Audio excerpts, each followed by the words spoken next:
There you go. There we go. Thought for a second that we were stuck. Yeah, I was like, I was like, what's going on here? Let me get there we go. I need the right warmth on my ring light. Otherwise, I look like Casper the Ghost. What is good, people? How are we doing? Good morning. It is a hump day. Happy hump day. Dude, I can't believe it's Wednesday already. I swear, since working with the 5ers and streaming every day over at the 5ers channel, weeks, days, months, years, decades, millennials have just all rolled into one. I swear to God, I don't know. It could be 2030 on the 30th of July, Friday right now. I've lost all concept of time. It's days seem to be going too fast. What's news, Rich? How are you doing, dude? Nah, dude, I'm good this morning. Didn't go to the gym again. My arm is busted. Yeah, lazy. I'm joking. How's that arm? I can't grip anything. Like, I have zero grip strength in this hand at all. So it seems as though I have buggered something up in my forearm. I am going to go to a physiotherapist potentially on Friday, maybe next week Monday, just to kind of like hear what they have to say, because no grip strength. Yeah, dude, take it easy. No grip. Yeah, whatever you do, there's no point in injuring yourself just so you can be like, oh, I want to get bigger. There's literally 0 point in that. Just look after your body, man. You only get one at the moment. At the moment, we only get one. So, medical advancement is not quite there yet for me to have my second body. Yeah, literally. But other than that, I'm good, mate. Woke up feeling good. Woke up feeling good. Weather is turning grey clouds. Nice coolish weather. I think I said on Monday we were going to have snow on a portion of our country. We call it the Drakensberg, which is a mountainous range that is the dividing point between the coastal sections of the country and the escarpment, which is basically the upper section of the country. And it seems as though we've already had some snow because it's cooling down quite briskly. So cool weather. Very nice, very nice. Dude, I actually... So I went to the gym this morning and did a nice pull day. So that was pretty good. Me and you hit the gym hard today. So my back's stiffening already. So I'm like, you'll see me every now and then just like try and stretch it. Because what I don't want to do is come back from the gym, sit down and then stiffen up. So every now and then I'll just be stretching around. So if you're wondering, if I got ants in my pants, no, I haven't. But dude, it was that warm now that I actually put the roof down on the way home from the gym. It is nice. That's how warm it is here in the UK at the moment. It's stunning. Also, fun fact for you, I forgot to close out my trade on gold from yesterday. Oh, dude, show us. No, I don't want to. Show us. I don't Show us. Do it. I'll tell you what I'll do first. First things first, I'll show you my trading view, and then I'll show you my MetaTrader.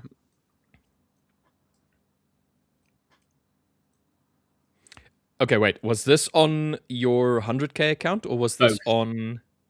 Both. Now, the only issue is I have my 100K account because it's a live funded account, and, it's a stream account that I've been trading consistently for the past 2 years-ish. 2 years-ish. And so I got it on my phone. So therefore, when alerts go off and I hit alerts, I can check the charts. And I was out of the office yesterday. I was actually out on the new family business that we've been setting up. So I gave a bit of dedication to that, given how nice the weather was yesterday. So I was up with family, and I thought, ooh, I just hit a ping. Never mind, it was nothing. I thought, it's nothing. Well, let me just check the trades anyway. I thought it was the trade, so you know what? I'm gonna go check the trade. Maybe it's a bit of sixth sense. And I checked the trade, and it was on my 100K because, like I said, that's what I've logged in on my MetaTrader on my phone, on my mobile app. Price was at this range here. I believe now. Like I said, I'll get my MetaTrader up. I believe I took out of the trade around here somewhere. Again, I without actually looking properly, I believe it was around here somewhere. Over $1,000 up. So I thought, beautiful. 1%. I was risking 1R, and in the end, I think I got about a 1-to-1R. Yeah. So it was about a 1-to-1 because I think I was risking about $500 per, maybe just over. So if I was risking 1-to-1 and it was 1,000 per trade, 2% risk, I would have bagged about $1,500. I think after commissions, etc., I think I actually bagged about 997, something like that. So beautiful trade, really, really nice, consolidated, discretion. This is my strategy I took out, especially once I saw this here. We had this low. Then we had a lower low, we had a pullback and a failure to break, and then into a consolidation. That was my indication to be like, yep, I'm out of here. I am not in this trade any longer. However, I completely forgot that I have, let's call it a bum account, a boob account. I've completely forgot that we had this new stream account, which I haven't logged in on my phone. So, okay, I saw this morning and I thought, oh, nice. Look at gold. My stream account, my boob account must be like, surely that's hit like a 1 to 3R. Surely that's hit some really nice TPs. I should be sitting on like 2.5, like 250 right now. So it's like 2.5% up plus the 0.5%. I should be sitting on like a net profit of 3% up. No. Price decided to consolidate, drop, hit my stop, then reach for the moon. And I was like, oh no. This is why you absolute bastard. This is why I have a discretionary strategy. This is why I, through my experience in trading, this is why I can take out of the trade manually. Because if I had set and forget this, I wouldn't have banked $1,000. I would have actually lost $1,000 on my 100K account. However, dude, that sucks. It does, and I thought it sucks because it's frustrating that I didn't follow my strategy on my brand new account. I think that's what's so frustrating about it, is that I forgot that I had that account. Oh, dude. But look, dude, I mean, I'm pretty much like slightly above. I think I'm 1% down on it. No, I'm not quite. I'm just under 1% down on the account now. So yeah, it doesn't bother me. I made that 0.5% up. Oh, no, I'm sorry. I made that 1% up. So that was really nice. But dude, it was so frustrating. I was like, man, gold, why? What are you doing? Oh, dude, that sucks. Like, I tried taking a US 30 trade yesterday with Samir on the play account, and that was a humongous failure. It was just one of those things. But that's the purpose of that account, is just to play around. And anyway, so yeah, like I still banked 1% on my normal account, so I was happy with that. We had a nice trade. That is good. Okay, so I'm going to start saying hello to everybody in chat. Okay, so I'm just going to go ahead and say this to anybody that's in chat at the moment that's asking about payouts, payout delays, or saying stuff like, I don't know, 5ers is a scam. When it comes to the payouts and the payout delays, please reach out to help@the5ers.com. Myself and Will here and any of the other hosts that's on the live stream, we can't help you with that. We have already explained what is going on. There has been multiple people, including the CEO of the 5ers, that have given the information as to what was going on with the payout delays. So nothing more to be said there. So if anybody has queries, please reach out to help@the5ers.com and they will assist you. We're not going to address any more of the payout delays because it's already been addressed. It's already been spoken about, so there's really no point. We're just repeating ourselves at this point. And then anybody that's coming into chat saying the 5ers is a scam, I mean, you are entitled to your opinion. You're dead wrong, but you are entitled to your opinion. But we would ask you to, if you do jump in on the stream, to be respectful and to, don't be an arse, basically. Yes, pretty much. Because like we actually discussed yesterday, myself and LJ, I believe Griff was in on the conversation as well. I think this is before he left. We're all human beings, and it was with Griff actually, because we were talking about the podcast.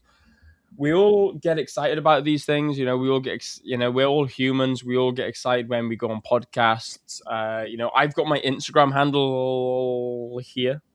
So you can go check my Instagram. I'm a real person. I'm a real normal human being, just like you guys.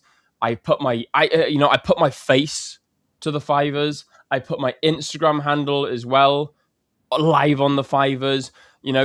I wouldn't do this if I didn't believe in what we're doing here. If I didn't believe in the company and the 5ers, I wouldn't have joined them and become a full-time member of the 5ers family. So remember, how do you feel if someone came out and started calling your family and criticizing your family and having a go at them and saying that they're all this, that, and the other? You wouldn't like it. So just remember, guys, look, the 5ers is something that we believe in, and it's something that we're so passionate about. We're not founders, we're not partners, we're not affiliates, nothing like that. We're just genuinely people who love the 5ers and have been invited to join the family. So just remember, when you're slagging the 5ers off, you're also slagging, something we truly believe, solely in.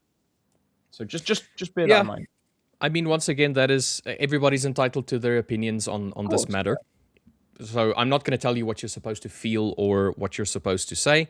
I'm just going to say that if you're going to rock up here and want to be an asshole, then you're going to get ignored, because it was already addressed. And all you're doing now is you're just being a pain. You're being insistent, and you're not having any patience. So it was addressed multiple times. Nothing more to say on the matter. So yes. Exactly. So absolutely. Now let's move on to some positive. Tell me that you hit some nice TPs yesterday, Rich, because nope. Nope. Just straight up no. Tell me that you guys hit some TPs yesterday, because like I said, I took out for over $1,000 profit. So I'm actually up 1% for the month. So I'm actually I'm in some nice profits. So I'm pretty happy about that. But it's the beginning of the month. We could still lose. So there's still a chance for me to be down. There's still a chance for me to break even. But I've actually technically hit my quota for the month on all my other accounts. So like I said, I got an account with trade copiers. Let's assume, I'm not going to tell you my portfolio size, and I'm not going to tell you how I work it, but let's assume I have 3 $100,000 live funded accounts. That's not impossible. It's realistic, something that everyone can do. Now, you imagine I made 1% yesterday, which is $1,000. I made $1,000 in what, hour half, something like that. You imagine that spread across 3 accounts. That's $3,000. You've made $3,000 in 1 hour. That's 3% in 1 month. You can be done for the entire month. So just to put into perspective, the possibilities of utilizing portfolios and funded accounts. So on that account, I have made 1%. So very good day yesterday. I'm not saying I'm sad about it. It's still a fantastic day. I've still earned some great profit. However, if you're sad about that, mate. Yeah, I was going to say, let's get that nipped in the bud straight away. I am pretty happy about what happened yesterday.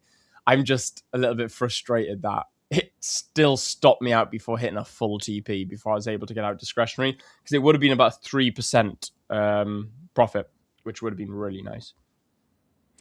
I try not to look at the hindsight stuff anymore. What I do, however, is I try to, if I have trades that feel like they should have been winners and they end up being losers, I try and figure out why it is that it ended up being a loser. So even if they are a winner and it didn't seem like it was supposed to be like that, maybe there was a news event that happened that was unscheduled and then sudden movement. I don't tend to count those ones as winning trades, even though they're winning in the account. It was a news event, unscheduled news event. Let's put it like that. That led to that winning. So I don't feel as if that trade was one that went in my favor because of my analysis. Let's put it like that. Yeah, but if a trade goes against me and I feel like my analysis was sound and I see, okay, maybe my entry was a bit late. Maybe my stop loss placement was a little bit too tight, whatever. Then I would consider looking at the hindsight information and trying to see if there's something that I can adapt for future trading. However, if I tick off every box saying it was exactly according to my strategy, it was exactly according to my bias, it was exactly according to my entry, everything, just everything about my confluence, my strategy, everything was aligned, then I just don't bother. Then it's like, okay, cool. Price went against me. I'm done. No problem. There's no point in looking at it in hindsight, because that hindsight feel makes you want to address the next trade as if the previous one mattered. Yeah, literally that. Yeah, so you start thinking of like, you start thinking like, okay, maybe I should move my stop loss a little bit more now. And then the problem with that is that you're now moving away from your initial plan that you had. Mm-hmm. Yeah, and no, you don't know. And I think it was Ashley that spoke about this previously. You don't know what change this is going to have with all of the trades that you would have had in the past, as an example. So if I move my stop loss from, I don't know, 40 points to 45 points, how does that impact all of the trades that I would have had in the last 6 months? Because you're thinking of it going forward. Okay, I got stopped out 2 or 3 trades in a row at 45 or at 42. What if I move it to 45? But you don't think about all of the trades that you had in the past that went to 40 and then potentially could have gone more. So you don't think about the hindsight trades. You only think about what's going forward. Yeah, no, that makes sense. Have you Martin Ice saying, I need confirmation on NAS. Can you have a look at it? Yeah, sure. I'll bring up NAS. Real quick. I'll actually, what I'll do, I'll show you guys on my phone, because it's going to be a faff and a half to try and actually, I can't be bothered to bring my whole system up. So what I'll do while you bring that up, I'll actually bring my trade history from yesterday up. What's it? It's May today, isn't it? May the 5th. May the 5th be with you. There we go, guys. You can see. I don't know if you can see that okay. It's a bit blurred. Yeah, Hang on. I got this. There you go. There we go. 285 and 699. There you go, Bosh. Nice. Yeah. So NASDAQ at the moment, from yesterday, we once again broke through all-time highs, which was on Monday. We broke through that quite convincingly, started pushing up higher. Today, we have made a bit of a gap, and then we immediately went into consolidation. So we pushed up strongly higher, had a strong retracement back to the open basically of the day, and since then we have tried going back up to the highs of the day and have just consolidated. That's on the hourly. There's no real point of looking at the 4 hourly because nothing really much has changed.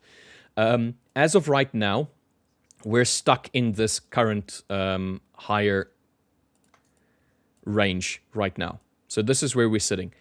I'm looking for sells, to be dead honest. I'm looking for price to potentially start producing downward price action. So we've had this upward tick. You can think of this as an M. So I'm looking at potentially coming back down here and filling this gap that we created this morning.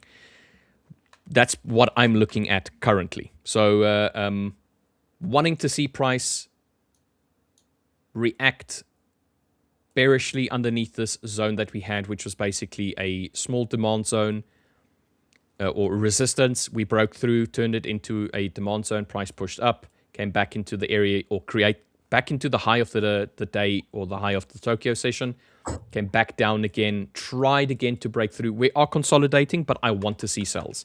So I'm just going to wait for price to start producing some sort of bearish momentum, and then I will try and get in on the sell. Probably get in on the 5. So high, failure to break. Maybe we can respect this EMA. I don't really know. I don't really like the price action that it is the way that it is right now. I need to have some sort of break.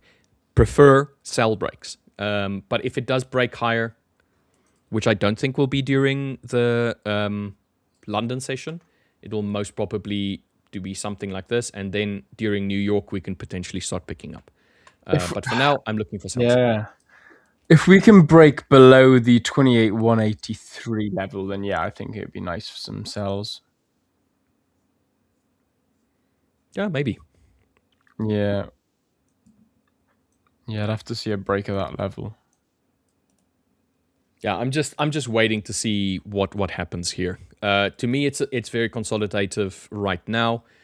Yes, we already had like this massive movement here in relation to what we normally have. We do have a gap that was not filled. We can potentially come and fill this gap before we eventually start picking up. But because it's so slowed in this area specifically, I want to wait and see for it to start picking up. I mean, even if you draw some sort of like trend line, it does look like it's expanding up.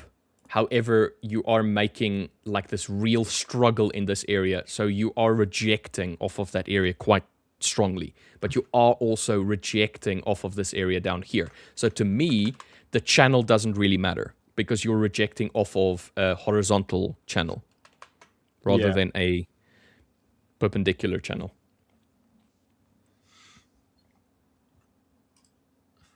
That makes sense. Just seen. So I was just catching up with some of the comments. After doing my bit of a breakdown in gold. Henry's saying, "Will, you might need to widen your stops if that happens frequently." Yeah. You know what, Henry? I think I should just take them off altogether. What? No more stops? Yeah, no more stops. You cannot hit a stop loss if you do not wear one. Yeah, but then you might just lose that set account of yours, mate. Like, I don't know if you want that. Elvin saying, poor Will. I thought you'd gone with huge profit because you planned to go long. It's really sad. Elvin, I really appreciate those kind words, my man. It is a bit sad. It is. Like I said, I took okay profits on one account, took a loss on the other. I thought I was going to wake up this morning and have some really nice profits. Like I said, on the boob account, on the I don't know why I call it a boob account. It's still an account, on the stream account. It should have been 1 to 4 hour. I should have been like up net like 3%. Should have, could have, would have, should have. Nonetheless, so that's a shame. It was really sad. And then same goes on the 100k account. Should have been up about 3-ish%, 4%. So I have a question for you, Will. Go on. You normally have your stop loss basically at a level that is impossible. No, like invalidating your trade. What happened? What made you decide to have your stop loss, for argument's sake, at a swing point?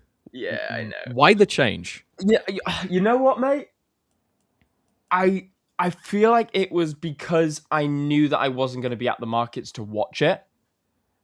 And I think because I was full risking, it was a full 1% risk. I didn't want to have to worry. I didn't want to have, and this is what I've spoken about. I'm discretionary on when I'm at the charts. The minute I'm not at the charts, so that I talk about having a discretionary stop loss and a hard stop loss. That hard stop loss is down under in the depths of hell somewhere as a last resort. As a oh shit. Yeah. Oh my god, what has just happened? Sort of stop loss. Yeah. Thank God I've got this because I would have blown my account. That sort of stop loss. Whereas I have a discretionary stop loss, which is usually just a trend line with an alert set at a point that I think, okay, if it swings below this point here, it invalidates it. The potential selling off. So what happened yesterday, I think, was just I know that I was leaving the office. I'd done everything I needed to do for the day. The sun is shining. I'm not a natural desk jockey. I'm not a natural person that sits at the desk all day. My comfort zone is out and about and, enjoying the rays of the sun. So I think it was just a matter of the fact that I didn't want to be sitting there worrying about what's going on in the markets. So I thought, okay, I'm going to move my stop to a point that if it hits there, it's invalid, so it's wrong, and I'll be taken out, and then off I pop. However, now hindsight, perhaps I should have just put an alert. Because I still had my phone on me. Stop loss down under. Yeah, dude, Henry, I'll send my stop loss in the post to you, and you can look after it for me. Yeah, we need somebody to take care of Will's stop loss. Yeah, someone from down under though. They got to be far away from me, the other side of the world from me. Yeah, so I think that was the reason. And hindsight, perhaps I should have just known that. I had my phone on me anyway. It wouldn't have been difficult for me to set an alert and just manually navigate through the trades then, a bit like I did with my 100K. So I don't know. Maybe I'll do that. Maybe I'll log on to my onto my new 5K stream account and see what I can do there. Fair. Yeah. Fair. Seeing away. What a name! I love that. Well said, Will. Respect, my guy. Do you want to go through GU and then I go through EU? Yeah, I can do, actually. I'm glad you said that because I much prefer GU than EU. So, all right. So let's bring up Sir William's chart and then he can walk us through GU. Let's have a look indeed. So, GU is really nice. Two very possible options here. Probably more probable to be looking at buys, to be looking at longs. However, let me just get rid of this box. There we go. However, we are clearly bullish. So, trend is friend. If I sell this, it's going to be counter trend trading. So I've got to be very careful. How to identify the trend? Basically, just put a bloody trend line in the order of from lower low to higher low to higher low to higher low. Simple as that. Once you start seeing that price is moving upwards and the arrow is facing that way, then you're in an uptrend. Vice versa, downtrend. So now that we can clearly identify that we're in a down, for God's sake, I said downtrend. After all that I'm saying about an uptrend, I go and say downtrend. Anyway, after identifying that we're clearly in an uptrend, now what are we going to be looking for? Simple buys. So let's jump onto the hourly. Hourly, what can we be targeting? What can we be looking at? What are invalidation zones? What are our points of interest? Like I say, when I do a top down and I'm looking at sort of almost scalp intraday. So intraday for me is holding within a few hours because it's only an hour session in the morning session, or right now it's only 30 minutes left of this of my session before LJ comes on. So what I want to be doing is thinking, right, okay, can I get something in the next half an hour? If I can, how long am I going to be holding it for? Can I get in and out, or is it going to be one of those where I end up holding it throughout into potentially New York session? So what I want to be doing is usually at the beginning of the week, I'll go on the 4 hour, I'll mark out my highs, my lows, my areas of interest. I don't touch the 4 hour for the rest of the week then. I don't need to because I don't need to wait that long for a trade. So on the 1 hour, that's my highest point, my highest time frame on the daily. I am going to be looking at my areas of interest, my highs, my lows, my swing points, and simple as simple. I'll draw them out for you, and then I'll probably mark them up. So we've got this area consolidation here. Let's draw that a bit neater. There we go. Area consolidation here. We got this high here. Then we've got the simple order flow structure, which is higher high, higher low, higher low, equal high, higher low, and then new higher high. So order flow is clearly, as of now, creating very strong bullish momentum, bullish movement. Now we've taken Asia highs and we seem to be taking the high of week as well. So this is, this is the weekly high that we're creating right now because, obviously this open here is from Monday. And if we can take Monday's high, Boom, there you go. There's the new weekly high that's been taken. Could we tap into potentially a fib area or an imbalance? So can we get our fib zone out? If we go from high to low, we haven't... Let me try and draw that a bit neater. There we go. High to low. We've got a nice golden zone fib zone. It's also in an imbalance area. Try again. It's also in an imbalance area. Oh, the imbalance is down here. There we go. And it is above the weekly high, or the weekly open, let's call it. So what I want to be doing then is thinking, right, okay, can price come up to the level around 36,119? Right now, as getting some movement now. That literally, as I was about to say, as it stands right now, highly possible. Very, very possible. What's going to happen then? If we can Go away, come back. There we go. Go away, come back. If we come up to this golden zone area here, what's going to happen? Are we going to consolidate? Are we going to break lower? Are we going to start putting in lower lows and we're going to start selling off? Are we going to reverse the trend? Or are we going to consolidate like this, pull back into an area of interest before continuing higher? What I don't want to be doing is that is an area of interest for me on the 1 hour time frame, which is my highest time frame of interest for the daily. What I don't want to be doing is selling here or buying here, because if I buy on the highs and I get a pullback, my stop loss is going to be huge, my risk to reward is going to be crap, and potentially I'm going to be stopped out.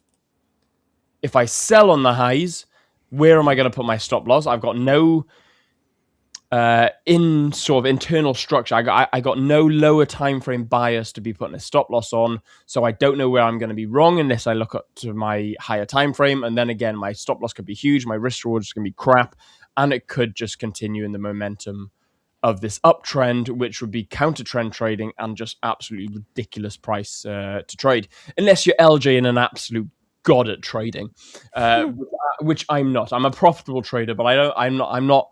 I don't seem to catch the very tops and bottoms like LJ does. So I need to wait for a little bit more confirmation. I'm a little bit more mortal when it comes to my trading. Yeah. So what I'm going to be looking for now is I'm going to be waiting to see what happens at this high. If we can consolidate, that's perfect. Because then what I'm going to be thinking is, right, we're consolidating. We're holding up price now. What can I see happen? I want to see price drop lower. Where do I want to see it drop lower from? There we go. We've got our areas of interest. We got our, and this is on the 15 minutes still right now. So we've got 15-minute area of interest here. We got 15-minute area of interest here. I'm not going to go into the highs and lows till I get to the 5. So these are our areas of interest. What do we want to see there? We want to see a pullback into an area of interest here or an area of interest down here. What do we want to see then? Either continuation higher, break and close, pullback, continuation, entry around here somewhere, or a complete invalidation of it, a complete disrespect, pullback, continuation lower. And then maybe pullback, entry level around here somewhere. So that's what I want to be seeing on GU. Right now, there we go. We've just tapped into the golden zone.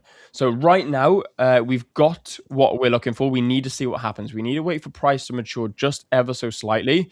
EU hasn't taken Asia highs as of yet. Maybe it has now with this bullish momentum. It's taken Asia highs on EU. I am in this EU right now as we speak. Okay, sweet. Oh, okay. I'll hurry up with my analysis then, so you can. No, you don't have to hurry up. You can take your sweet time, mate. Take your sweet time.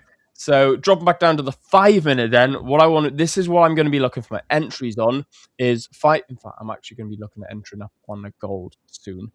What I want to be doing now is be looking at seeing if we can get a pullback into this area. You know, we've got this really nice bullish close, really, really nice bullish movement. I'm guessing you're long on EU now. Yes, I am long. Yeah, I had thought. So, you know, we've got this really nice bullish price. If we can pull back, continue.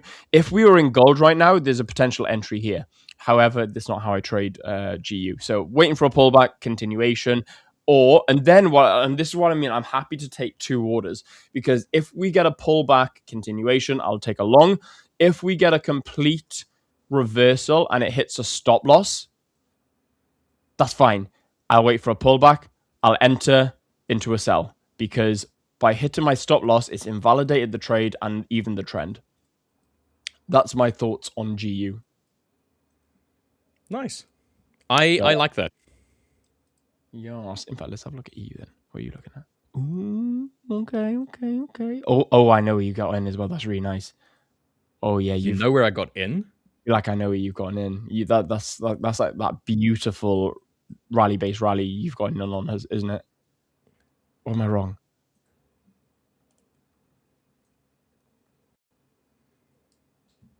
Oh, bloody knew it. God, I'm so good. I'm too good. I know you too well. Yeah. So this TP1 over here is basically, if I go on to the 15-minute, is it the hourly?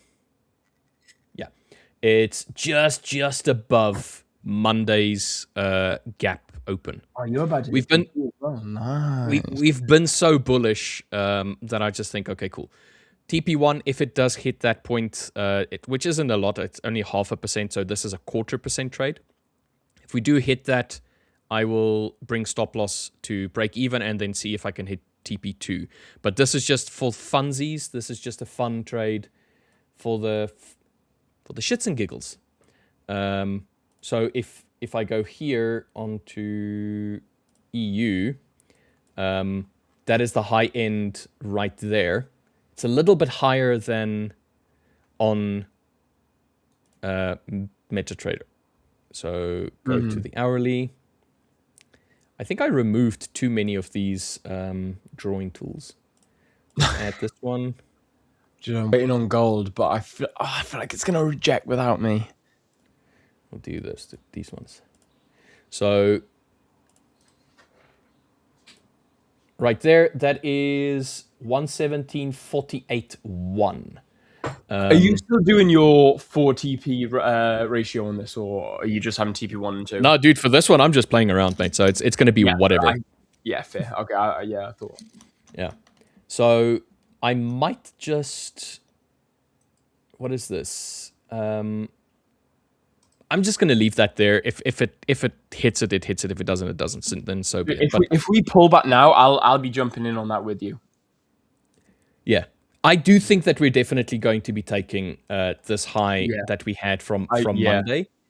Fully agree with you there. I want to see it push through, retest, and continue up to maybe try and get to the highs of Friday, which was the weekly highs of last week. I think I want you to have a break-even bounce, though. I want you to have a BEB. A BEB. It does look like it is rejecting right here, but I would like to see if this is going to just... I want that. I don't want to give you the satisfaction of getting your break-even bounce. Yeah. I don't want to give you that. But we are very, very bullish now. We're getting a lot of like areas to potentially test. Like, would you want to get in somewhere down here? This is probably what you want to get in. Literally top of that zone. Yeah. I don't mind that. I don't mind that. Probably your entry. I'd probably look at getting in around about your entry. Yeah, right there. Yeah, around there. I'd probably want to get in. Yeah, I mean, fair. Maybe a little bit lower. I would want it to first take my first TP1, then go down to that point and then pick up, because then at least profit's secured. Fair. Which we're getting close. It depends. I'm not going to rush it because I really like this gold, how this gold trade is setting up. So, gold. You said sells, right? No, buys. Buys. Okay. For now. Yeah, buys for now. Well, we'll see how these ones set up. Yeah, I want to get quicker at learning how to use this risk management or this position sizer. I think TP1 just got taken. Oh no! Just fractionally missed it. Like 491 with my take profit at 493, so 2 pipettes. Missed it by 2 pipettes. Bastards. Tragic, mate. Tragic. Yeah. Anyway, you know what we should do? Go on. We should put some skin in the game for days like this. Like one of us, whomever wins. Oh, is it like okay? Yeah. Gets a forfeit. So a bit like what we used to do on a Friday. Yeah. Okay. Come on. You can do it. You know that you're going to do that, surely. That's a give me. You're too. I can't see you not taking this. On which one? Your TP1. The I TP1. I can't I mean, see you it's not hitting TP1. I mean, it's tantalizingly close. If it's just going to tease me and then run off. I'm gonna take. I'm just gonna manually enter. TP1 has been taken, so I am just going to draw my stop loss just underneath this area over here. For now, if it starts pushing up and it has a pullback and then continues up, then I would move this one to break even. There's a question here from Joshua asking, what is the indicator you're using that is showing risk? So this indicator here at the bottom is one that you can get with the 5ers. On the 5ers, in the 5ers hub, you have a section where you can download some stuff. It is this show floating risk. This one. So if you're in a trade, it'll show you the floating risk, and then there's another one that shows you your max lot size, where it indicates the max information. So you can get that from the 5ers hub. It is free to use, and then I just use the position sizer for my entries, so which is also a free to use indicator, EA of sorts. But yeah, okay. So TP1 taken. That was a small little one. It is a $8.40 with a 0.32 commission on that one. So just slightly above $8, which is not bad. So we're going to leave this one and see if I can hit the next one, which would be at $16.32. I've just entered in on the gold long as well, by the way. I part of me thinks it's gonna, if I didn't enter now, it's gonna leave without me. So gonna watch it, risking 1% on it again. Hopefully, just TP a 1-to-1, just quick. See if I can get a 1-to-1 on it. Where is your stop loss currently? At the low of the London session or lower? Yeah, no, previous low. Yeah. On the so 5. What? Oh, on the 5. Yeah, it's around 46.56. Yeah. So yeah, 46.56.88. Right there. Yeah. Okay, fair. Yeah, I'm gonna see how it. So we just had a new candle open now. It's a bullish candle. How far are we on the hourly? We've got 15 minutes before this hourly candle closes. I mean, if you look at the hourly, it has been quite bullish. So 1, 2, well, let's take that one as well. 1, 2, 3, 4, 5, 6, 7, 8, 9, 10, 11. 11 hours of bullish price action on gold so far. Yeah. Maybe a bit of a pullback and then a continuation. Yeah, I wouldn't be opposed to a pullback. I don't want a pullback, of course. I think when gold gets going, it runs to the moon. So I'm going to see if I can catch a last leg up. We've had a bit of a consolidation. Ideally, I wanted it to pull back to around 46.68. Have I got that right on TradingView as well? Yeah, 46. Sorry, so 50% is here. 46.78 I've got on TradingView. So 46.78, I would have liked it to have pulled back to before continuing up. It's a little bit of a pullback before continuing, but we'll see. We'll see. We'll see how it goes. I'm not gonna overtrade, revenge trade. I'm not gonna tilt on it. I'm just gonna let it do its thing and see how it goes. Hopefully the trading gurus are on my side today. Yeah, hopefully. We'll see. I mean, on the hourly, it was very bullish. I do feel like there is the potential for a pullback. How deep? This box that I have marked up here is the halfway point on the fib level, which also coincides with a base level on, what was this, Mondays? A base level of Monday, so a breakthrough, maybe a retest and continuation. But I also have this area over here that had a little bit more interaction.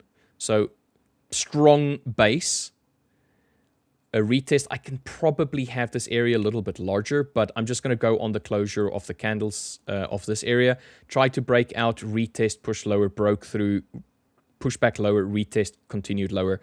I can see us maybe pulling back to this point. That would be like a 0.3 something % pullback. But I think if it's gonna be down to here. Such a volumetric reaction through this area where previously we struggled. So you can almost take this whole section like that as a struggle point. So if I have an area that large, I would rather just use the most recent disrespect off of a base, which is this area over here. I want to see what happens if it breaks this high. If we break the high on gold, I'm up. I mean, I'm up. £2 or £3 on one account, over $100 on the other account. So, okay, so we are yet to close above that area of Monday. We've swept it. We've swept it. We have not yet closed. I'm just going to delete that marking because I know that the candle closure of this one here is that high point. So we'll see whether or not it's going to drift all the way up there. Yeah. I mean, to be fair,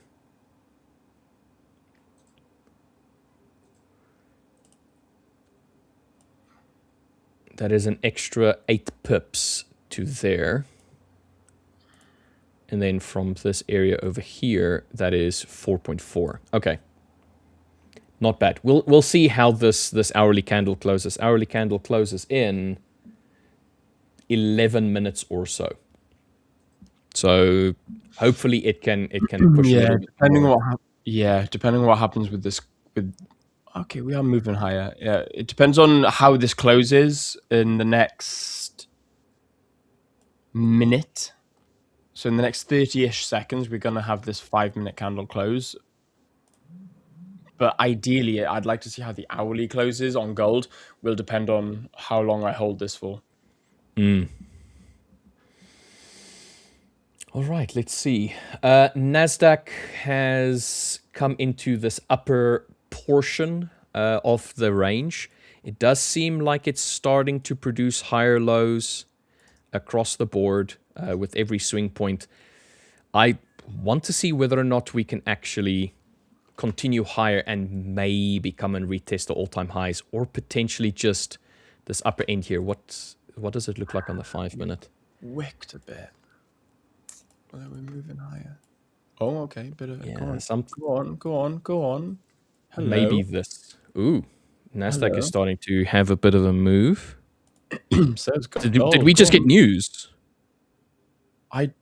Dude, I don't know. I've closed out at $500 just in case. 0.5%, $26. This may hit a full TP, but if this is news, I'm not risking the volatility. Jeez. Okay, I think we just got news. Yeah, I think so. I've just closed out now. We would have hit a TP. I mean, this one did hit TP. Yeah, we would have hit a TP, but I'm not, when it comes to high out of nowhere news, like unexpected news, I'd much rather take out, because I've seen it before. Price will go up and you're like, yeah, damn, oh my god, what's happening? And then it'll just drop. So when you look at it and think, holy shit, is this news coming out? Like, is this an unexpected news event? Then just take out the trade. It's safer. But I mean, I just bagged another 0.5%, so just nice. I'm 1.5% up now for the month and for the week. And on the account I just traded live, I've just bagged $28 on the 5K as well. So I'm $5 away from break even. Okay, so we're just going to wait now to see if there's any news that came out specifically. I'm not seeing anything on Forex Factory yet. But we are seeing gold picking up. We're seeing NASDAQ picking up, Euro USD picking up, Pound USD picking up. We should probably see yen falling. Okay, nothing crazy on yen yet when compared to the movements previously. Oh, man. More intervention, it would seem, from the Bank of Japan. We're not seeing much here. What are we seeing on the DXY? Yeah, the DXY is selling off. This is definitely a news event. or 100%. There we go. U.S. and Iran closing in on a one-page memo to end the war. Okay, so there it is. there it is. All right, so it's hard, man. It's hard. Trading during these times, so unpredictable. Okay, but hold on. Right. It's at least in the direction. No, fair. No, yeah, dude, that's what I mean, man. That's what I mean. Like, it's so much safer if you see high volatility and unexpected time, take out of the trade. It's so much safer because that could have gone up and then wicked and dropped with equal, if not higher, volatility and direction. You know, it's that this trade could have done anything and just wiped the floor with my stop loss and slipped me. Luckily, though, and thankfully, it continued in the direction that it came out at. So, that's annoying. I should have banked over 0.5%. I should have banked easy 1% on that. But look, you know, I'm not going to cry about it. Like I said, I'm just happy that I hit the $533. In fact, let me get my phone up. I'll show you guys again because I'm not sharing that screen. Actually, no, I can share that screen. It's not going to be a faff. Let me have a look. Let me just bring that up with you real quick. Which one is it? This one, I believe. There you go. Right, let me just bring my screen up for you guys. There you go. I don't know if you can see that okay. So $538, $4 commission, half a lot on gold, 533. And then if I bring yesterday into it, let's go from May the 4th. I know I didn't trade May the 4th, but there you go. So 1,508. So 1.5 bang on. So there we go. Yes. Happy daisies. Happy daisies. Kira is saying you could have aggressively trailed, no? On my account or yours? Let's just assume he's talking to the both of us. We could have, yeah. I suppose. Like I said, I wouldn't have wanted to because when volatility like that comes in, it's unpredictable as hell.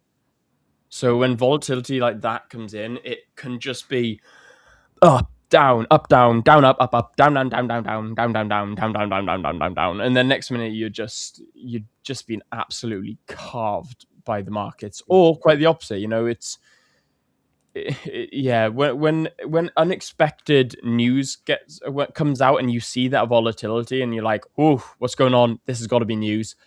Safest bet, you know, be afraid. It's okay to be afraid when that happens because that's not regular trading. When in doubt, pull out. It's not only a trading lesson, it's a life lesson. Yeah, very much so. I have one question though. When LJ rocks up, I want to hear LJ talk about his AUD trade. I can guarantee you, I'm 100% certainty telling you right now that LJ got a long on AUD. Yeah. And he probably got in again somewhere around here. Yeah, no, I guarantee it. Yeah, I guarantee it. So what I'm going to do now is I'm going to mark up what I think was LJ's trade. This is the luxury of knowing the fundamentals. You know, we're technical traders, so we get scared when fundamentals come out. Whereas LJ, even if there's unexpected fundamentals, he's there like, yeah, I saw this coming. So it's just, it goes to show the different strategies when it comes to having fundamentals. And that's why LJ is just cleaning up at the moment. Whereas most of us, like, you know, myself and Rich, not necessarily struggling, but we're finding it a little bit harder to navigate through the markets at the moment due to the fact that unpredictability. Whereas for someone like LJ and Dirk, who are fundamentalists and fundamental traders, they look at the technicals, they look at the fundamentals, they do a bit of a hybrid, and they say, "Yep, this is predictable." So this is what I'm predicting LJ's two trades are going to look like. I'm going to say, because I don't know exactly when LJ wakes up and when he starts trading, but what I am going to say is that he most probably looked at this slowed section down here with rollover and said, okay, if we start having a reaction pushing up, we did have high impact news on NZD this morning, which was their unemployment change. Now, I don't know if that has an impact on AUD. However, I do think that for LJ, he may have looked at this movement happening here, wanting to make sure that it takes the highs of the previous day and then continues maybe after test and continuation. So this little area of consolidation down here, he probably waited for a breakout of that. So maybe that candle, something like that. And he probably held it all the way to the highs until it started consolidating and maybe took out, I don't know, somewhere over there. I don't know. So somewhere here he took out. And then he probably looked at this area over here as consolidation with a break retest continuation and waited for price to come back down and started to show a propensity to maybe pick up. And then he got in again and he's probably already taken profit somewhere over there. That's what I'm guessing. This is LJ's 2 trades for today. I'm putting it out there right now. This is LJ's trade.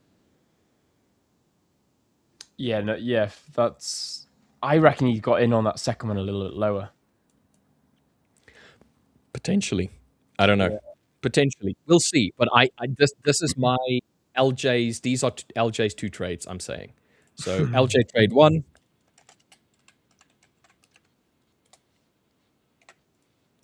And LJ trade 2. Yeah, nice. Well, like I was saying, guys, this is the luxury about trading, man. This is Dirk. Well, hello. Hello, Sir Dirk. Gold. Yeah. The gift that keeps on giving. Yeah. Gold giveth and gold giveth. Really? Yeah. And gold giveth and gold giveth, and only if you're Dirk. In which case, if you're William, it's gold giveth and gold taketh. I did something I shouldn't have done, actually. Oh, no. At around 10:30, I entered a long trade in gold just because of a hunch feeling. Because I thought like there's something brewing along, and I just got out of it. 10:30 GMT or my time. So what is your time? Is GMT plus 2 or 1? I don't know. Yeah, is it currently just before 11? It's exactly 11 now. Yeah. Okay, so we are the same. GMT plus 2. Okay. Yeah, it makes sense actually. Yeah. All right, so you got in at 10:30 here for a buy. Wow. Yeah, that was nice. And really, you can really trade. Don't say it so loud. You're going to jinx it. You're going to jinx it. But trading all at the moment, things are like running too good. I have to. I'm like slowly progressing into the state where I keep thinking like, hey, this is pretty easy, and this is always a sign of danger. You know, that the next drawdown is just around the corner. Then, yeah. I took a little trade on EU on the fun account that Will and I are trading, and I had 2 take profits. One got hit. Relatively got mutilated. The other one was just like wow, and I actually think I got a little bit more on this trade than expected. Yeah, I mean, slippage can be positive as well, no? No. My TP price and the price were the same. Hey guys, how's it going? Dirk. Wow, gold just paid me out 14K. Congratulations, man. That deserves a round of applause. Well done, mate. Take a look at the news. There's more. What is actually happening? Why is that like? Apparently, why am I winning money? Why am I earning money? What's going on? US and Iran closing in on a 1-page memo to end the war, according to Axios. So well, you just instantly know that's garbage. Say again? That's got to be garbage. A 1-page memo to end the war. I don't know. I can't see that being possible. The extra information is this. Deal would involve Iran committing to a memorandum or a memorandum. Moratorium. Moratorium, yeah. Yeah, moratorium. Wow, that's the first time I've ever heard that or read that word. On nuclear enrichment and the US agreeing to lift sanctions and release billions in frozen Iranian funds along with lifting restrictions around transit through the strait. Interesting. Okay. Interesting. What is not gold? What is it? What is oil doing with this? Where are you, oil? Just seen a comment here as well. Elvin, Will, keep keep going long. The highest probability gold might be hit TP2 47.23 in 1 hour time frame, according to my point of view. Elvin, absolutely, my man. What a legend. Hopefully you hit your TP, dude. I'm out of the trade. I did take out due to the volatility, as you're aware. Let me just bring it up. It did hit TP though. It did hit TP. That is very yummy. It was a 1-to-1, risking $1,000, hit $1,000. But yes, I did take out for $500 or $530. So I am out of the trade. Will I get back in long later on in about 2 hours' time? Quite possibly. However, it probably won't be on this account. $1,500 over the past 2 days. Truth be told, my monthly target average is around 1 to 2%. I hang on in the middle of that. So honestly, I'm pretty gravy. The only reason I'm going to keep trading this account now is because I am in drawdown and I have got to try and claw out of drawdown. So what I'm going to be doing is all my other accounts I'm done for the month. All the other accounts I got on Trade Copy of my entire portfolio is done. I'm not going to trade them. I will, however, be trading this live stream funded account to see if we can pull it out of drawdown. I should do that as well. I have still like 2 evaluation accounts flying around where I, like every couple of days when I get a reminder email that they are soon to be deactivated, I place like a trade so they stay active. Maybe I should use one of those, for live trading sessions here. I think that's a good idea. I do the exact same, man. I forget that I've got evals and I've got other accounts that I haven't hooked up, and I'm like, perhaps I should do something about this. There's one that I need where I'm currently translating one of my strategies into I'm gone into the intricacies of MQL to try to translate my Python scripts into expert advisors, which is basically driving me insane.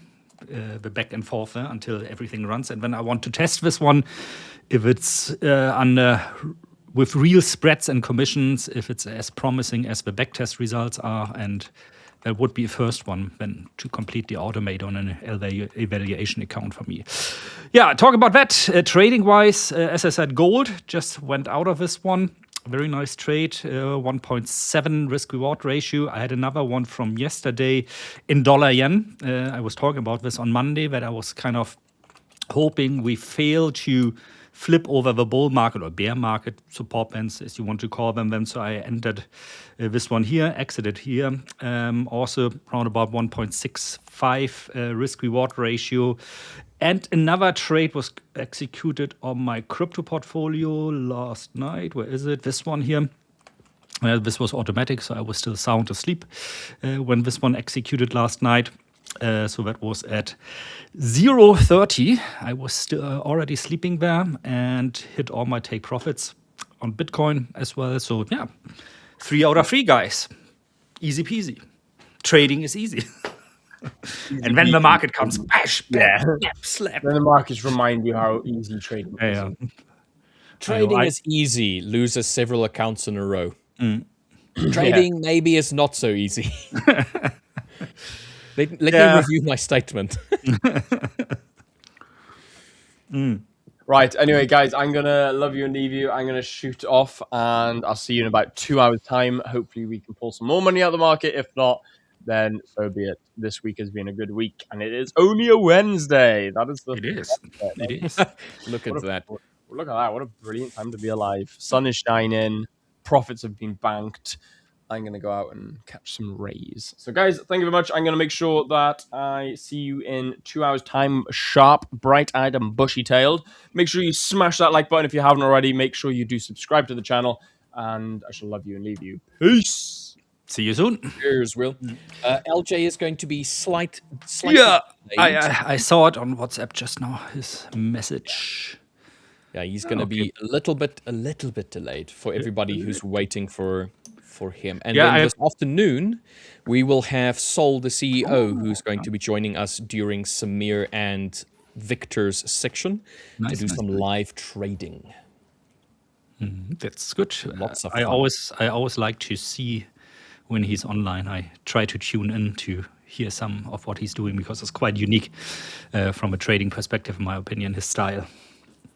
Yeah, he's as a scalper.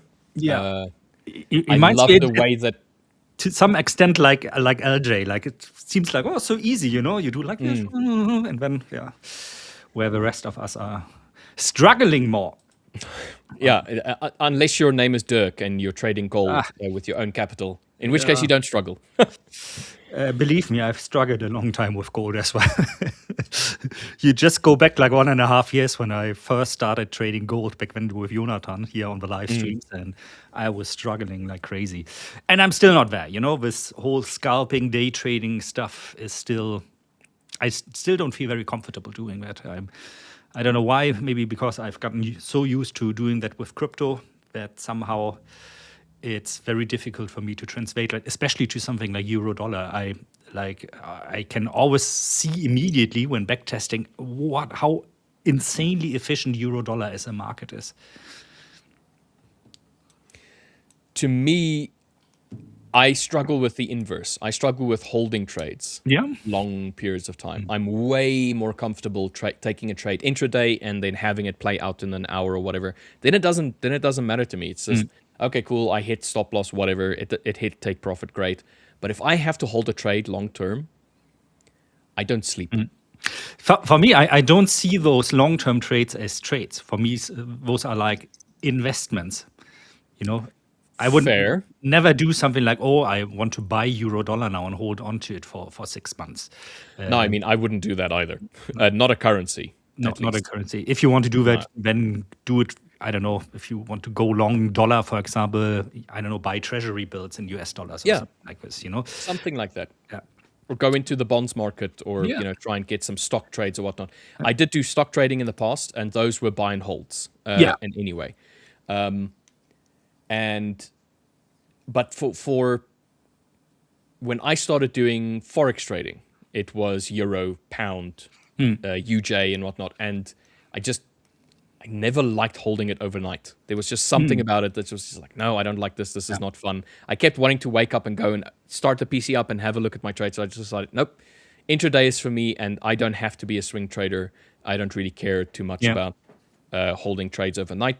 So I never worried about swaps. I'm never worried about whether or not I'm going to have a rollover issue. None of that.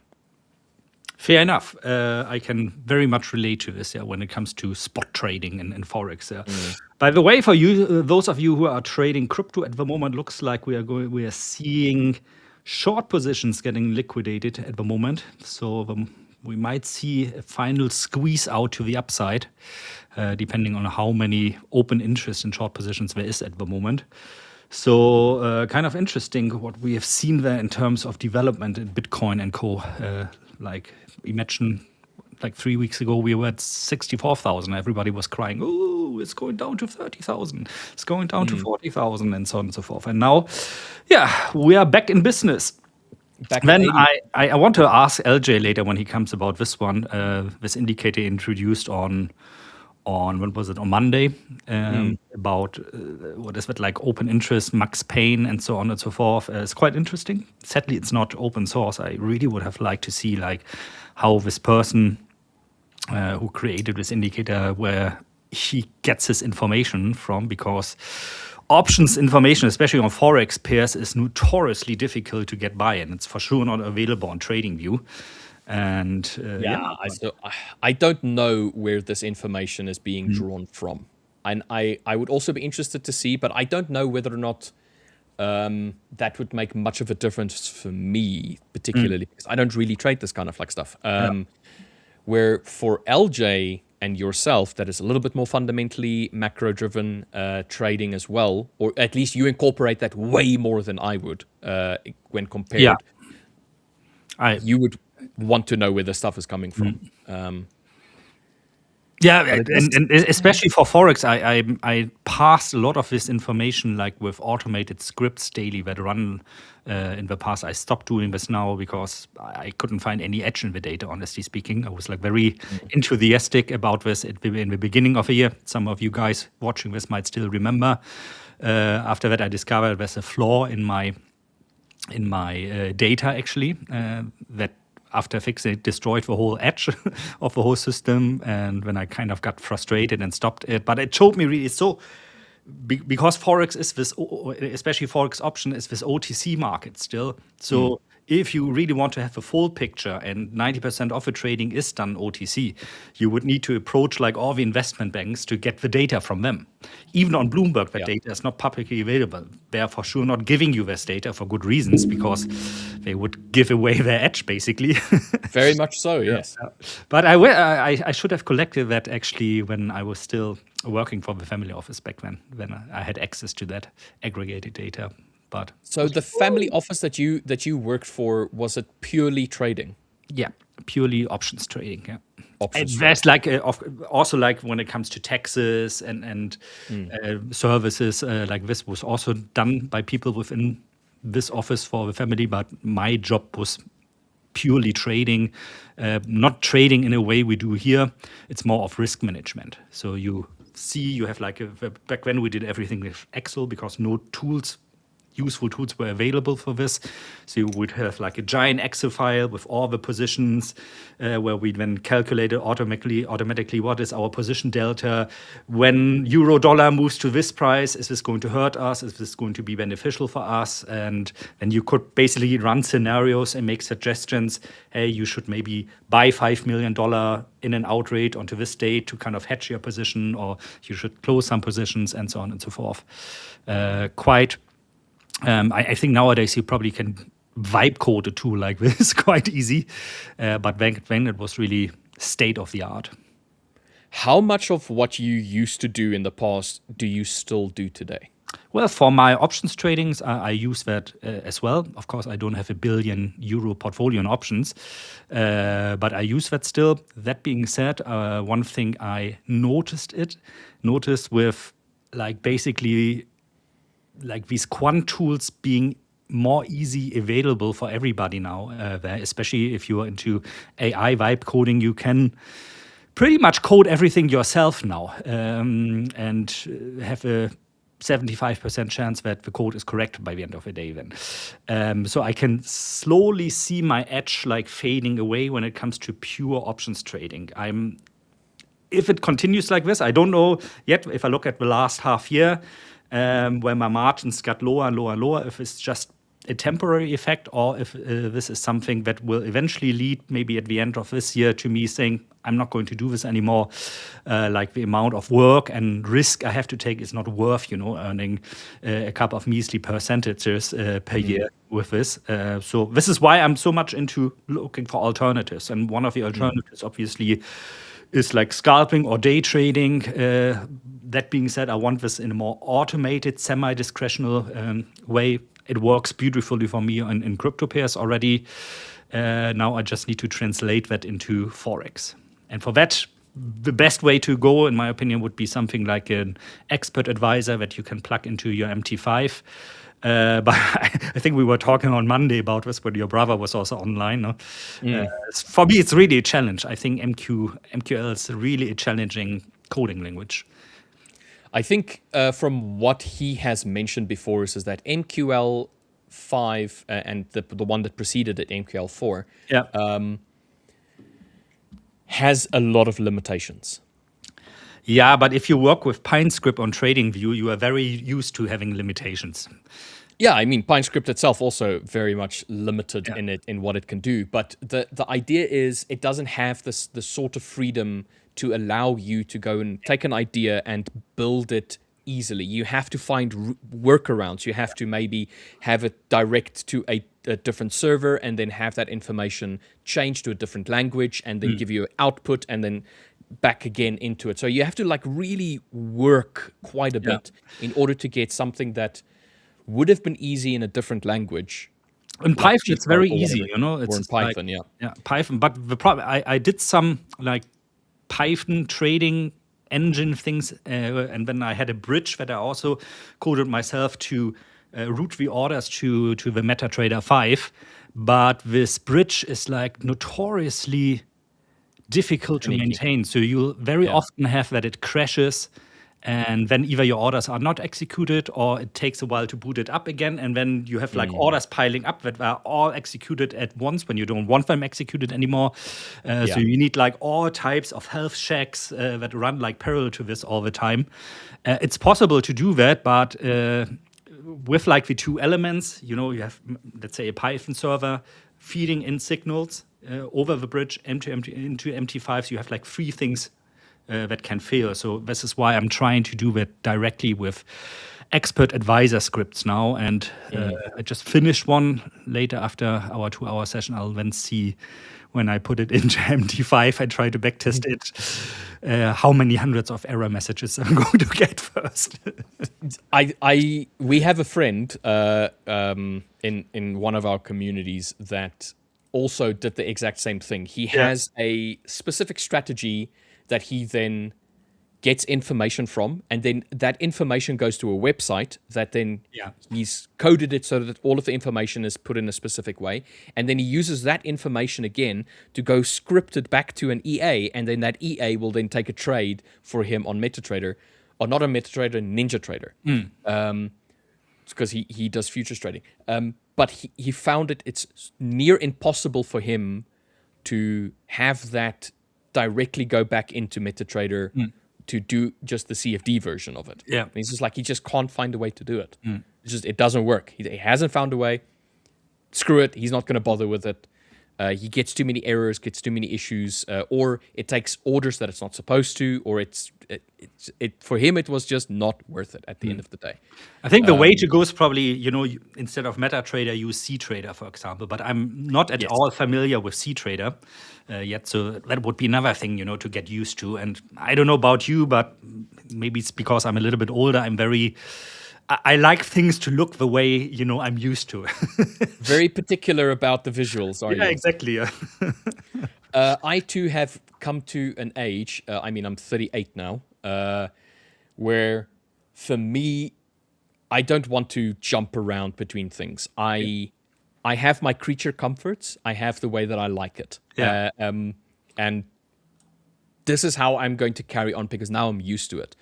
So I understand what you understand what you're saying. This is like it's the same reason why I don't even bother to learn how to do coding and whatnot. My brother is really good at it. If I need something, I'll be like, bro, assist. You know what? Nowadays, I think it's okay also if you use something like Claude Code. It really does a good job. You just need to make sure that you are very specific about what you want and how you want it done. So you're acting more like a project manager. And like the first couple of projects will probably totally fail, which is normal. It's like when you try new stuff, you fail, and then you learn from it. And like my first vibe coded project back then, I think I mentioned that before. I forgot that like all my crypto bots will be sending orders from the same IP address, which led to the crypto exchange blocking my orders because they thought like, oh, there's somebody spamming the order book, And so this is something called technical debt. I didn't think of it up front. So after the product was done, I needed to rewrite everything to address that issue, and it turned out it's not really addressable. I need to run like 10 bots in parallel on different instances, so they all have different IP addresses. But the type of thing, you do wrong one time wrong, and the next time you'll remember that, oh, there was this issue. And it's trial and error. Yeah, for me, especially in data science, tools like Claude, ChatGPT in the new version now as well, they have made my life so much easier. I can analyze data in a speed where I probably just like 3 years ago I would have set like 2 weeks on a project. Just to make sure I have clean data and to see is there like a fundamental edge already or am I seeing ghosts? And now I can do that in half hour, which is insane.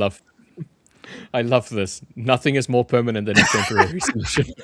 Really? Yeah. Yeah. It works, but I don't know why. Yeah, even in the industry where I used to work, we used to have these temporary. We needed to work for today. No problem. We'll get a temporary thing. We'll have it work for today. Multiple years later, it's still there. Why? Because that temporary solution ended up being that good. Yeah, exactly. But that's okay, you know. It's like, or you have like one giant JavaScript file, you know, that is like a billion lines of code and it works, but nobody dares to touch it anymore because nobody wants to go into Java again. Yeah, especially not JavaScript. Yeah. Whoever invented that one is, I think, likes to see people suffering. It worked. Huh? It worked. It worked until they were just fancier, better versions. Yeah, that also worked. Yeah, basically made JavaScript obsolete. At home, I still have a book in my shelf called like Java for Dummies, which I used to study long years ago, and you can see, you know, by the how the pages look, where I always stopped reading this book. It's like somewhere in the middle, you know, until the middle, the pages are all like looking like, you know, a little bit crumbled, like somebody touched a lot of time. And after this, the whole book is still pristine. Because I never got over the middle because I got frustrated. So are you then still a Java dummy? I am a Java dummy, yeah. I am very much a Java dummy. I'm in Java. I'm only, you know, I'm one of those wannabe coders that only knows Python very well. That's about it. And PineScript for that matter of fact. PineScript, yeah, for obvious reasons. Yeah, for obvious reasons, exactly. Yeah. I saw that you brought out a update on one of your scripts recently. Oh, I do updates all the time. And I brought out a new indicator, actually, which I think yesterday I published the new video. So I went into ICT once again because people loved it on my channel. So I thought, like, you know what, do one more on this. And I looked into what is called Goldbach levels. So let me maybe... From Johann... from the mathematician Christian Goldbach. Oh, Christian, not the Johann musical. No, not this one. Because people asked me about this, and I had, ironically, people asked like on YouTube, hey, can you do something on Goldbach and the power of three, an indicator on that? And I had worked in the past on something like this already, so I thought, you know, I might as well finish this one, which I did. As always, it's an open source indicator, so you can see the whole source code. You can modify it in any way you see deem fit. One thing I did additionally, and you'll find that on my YouTube channel in the video, I did a backtest of does this actually work? And it's funny. It's not so funny. It's like a coin flip. You know, sometimes it works, sometimes it doesn't work, but the expectation is always negative. So, and on the most pristine signal, which is an order block at the very high. So if we would get actually right now here, kind of a short signal. That's like the most pristine signal in ICT teachings. And that one has the worst hit rate and the worst expectancy. So you would actually be better off doing the exact opposite of what the teachings tell you about, which I kind of found funny. And but I wanted to include this into my video this time because I don't want people, you know, to take indicators like this and think like, oh, you know, this is like a whole trading strategy that I can just take the trades whenever a signal prints. It doesn't work like this. There's always this discretionary element that we've also talked about very often, that you need to judge, like, how's the market regime right now? Is Trump tweeting something and markets go crazy when technical concepts fail anyway all the time? Or I need like additional layers of confluence. And this discretionary element is, of course, very hard to quantify. Because everybody sees something else. And I think people liked it so that, you know, I was honest and not trying to sell something like, oh, you know, this is the holy grail of trading, which it obviously is not. I'm not personally using ICT anyway for coming up with trades. Speaking of ICT, we've got LJT. LJT. In the house. LJ Trading in the house. LJ probably bought himself a new Ferrari or something. That's why he's late. because he was. I bet you were trading gold again just now. Trading gold? No, Aussie dollar. Wait, don't say anything. LJ, don't say anything. Okay. I'm going to bring my screen up. Yeah, sorry, I hit traffic on the way back. It took me like twice as long to get home. Sorry about that. Okay. I predicted that you were in two buy trades on AUD USD, and this is trade number 1 here. I thought maybe you would have waited for this area of consolidation with rollover. I don't know what time you wake up, so I assumed you waited for this nice little push that we had here, a bit of consolidation and then an entry.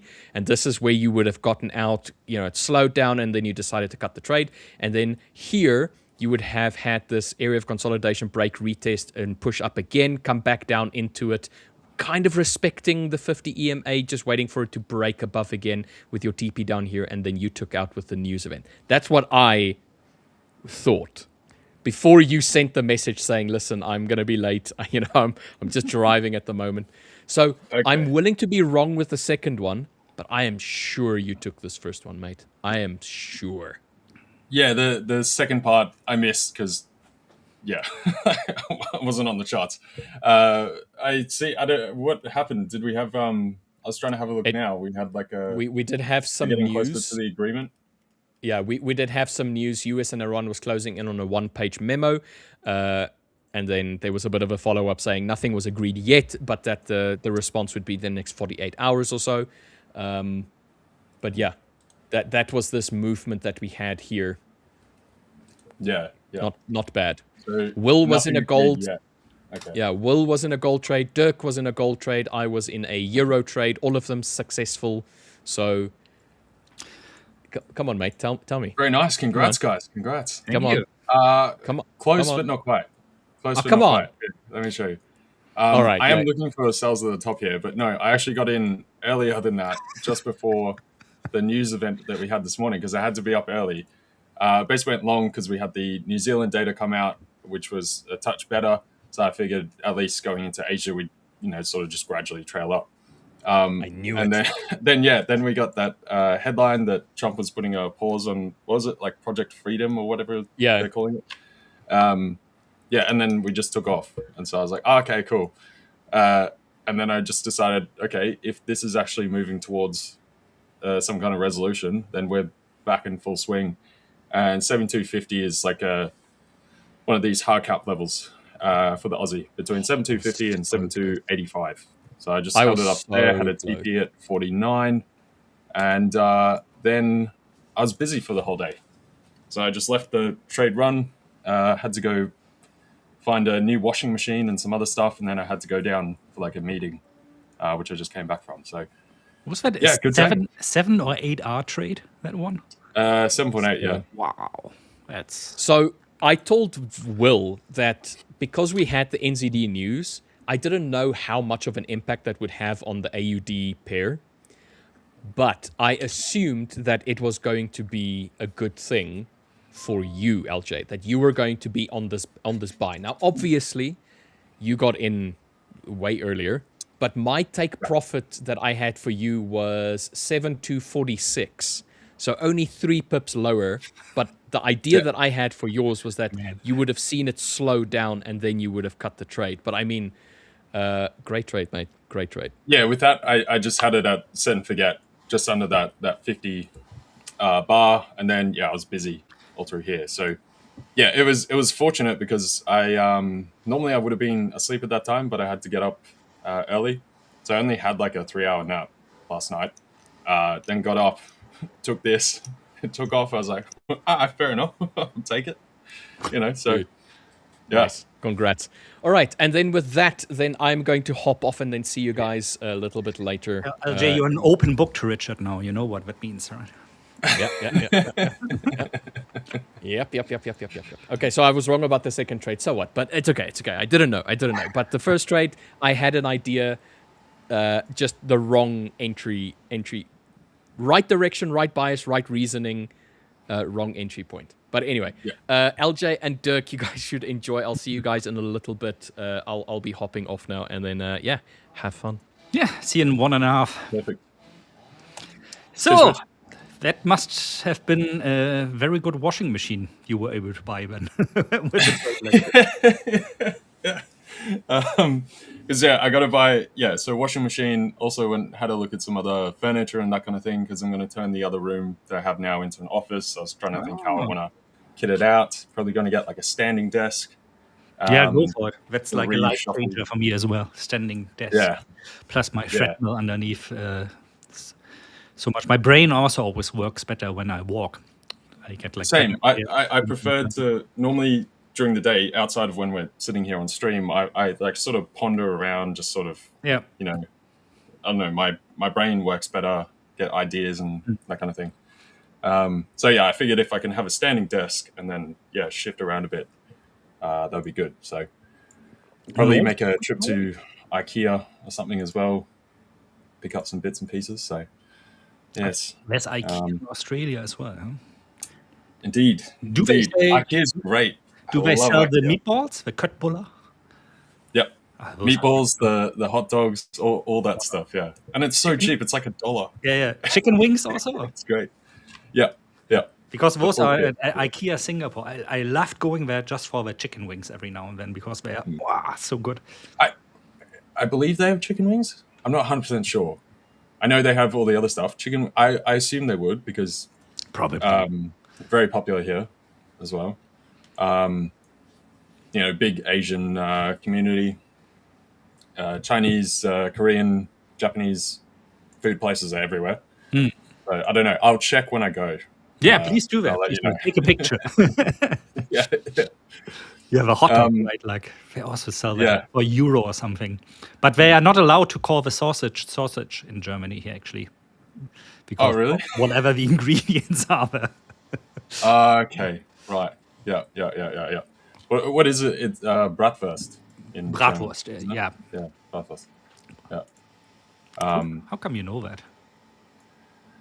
I did German for like a little bit. I just can't you mentioned remember that a while ago. Yeah, much. When someone speaks it to me, I'll like pick up every other word and can kind of somewhat understand. But it used to be better over time. It's sort of faded even more and more. Naturally, if you don't speak a language. Like I used to be quite good in Danish, because we always went camping in Denmark back then. So when I was young, I was like playing outside the camping ground with Danish kids, and so naturally pick it up. But I just recently noticed that I'm not at all able to speak or understand it anymore, which is a bit of a shame. Like my brother is like fluent in Danish, and because he practices it a lot. In Denmark also, but you forget things like this. So languages are like trading. If you don't trade for a while or look at charts for a while, you also probably are going to forget some of the stuff. You use it or lose it, Yeah, exactly. How it goes. So, trades wise, that was my banger from the morning. What I'm sort of looking at now, I want to see a slight further touch, primarily on the Aussie, at these highs, because I think everything's pretty fully priced in now for the Aussie, and we did have the rate hike, which I think is ridiculous. I was also talking about yesterday how I think all the other central banks will just keep on hold, because no one wants to look silly in hiking rates, and then a day or a week later, there's an agreement in the Middle East and it's all good. And once again, we've got rates going up. So go figure. They also signaled probably a bit of a pause on things, even though markets sort of were pricing in another hike in August and then another half a hike by December. So I think this pricing needs to just go away, because there's no way this is crazy going to come through now. So hence yesterday, once we had this sort of pull up through here, I had some earlier trades on after the hike. We talked about it previously, where I was saying we'll probably get that news, then we'll come off. It's kind of priced in, which we did. So I ended up selling the tops of that. I didn't hold the whole way. I thought we'd just come back to where the entry was. We did at the same time then during Asia have, I think, euro and pound sort of broke just sort of a level they were teetering on, pushed it through. Aussie also then came through. once we came down into this cluster, that was my next sort of support area, 7130 to 7150, 4050. Like, this has been an area we've played around in a number of times, took along through there. Unfortunately, I didn't hold it the whole way up here, but I was happy with those two trades. That was the topping area I would have preferred to short from rather than continuing to go long through here. So we did end up getting that. Took this short, held it just down till here, then went to bed, had a small nap, got up, cleaned up that monster. Man, that is really a monster trade, really. And especially in that short period of time, no?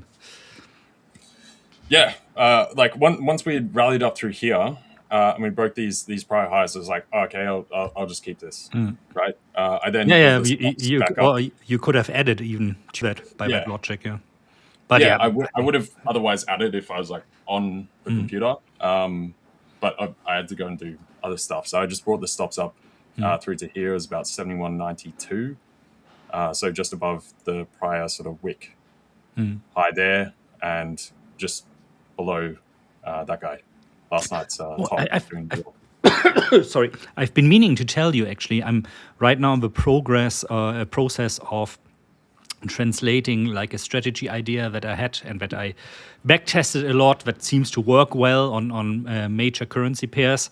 And yesterday I did forward testing on Aussie dollar, and it's the most profitable pair for that strategy. So I had to think of you like, I think LJ might be happy that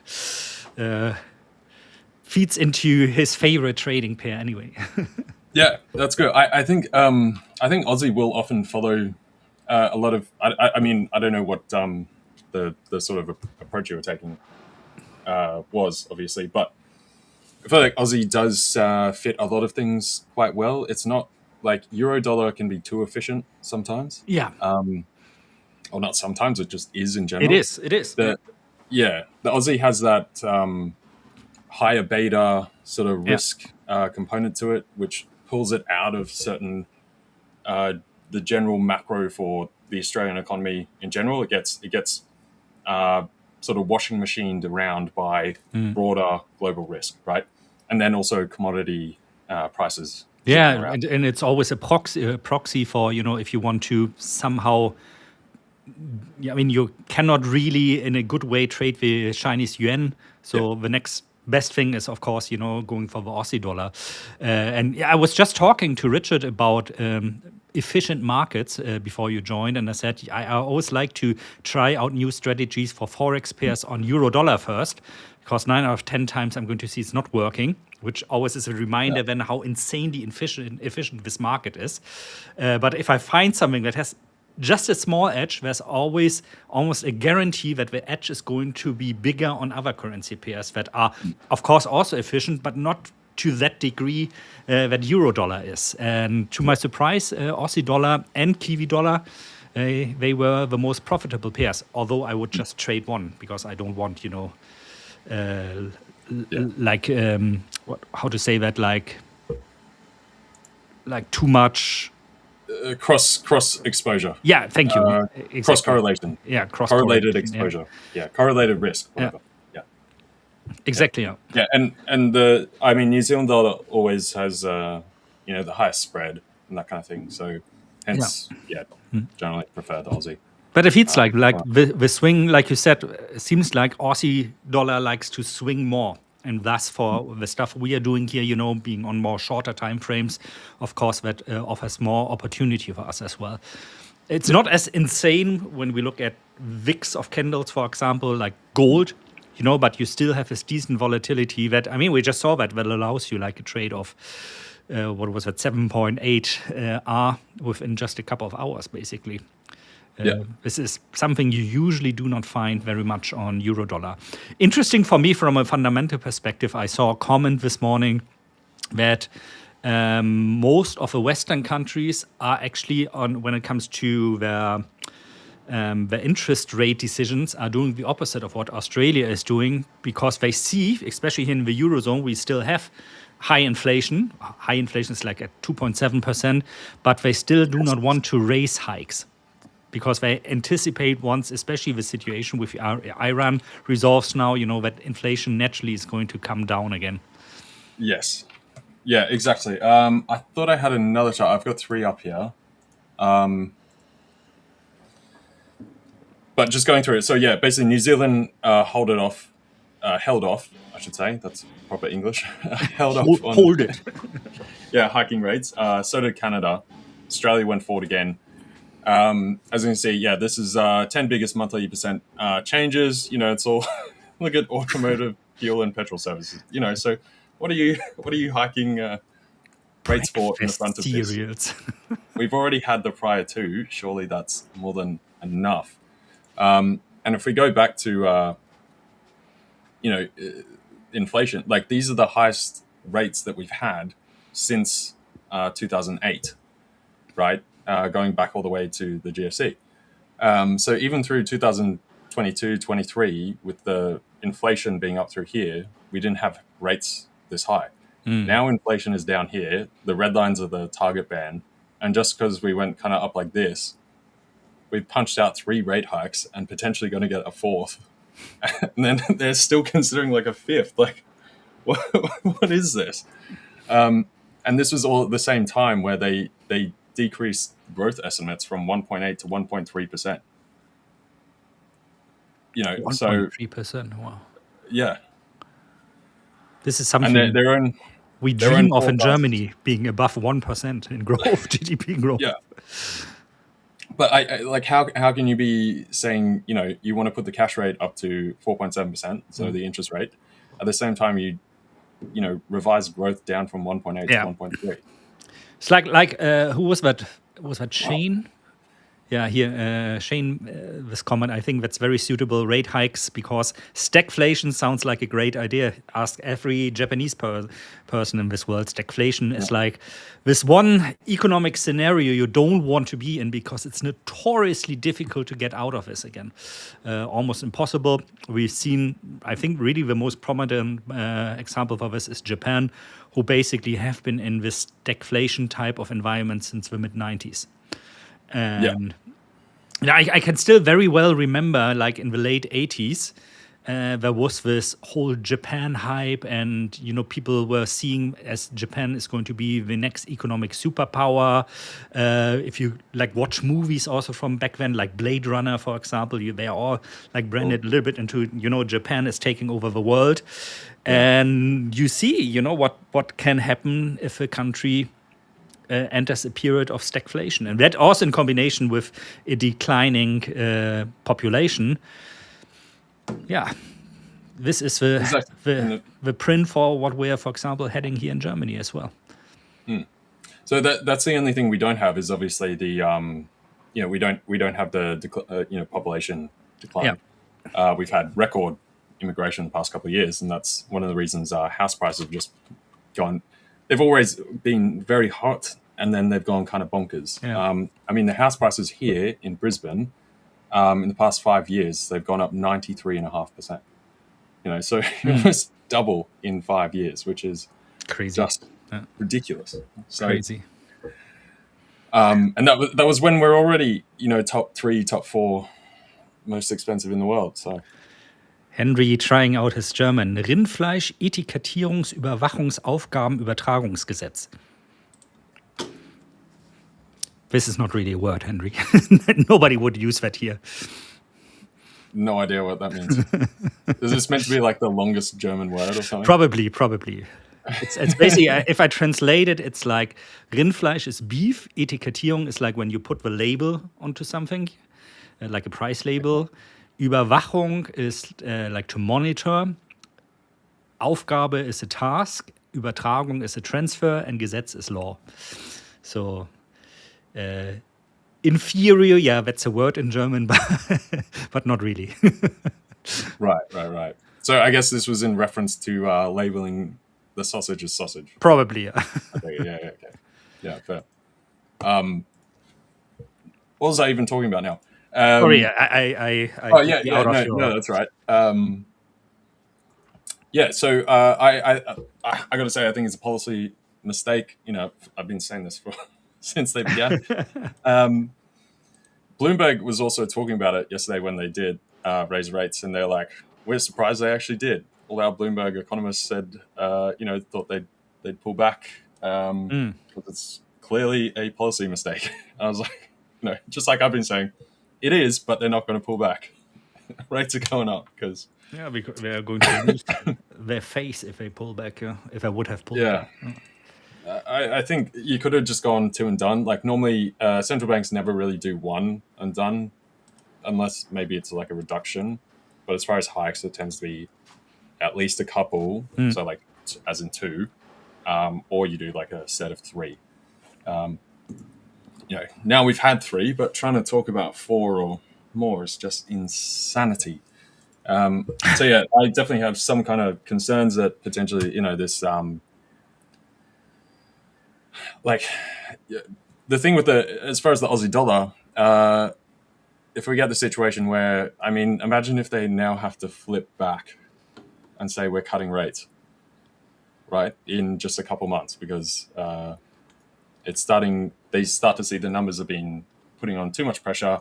Inflation comes back down because of everything. And then they're saying, well, we put rates up. That forward impact is going to come further.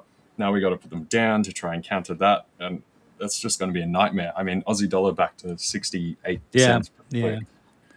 So I don't know. We'll see. But have you been trading dollar yen?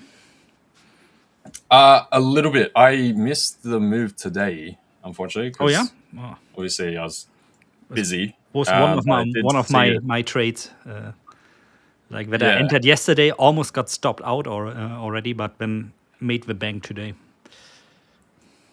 Yeah, I missed today's. I did catch this yesterday. So that was cool. But didn't capture this, unfortunately. That was the only thing through today. I wasn't too mad because I did get the Aussie trade. But again, just like you, we've both been talking about this for ages, so hence I've been eyeing, some kind of drop.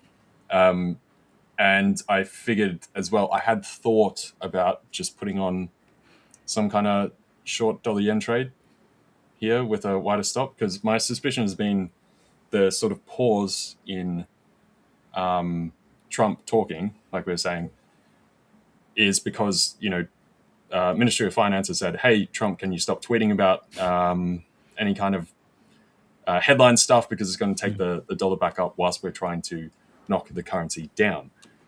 Now, once this morning we had the news of, some kind of potential pause and going back to negotiations, this is now prime to get that whacked. Yeah.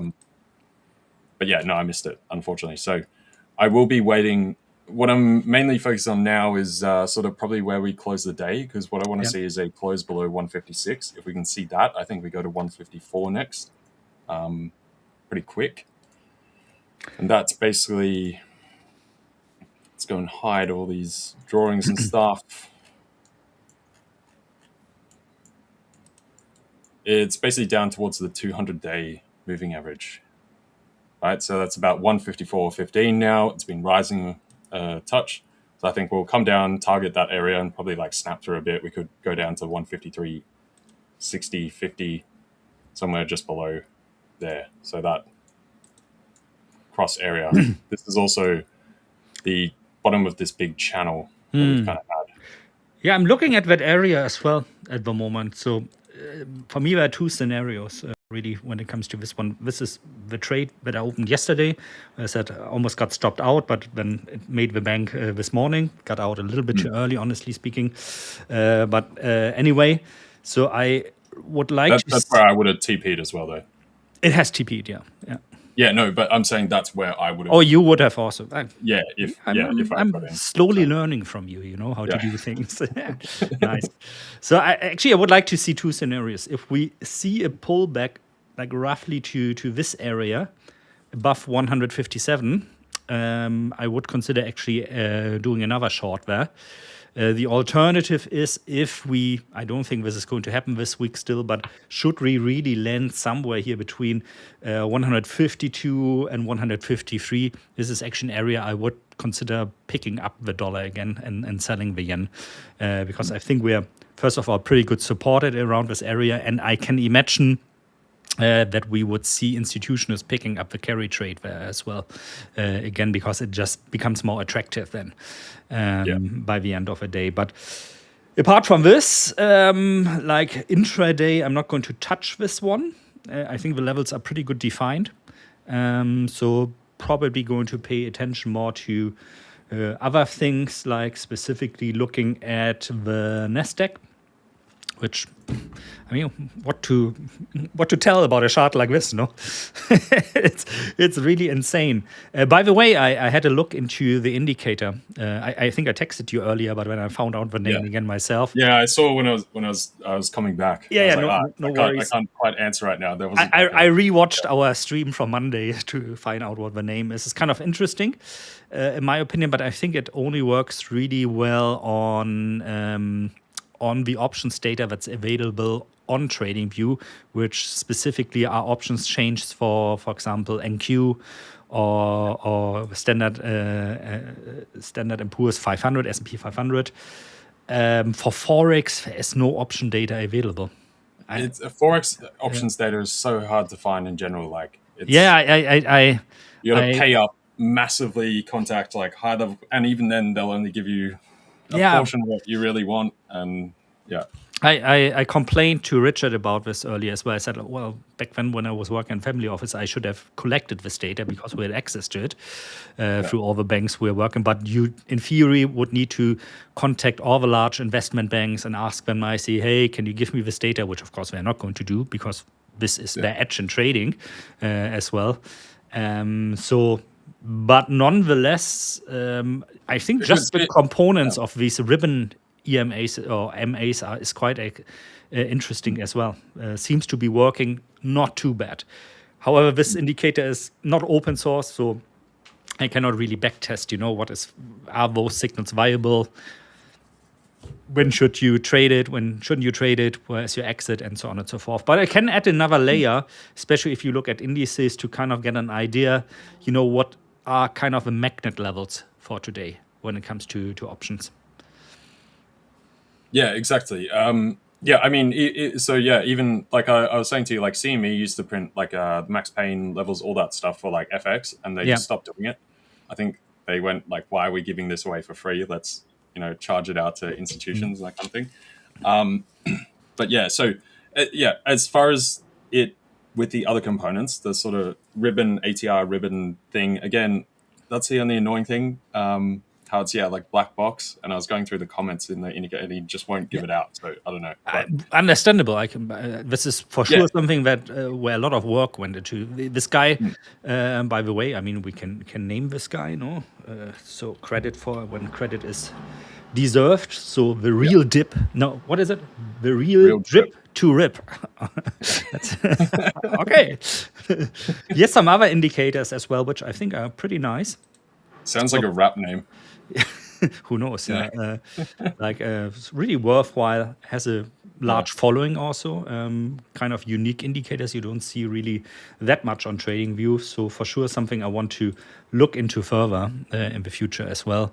For me, I was like, why isn't that open source? I really would have loved to see where does he get his data from, because that's the one thing that's so bugging me as an option trader. And even, as somebody who trades options so often, which is my bread and butter, I cannot get access to this data, or only to a very small isolated fraction of it with the banks I'm trading. Yeah, exactly. It's very annoying. I was also I've been trying to search up a bunch of others to see if there's any other decent ones as well. And again, that's the problem of like, where's this data being derived? And everyone wants to be very like coy about it, so I don't know. Just getting back to chat, just because I've seen so a bunch of you guys questions. We can smash through some of these. Don't worry, I haven't forgotten about them or whatever. We were just hammering through what we were talking about before, so we'll smash through some of these real quick just to catch up, and then keep rolling. So LJ, what is your opinion on the UAE leaving OPEC and Saudi gave the warning to US using yuan as an alternative to the petrodollar? It's because the US has failed to cover the Hormuz Strait. I don't think they'll go to the yuan. at all. Not whatsoever. No one's going to the yuan for the dollar.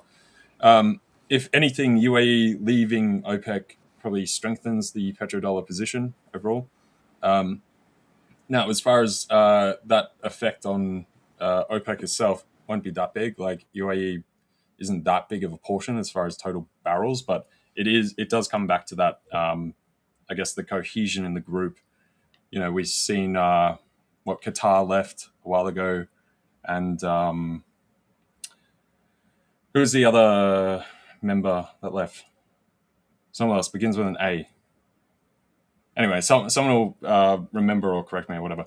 But yeah, so it's more obviously the UAE has higher capacity to pump out oil with all the infrastructure that they built, and they're being basically undercut by like 30 to 40% of the total capacity they could be putting out because of the OPEC sort of rules. So they're saying, why are we leaving 30 to 40% of the money on the table, especially when oil and that kind of stuff is somewhat going away. It'll always be in use, but some point in the next couple of decades, not to the same amount. So they want to get what money they can right now. Obviously, makes sense. But yeah, as far as the petrodollar, like that's not changing. Yes, China is trying to press its own things. Maybe there's some kind of breakup in the future and we get like a split market or something. But I don't think people are going away from the petrodollar. The dollar system in general would have to go away. And no one really trusts the yuan setup and China. It's just not... there's trust as far as, the country... So it comes down to like legal framework and structure. And so how companies operating in the system globally can all have like a kind of relatively level playing field where they can all either sue each other or make agreements or contractual agreements and have some kind of relative homogenous setup. The Chinese system, the yuan, it's too... They don't even want that themselves, really, right? Yuan, yeah, they want to take a bite out of America, but they wouldn't go full-fledged.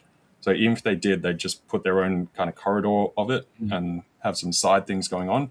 Again, that goes back more to countries wanting their own independence of like national security type stuff, energy independence, resource independence, that kind of thing. So we're seeing the same thing right now in Europe, and that's also part of in Europe for the push towards the digital currency measures as well, right? They want to have their own system. Same with energy. One of the funny things with energy is right now they're wanting to push more towards solar, so have independence. But if you do that, you actually don't have independence. You just swap that over to China. Yeah. China controls all the solar stuff. So yeah, it's more of that sort of onshoring, reshoring, everyone trying to take back their own power, not be so reliant on everyone, at least for core infrastructure. I think for the Chinese yuan, to really become a contender on a global scale to the US dollar, they would also need to get rid of this onshore yuan and the offshore yuan. The offshore yuan being, what we actually touch here, being outside of China. No? And people always closely watch the gap between those two because it tells you a lot about if there's any economical stress, for example, within China. But this structure by itself, of course, cannot replace like an open flow system like the US dollar, for example, is. You cannot differentiate between onshore and offshore then just to be protective of your currency.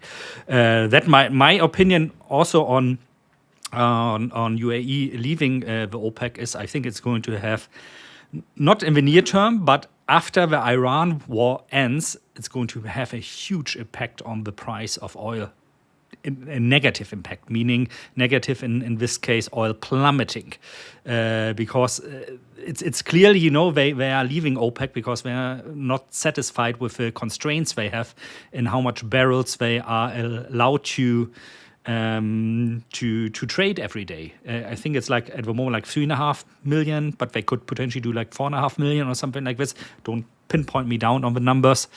You're muted, LJ, and am I? Yeah. So Yeah, I think it's like 4.5, 5, but they could do like 7, 7.5, or something like this. And I mean, it's just a basic function of supply and demand.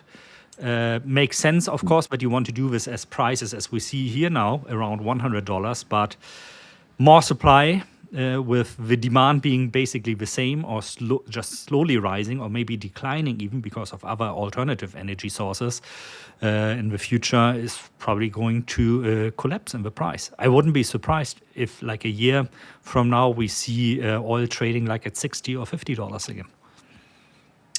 A year from now, yeah. Yeah, definitely. I think we're going back to the 60s for sure, especially after this sorts itself out, the whole Hormuz thing. I think probably average the rest of the year is probably 80, 85. Yeah. Maybe, dips into 75s. And then I think next year, back down to the 60s. I think it will depend on as well how much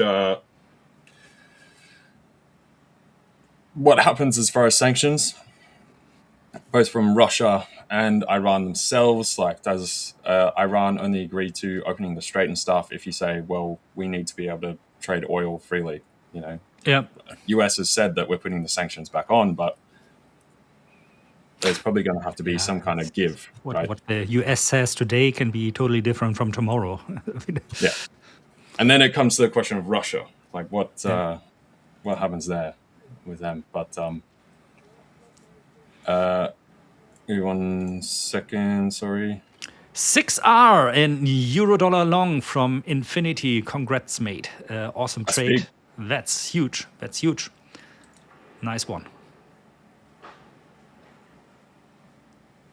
Sorry, hang on. My computer's being annoying. Okay, there we go. That's better. Sorry, it froze up for a bit. Dubico was also asking this a little while ago. Let me just crack over to these charts. So let's zoom all the way out. So that's not quite what I wanted. Okay. This area cluster through here, so 7250 to 7285 is basically just a top band area. There's a bunch of options levels up there. It also kind of separates that lower cluster down to 69 between 7250 and up to 75/76, right?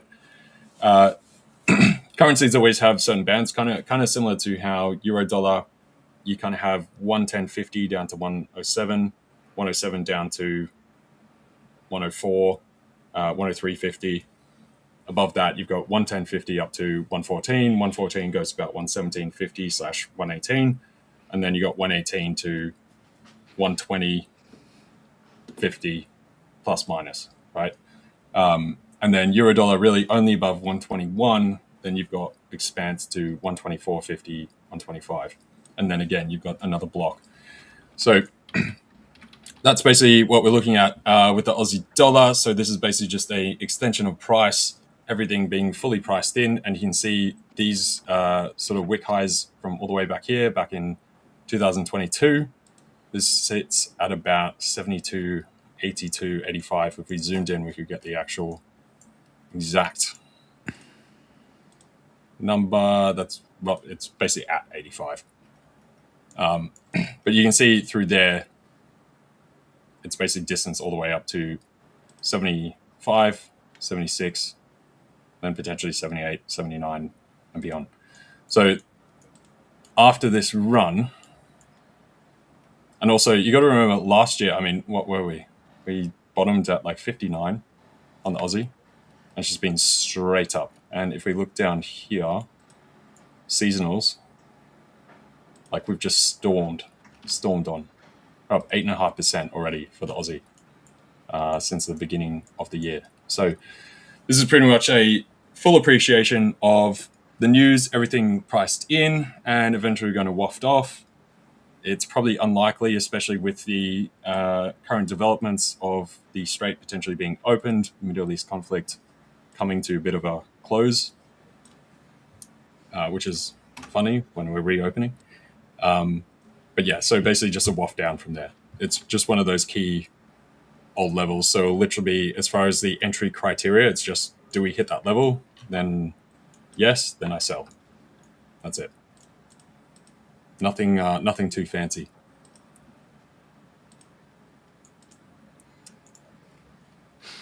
Question is, do we actually get another touch up there, though? It was already starting to fail. So hence the fact that we didn't even meet 70 on the last pump. We failed here at about just below around 68. And now we're kind of struggling to actually push higher. Meanwhile, euro dollar has gone to new highs. Pound dollar, similar deal, at least pushed up towards those highs. It did go a bit further. We can see that these guys are roughly stalling out. And also trying to place or pre-position, I guess, on a bit of a delay in the negotiations or an agreement, right? So it's probably not going to be, one and done. Probably to the end of the week, going into next week. Trump is meeting Xi next week as well. So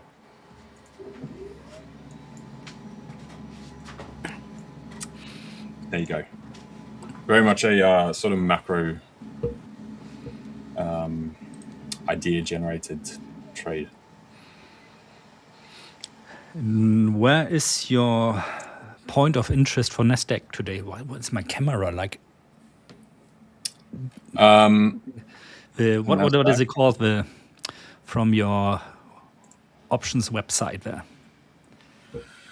Option charts IO index. Let's go Nasdaq. The 0 DTE probability distribution. 28024. Interesting. So, because I'm also looking for kind of a pullback for another long entry on that one. I was going to say, give me a sec. I'm just going to exit these. Sorry, enter. Or I'll hold on for one more jump.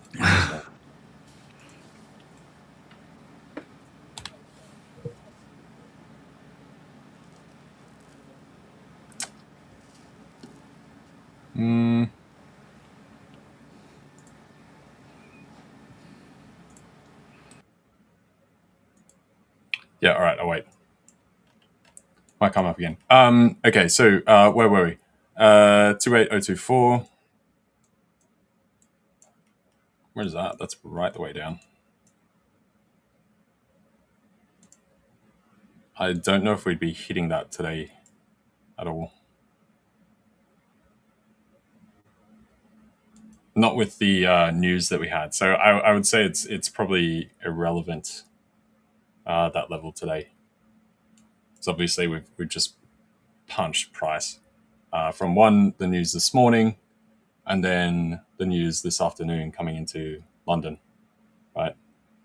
So otherwise, if we kept trading around here early today, didn't have this morning's news just after rollover, price would have been sitting around here. So 28024 is not wouldn't be surprising. But now we've driven up.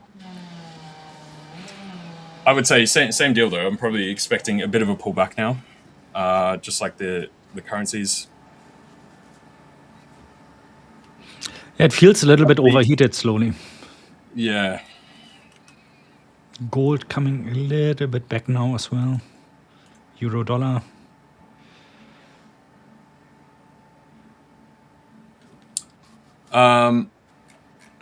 Sorry, I'm just trying to catch up with some of these. Here, I'll spot to your chart while I read some of these. Yeah. A bit longer. I was trying to figure this out whilst talking. Hang on. One question here I just saw popping up. Please, can you enlighten me more about the difference between futures and CFDs? Yeah, for sure. I can do that.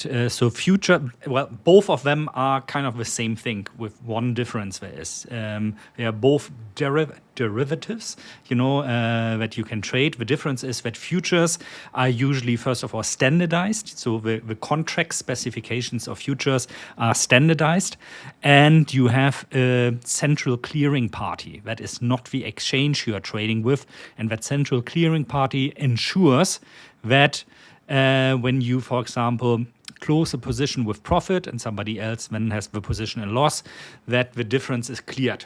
With the CFD, your clearing party is the broker you trade the CFD with. So if a broker goes bankrupt, your money is gone. You're not going to get your profits from closing a CFD position in profit. Whereas if the exchange you're trading with a future is bankrupt, you still have a clearing entity, Clearstream, that would be, for example, in Germany, behind this, that's still going to guarantee you're going to get your money.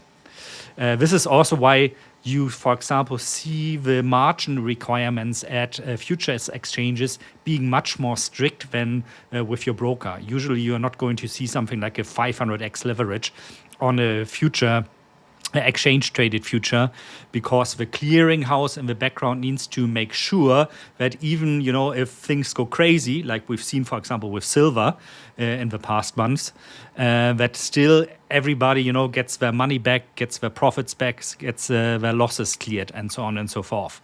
So decisions of the clearinghouse, like regarding maintenance margin, for example, for futures contracts, especially on metals, have direct impacts on markets as well. You'll see that we have that, for example, in silver. Don't know if you guys remember that, where we had the news coming out, if you want to trade silver on silver futures on an exchange, your margin is now higher than it was in the past, which led to silver contracts being sold because a lot of people couldn't maintain that margin anymore. So that's the difference.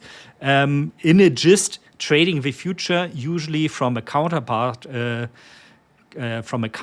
risk is more secure than just leaning on trading just the CFD. So CFD stands for contract of difference. So whenever possible, I would opt for the future instead of the CFD. What are you looking for, man? I was trying to read these questions about the contest thing. So look, people trading the contest because it is the contest. Yes, they basically full port the accounts. People make ridiculous returns. 1 week they try and do it, they blow up. They blow up again, blow up again, blow up again. You get enough people all trying to do it, there's going to be someone that actually gets it right? Yeah, that's kind of the trouble with it. People are not trading normal. If they won an account and then they had to trade that account and they were trading that same way, they get nixed, right? They get banned because you're not trading properly. As for what to do about that, don't know. It's hard because it is a trading contest. People are always going to blow that out. And sometimes there are also just people that do happen to do really well, especially with some of the gaps that we've had where people have taken certain speculative trades, hold it over the weekend, we come into a gap, they clean up, that kind of stuff. So as to what to do about it, I don't know. We can see. Try and raise it, but I'm not sure what will happen. Yeah. I mean, we have to see also it's for fun, no? A trading competition like this is for fun. It doesn't have anything to do with reality, like LJ just said. You don't see, Void said this here, you don't see the same name ever again because it's pure luck. What the winners usually have there, and it's nothing to do with strategy. Nonetheless, it's fun sometimes, because you can try crazy things. And maybe you end up, in the top 10 or something and win something. So for a practice try run of your more crazy strategies, why not? Better than needing to, buy an evaluation account to try something crazy. That's the step I would do if you're, pretty comfortable already with what you're doing and you now want to try it out in a real setting. So I would say probably the only thing you can really do is if you can't beat them, join them type thing. Other people are going go YOLO. bananas. Go bananas yourself. Find the perfect setup on gold or something else. Full margin it. That seems to be what other people do.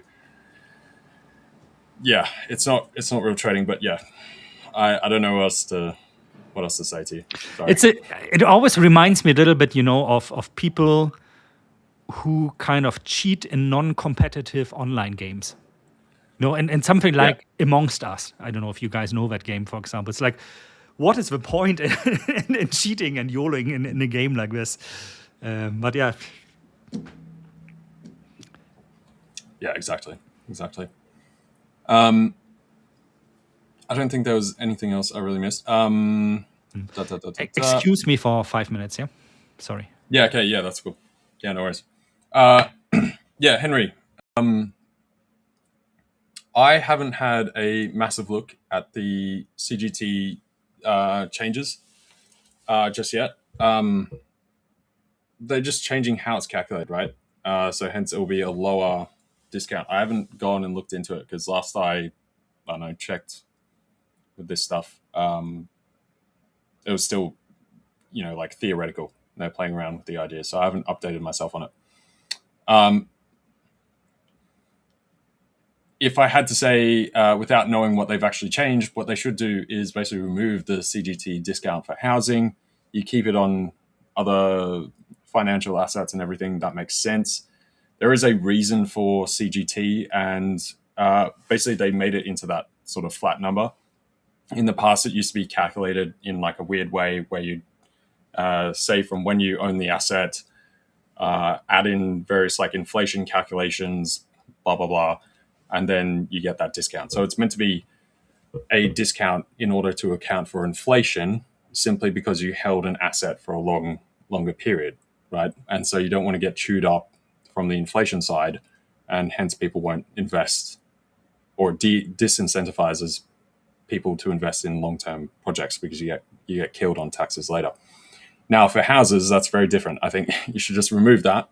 It would stop people flipping houses all the time, because the thing is, with other assets, you're not getting like 5-to-1 leverage, where you can go to a bank, put down 20%, get the other 80%, and then the asset goes up 20%, you've made 100% on your money. That's kind of ridiculous, because for traditional assets, like you got to front up the whole capital yourself. Same if you buy stock, right? If you buy it on leverage, you're going to be paying swap fees. So there are fees involved, and obviously more risk. I think they need to get rid of it for housing, but other stuff should stay the same. But yeah, I haven't updated on it. They want to axe or reduce CGT discount, including for non-housing investments, and previous investments may not be grandfathered. Well, if they want to do that, then that's dumb. That's really dumb. Especially for people with actual money, they'll set up offshore accounts. You'll see people not going into, as well with wealthy people who often have like self-managed super. They'll stop doing that. Obviously, it's tax beneficial. They'll keep it themselves, take it offshore. All that money leaves the entire system altogether.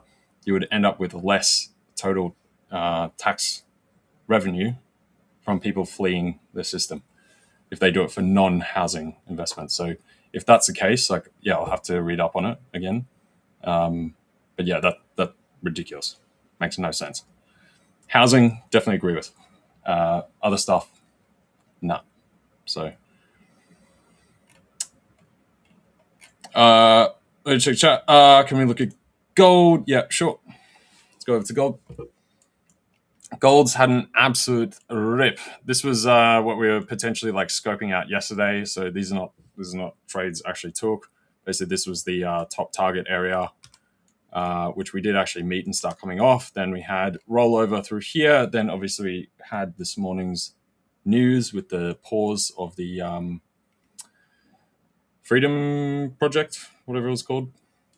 With the US potentially going to ferry ships through, and they've gone back to negotiations. Now, gold, after this kind of a run, we pushed pretty high. Obviously, we do have a slightly higher area with these tops kind of through here, but you can see we are starting to stall out. I think it's somewhat similar. Like this right now, without knowing that those tops are up there, this would look pretty nice for a short. However, I would probably like to see us come a touch higher before shorting. So up towards 47.20 or so. If we can get one final spurt higher. We might not make the whole distance to 47.20, but somewhere in this top basket just above the prior highs is what I would prefer. Now, that's also going to depend if you want to get like a very perfect, neat entry. Otherwise, if you're willing to have a larger stop, you could even go short at market where we are, stops above there somewhere, and then probably just targeting the prior wick high that we had through there, which is also the floor of this trading range through here. And this is back when we drew our God trumpet you, if you guys were here for that the other week. That one. Yeah. Was that last week? That was when was the weeks blur together for me now. I think that was 2 weeks ago. Trumpet you. Yeah. But yeah.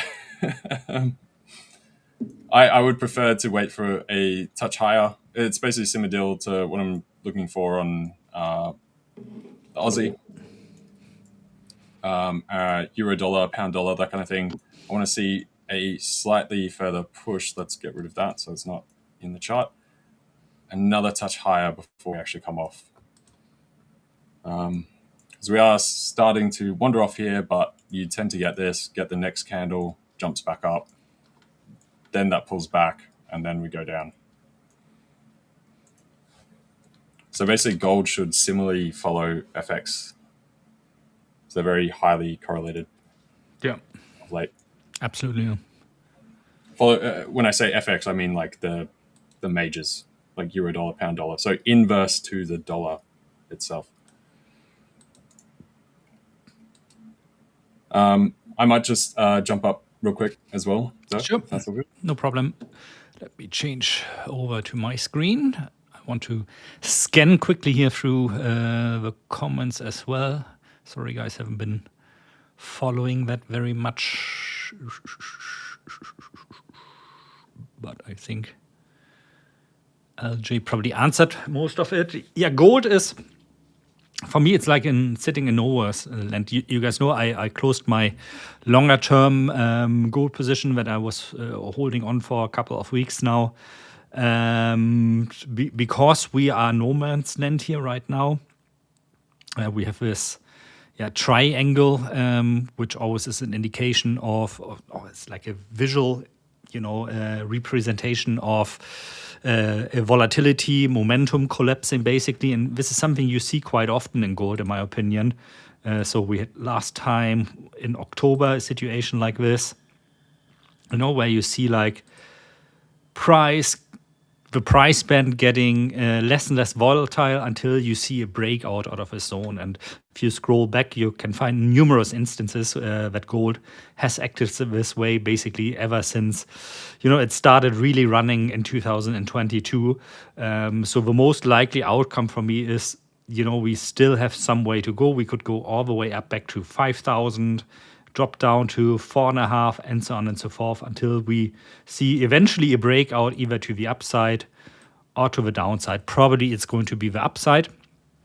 That would be my best guess. But at the moment, it's nothing really where I say like, oh, this is like a trade I desperately need to jump into. Especially you would kind of chase the fox here, when the main move has already taken place. I mean, we went from 4,561 now to over 4,700. So I also would probably think that we are ripe for a little bit of a pullback. I did the long trade this morning. And like intraday, I think the picture is still extremely good. If I compare the 1 minute chart with the longer term Renko chart, the regression channel trajectory is, I think I need to do it like this on the stream here, still pointing upwards. So both kind of look to be in the same trajectory. So what actually would make me trigger a possible long trade is if we see price today in the next hours go down here. So that's the -3 sigma or even the -4 sigma. So at the moment, if we forward project that maybe to here, so somewhere here in the area right now between, that would be the 4,690 and 4,695. That when we talk about scalp trading, that could trigger a long trade for me. But that also being said, without, of course, Trump tweeting something or, any news coming out. By the way, do we have any news still that are... okay, we have Canada news, so that's not going to affect gold that much. But this is something I could see myself trade. If that happens, I could see myself trading really, like something like this, and then, aim for the 2 sigma here. So we are talking. Let's see. Let's like pan out that trade. Actually, what that would be. Pretty tight stop on this one. And then let it run up to here. Yeah, that would be nice. 2.9 R trade. So I could see myself doing that. The danger is, of course, because on the left one here, I'm operating on a 1-minute chart that we extend downwards. But still, that's the only really scalp trade I see at the moment. I wouldn't want to touch shorts on gold right now because the trajectory is to the upside right now, and it's aligning over time horizons. It's the same in Nasdaq, which makes sense, because they are quite closely correlated. If you look at something like dollar yen, it's the opposite picture. We have the short term, the 1-minute chart with a downwards trajectory, whereas the longer term chart is still upwards.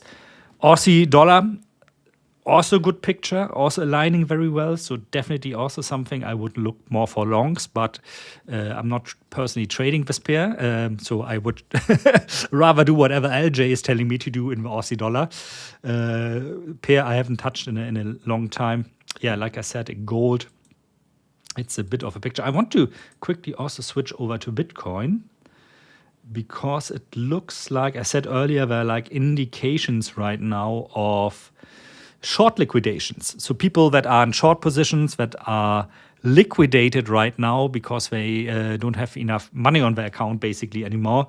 This always happens when you see this yellow coloring here. And usually the transition from when the liquidation is done to a more normal market is sometimes a very good entry on which it's especially on the long side a good entry. So we saw that, for example, happening here the last time. You can see here this long signal at the close of a candle. So that was a pretty good long trade. One I missed though, I have to say, because it's not yet coded, hard coded, but it's automated. But should we see a little bit, couple of more candles, like 4 or 5 candles, we're talking about an hour to an hour of half of more short liquidations, that could be a good signal to actually go short there. Yeah.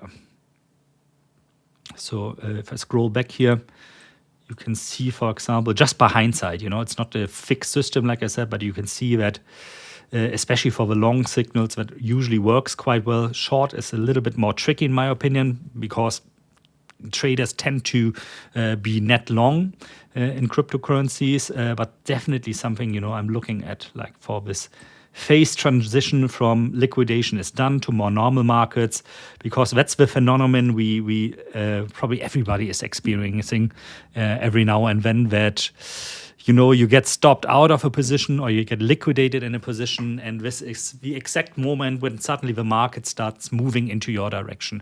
Very, very normal, happens to all of them.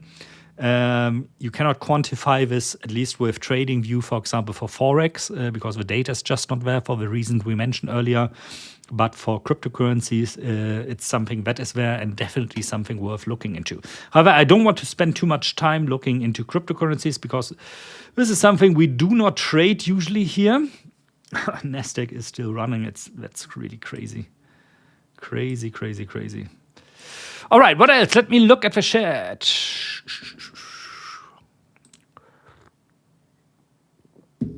Prakash trading or wants to enter a trade in pound sterling in cable. Let's have a look at this.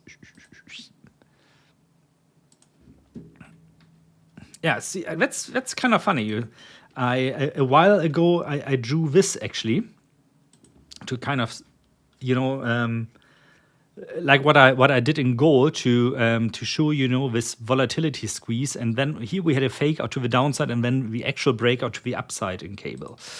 And now you are having a trade, a limit order up here, so at 136.20.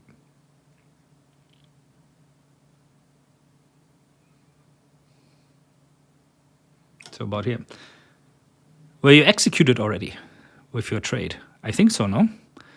When did you tweet that, like 11 minutes ago? Let's go down to the lower time frame.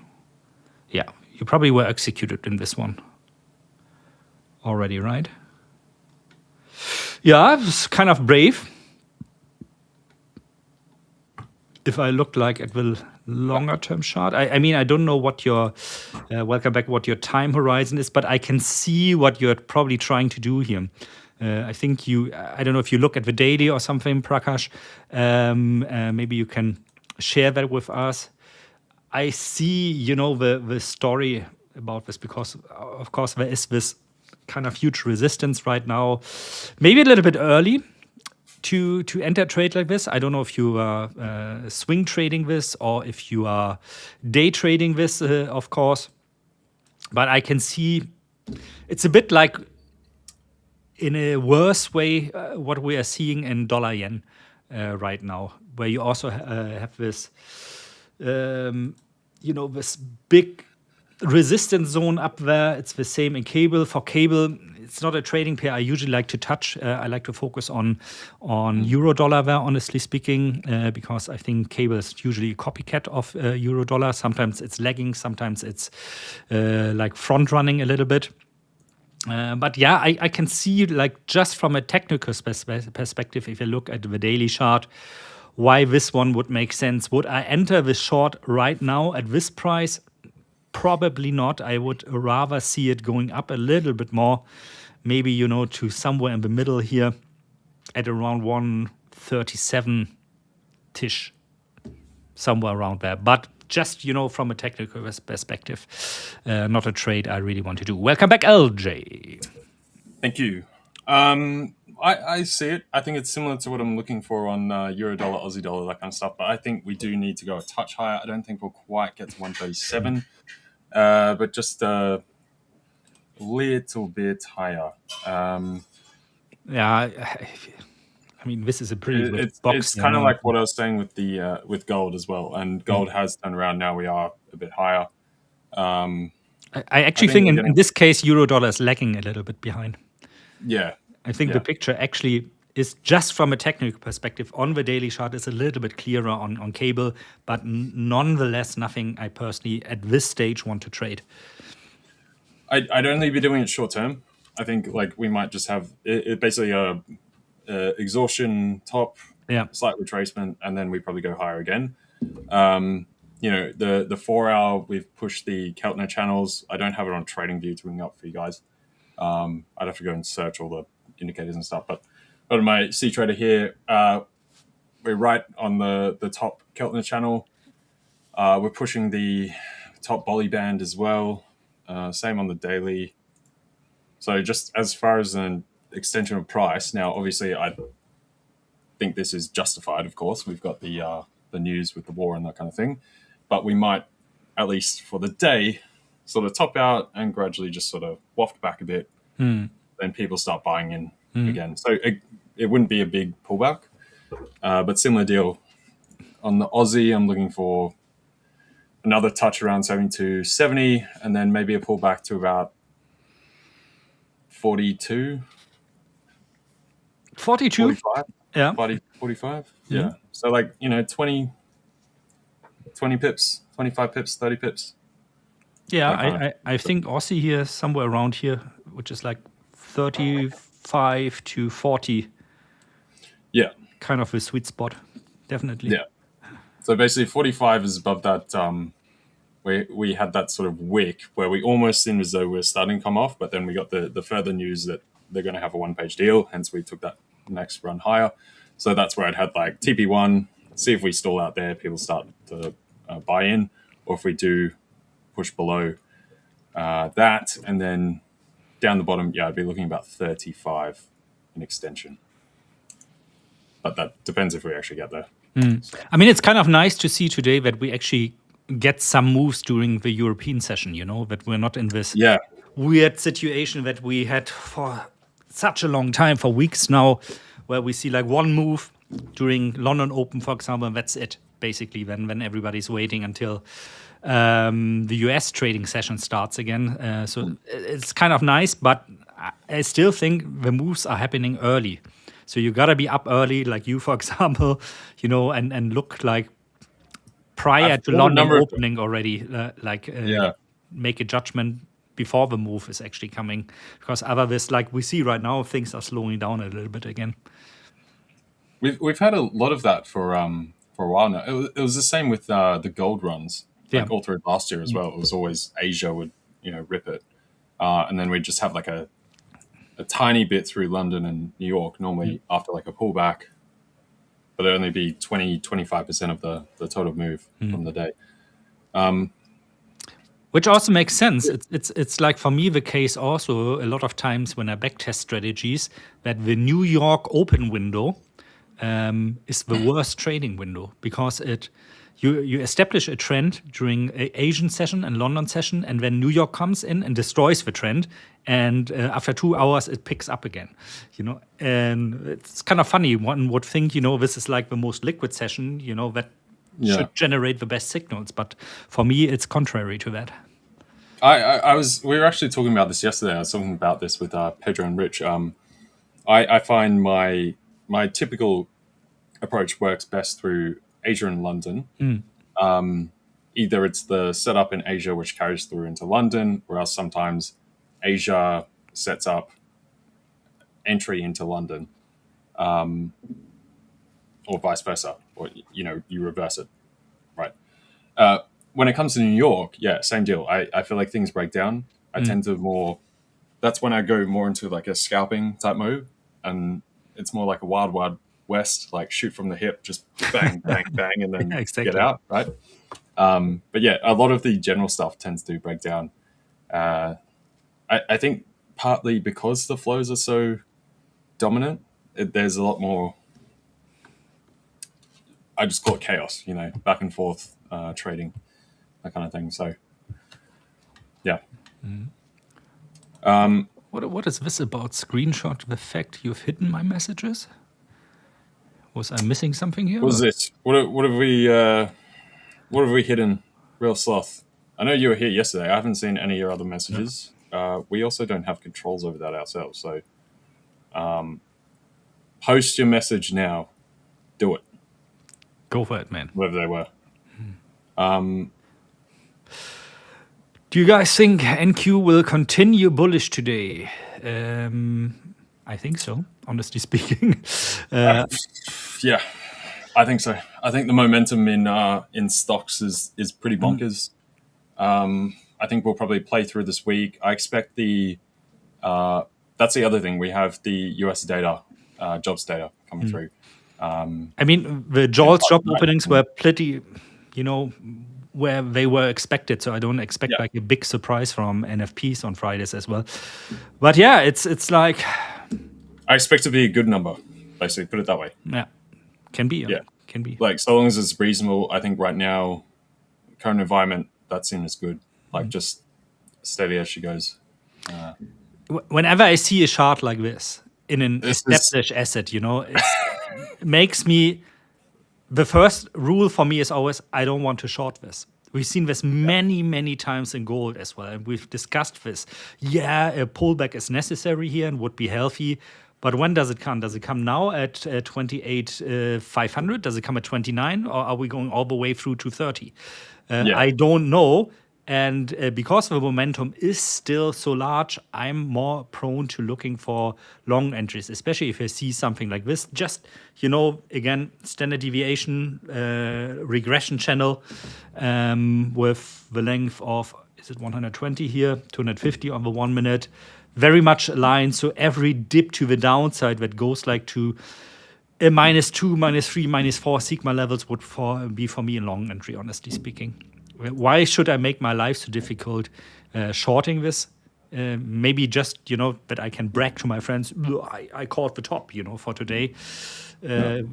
Works one time, then the next 5 times it's not going to work anymore then. So don't make your life difficult. Of course, probably like next week somebody's going to quote me, Dirk said it's going to continue and that was the exact top. Could be, could be. That's what you have stops for.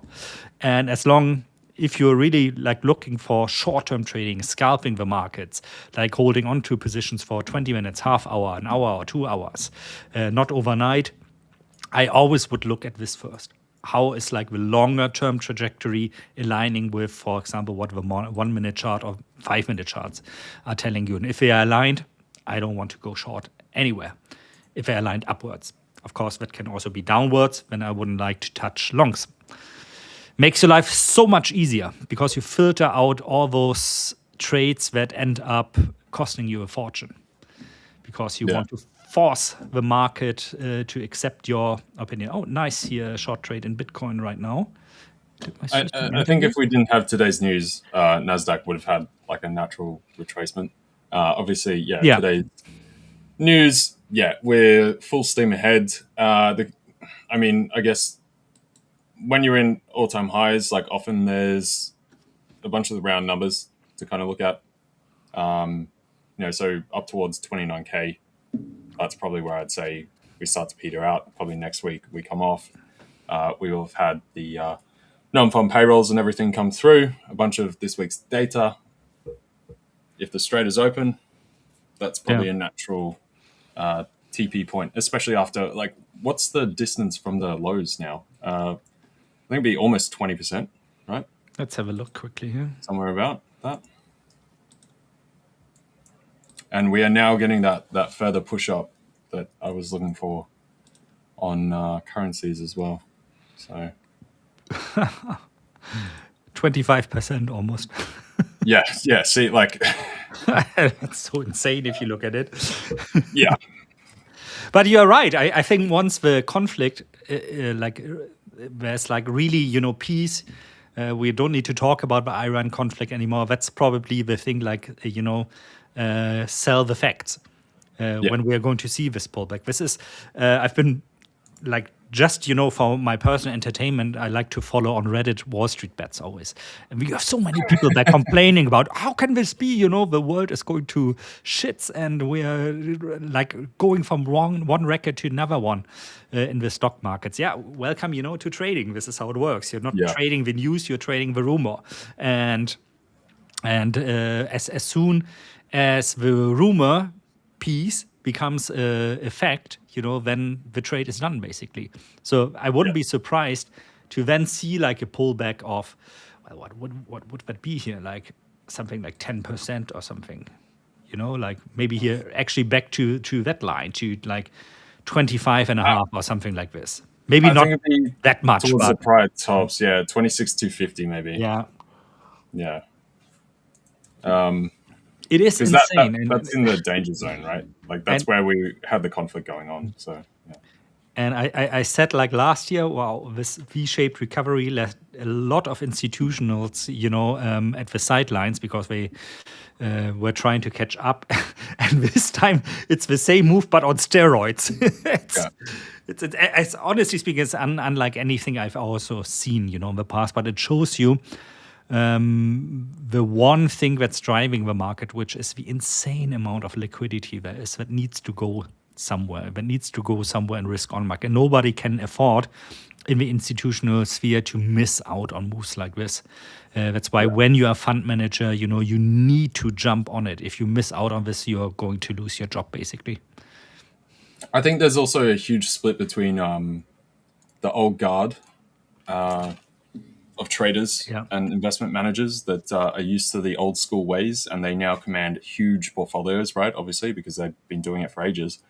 And we've come into this new sort of dynamic of how markets kind of function.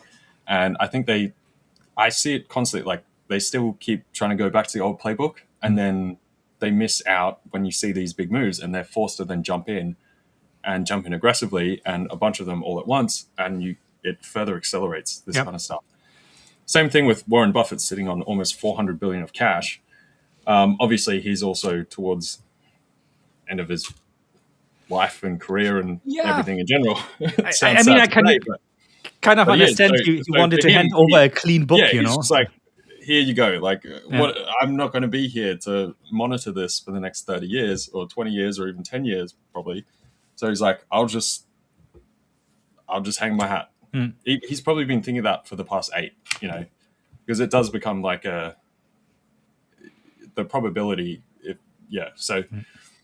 And you have to be adaptive, no? I see that with myself. You might remember, I think in December or something, we did like a special, or we were talking about, what do we expect from next year, where I was still the opinion I want to wait to buy stocks until probably October or November. I've completely changed this opinion by now. And one of the parts was still very prominent for me, and I don't know how I missed this myself, this information,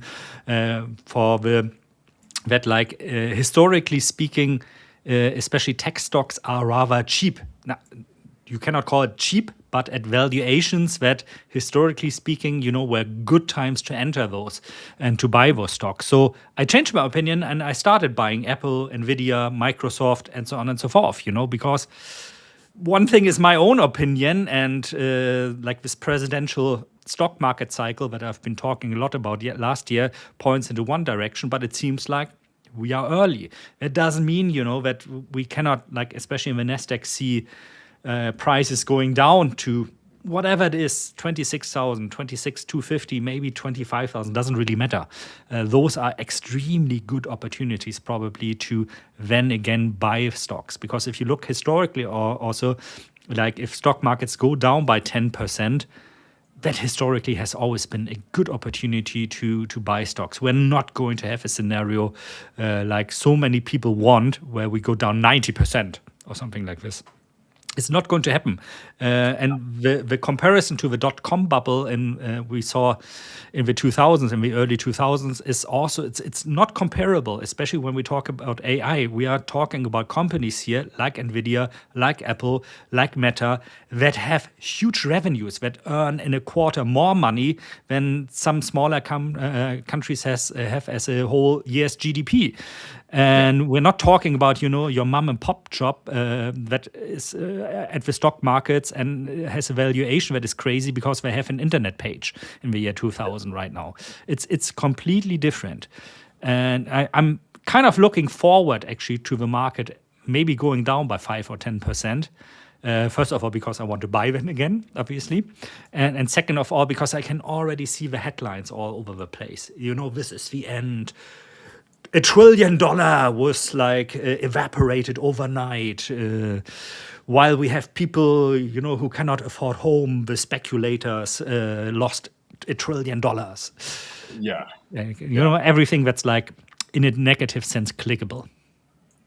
Yeah, exactly. And I think, like, even if stuff did implode, like, they can survive it. I mean, they've got proper businesses going on. It's the same thing with Meta and how much money they pumped into the metaverse.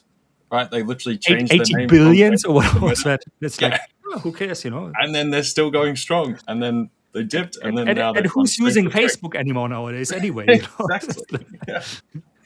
So it's the same thing. Like Apple, I mean, they've got more cash on hand than the U.S. government does.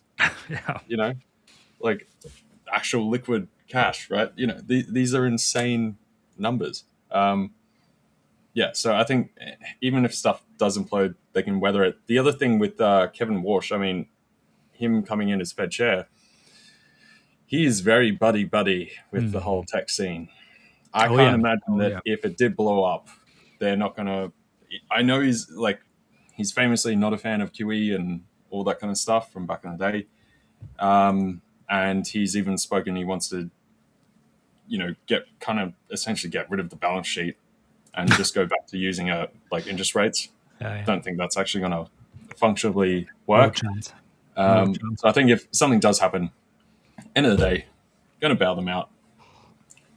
I mean, in a way, he's like a very traditional central banker, We shouldn't have a balance sheet, we should not intervene. Our tools are especially interest rate.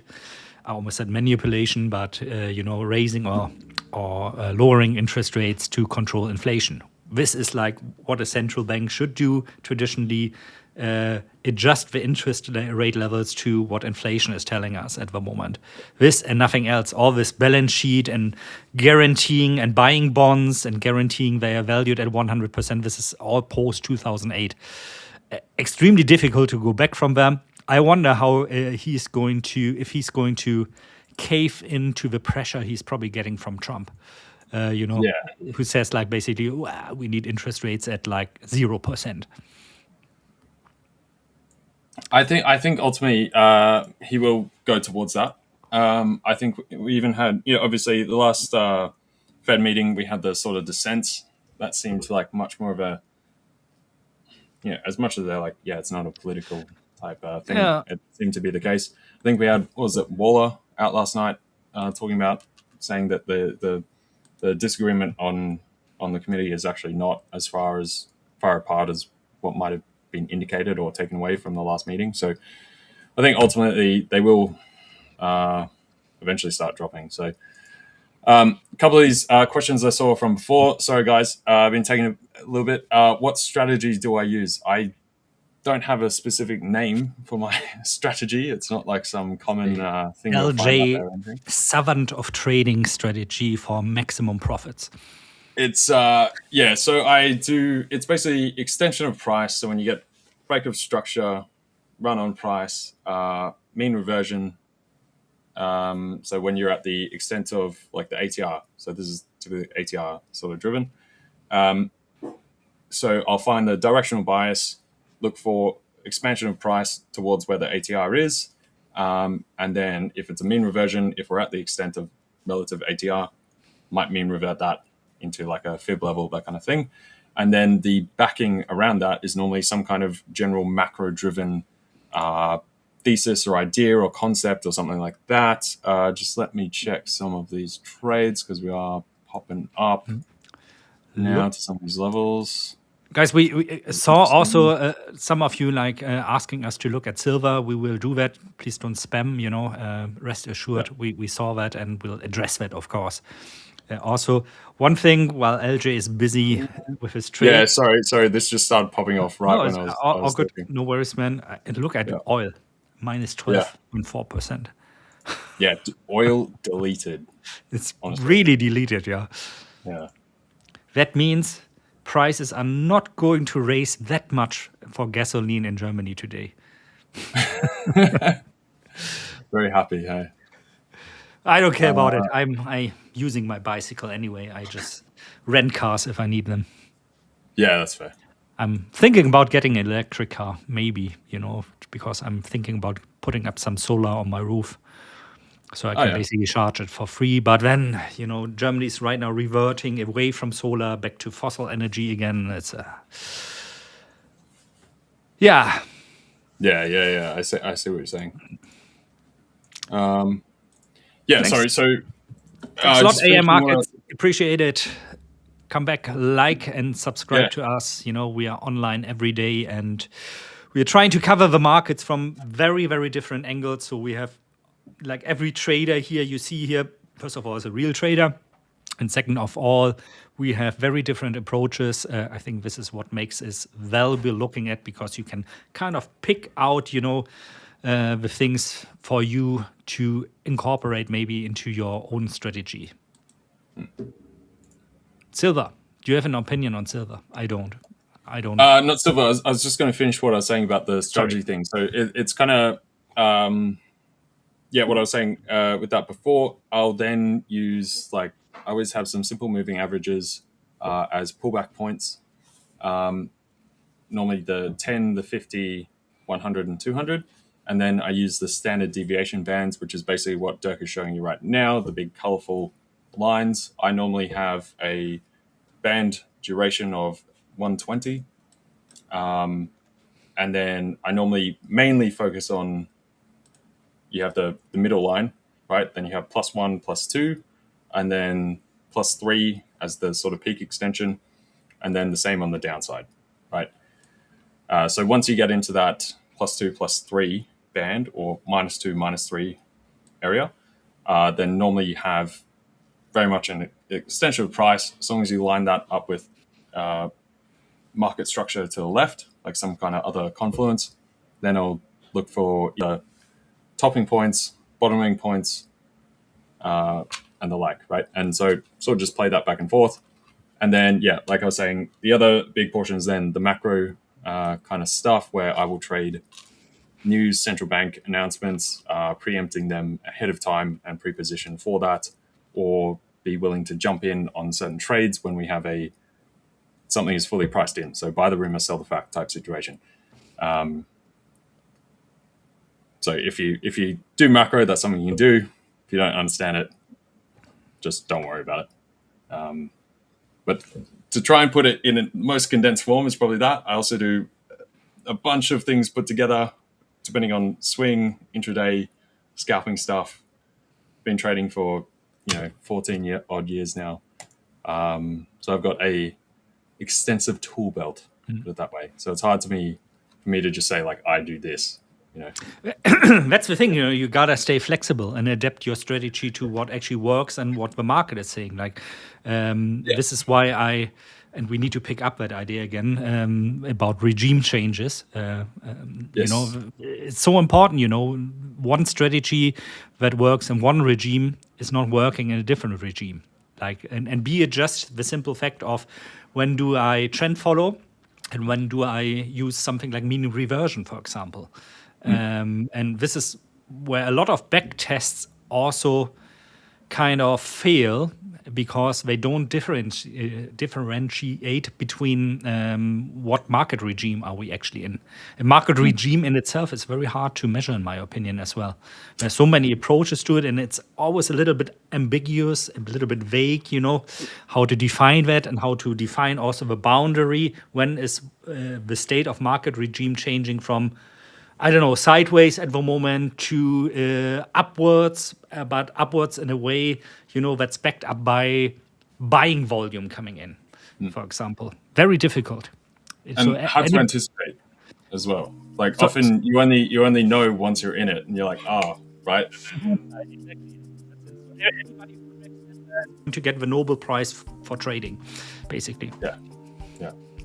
Welcome back, Richard, the one and only. Hello. How are you guys? Hello. Not too bad. Is it already 1 p.m.? My God. Time runs. Yes. Time flies. Yes, it is indeed. How's the market been for you guys? Good. Pretty good.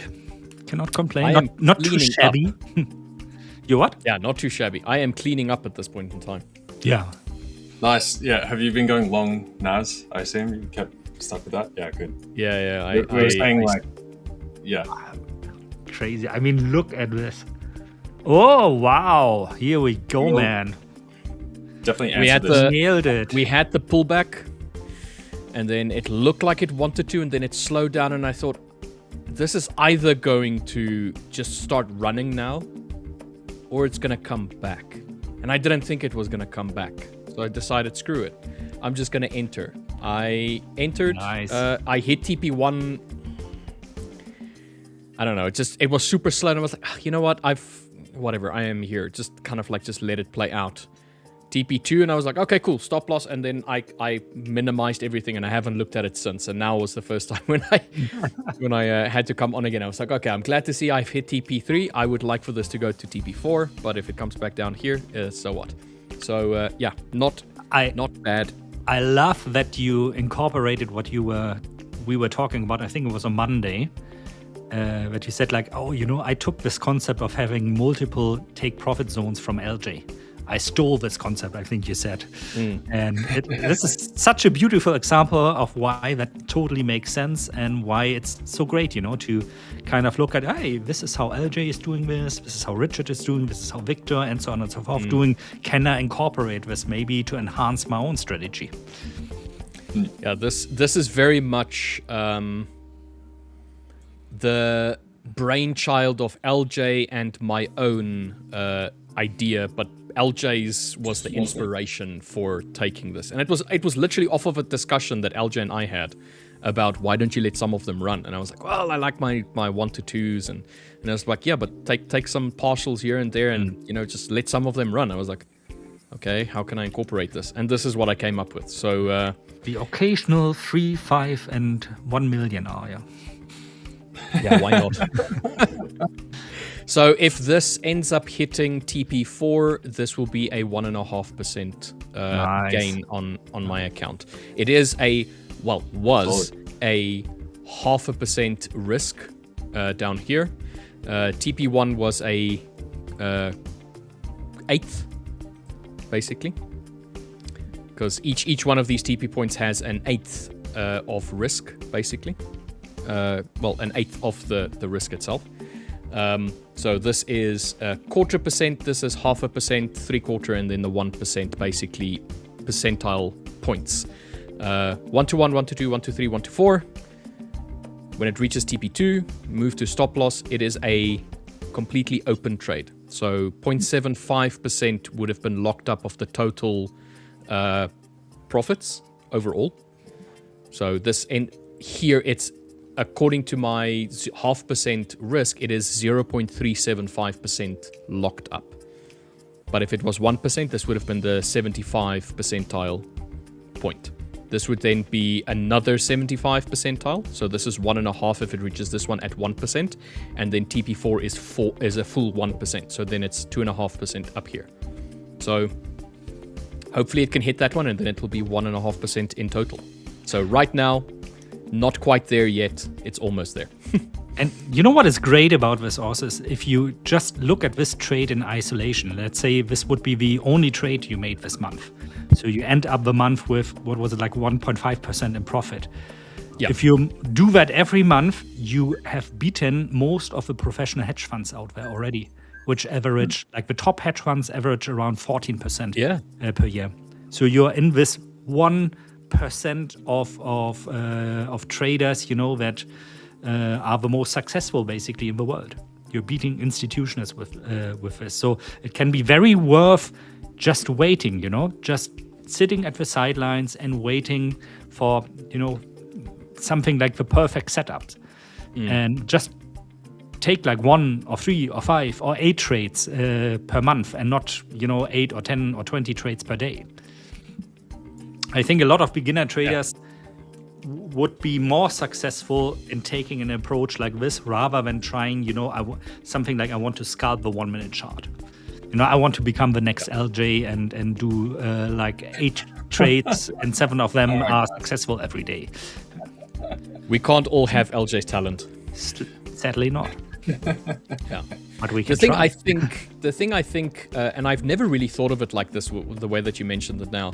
If this was a 100% win strategy, which it isn't, so don't even think that it's possible. It's not. However, that would mean 80% at a 2.5, or in this case 1.5%, 0.5% risk, 1.5%. So effectively, almost a 3x every time, and that's 18% a year if you want every single trade, which is amazing. Difference is we don't have that kind of capital to just throw around and say, okay, cool, I can live off of 18%. Of course not. So in this case, I probably wouldn't just take 1 trade a month, but 2.5% a week, 2.5% every 2 weeks, even 2.5% a month is pretty good, I think. So why? I thought you were trading with 100 million. You told me, Richard. So yes, but I told you that in confidence. Should be more than enough, even considering your lavish lifestyle. Yes. Public info. And the thing is, what people don't know is that it's in Zim dollar. 100 million in Zim, which is not that much. Anyway, so Bitcoin. Yes. So, I was just going to say thank you to a bunch of guys. We've had a pretty decent view count with you guys today through our stream, right. And also saw a bunch of guys here coming in for the first time. So thank you for being here. You're welcome here Monday to Thursday, like we were saying before. So hope to see you again. Cheers. Appreciate it. And I know you've got to go now, Dirk, don't you? That's my signal. Yeah, I need to take some lunch and head into my next meetings. And yeah, I'm going to see you. What is today? Wednesday, yeah? Right. Yes. Going to see you guys again next Monday and going to leave you in the more than capable hands of Richard and William now. I don't know if LJ is still going to stay. And yeah. I'll hang for a little. Take care. Remember to like and subscribe and see you again soon. Bye-bye. Cheers, Dirk. See you later, Dirk. Have a good one. See you, Dirk. I see Donnell is asking, are you guys doing trades in this room? So I'm assuming live trades. Yes, we do. If a trade aligns with our strategies, then we'll take one.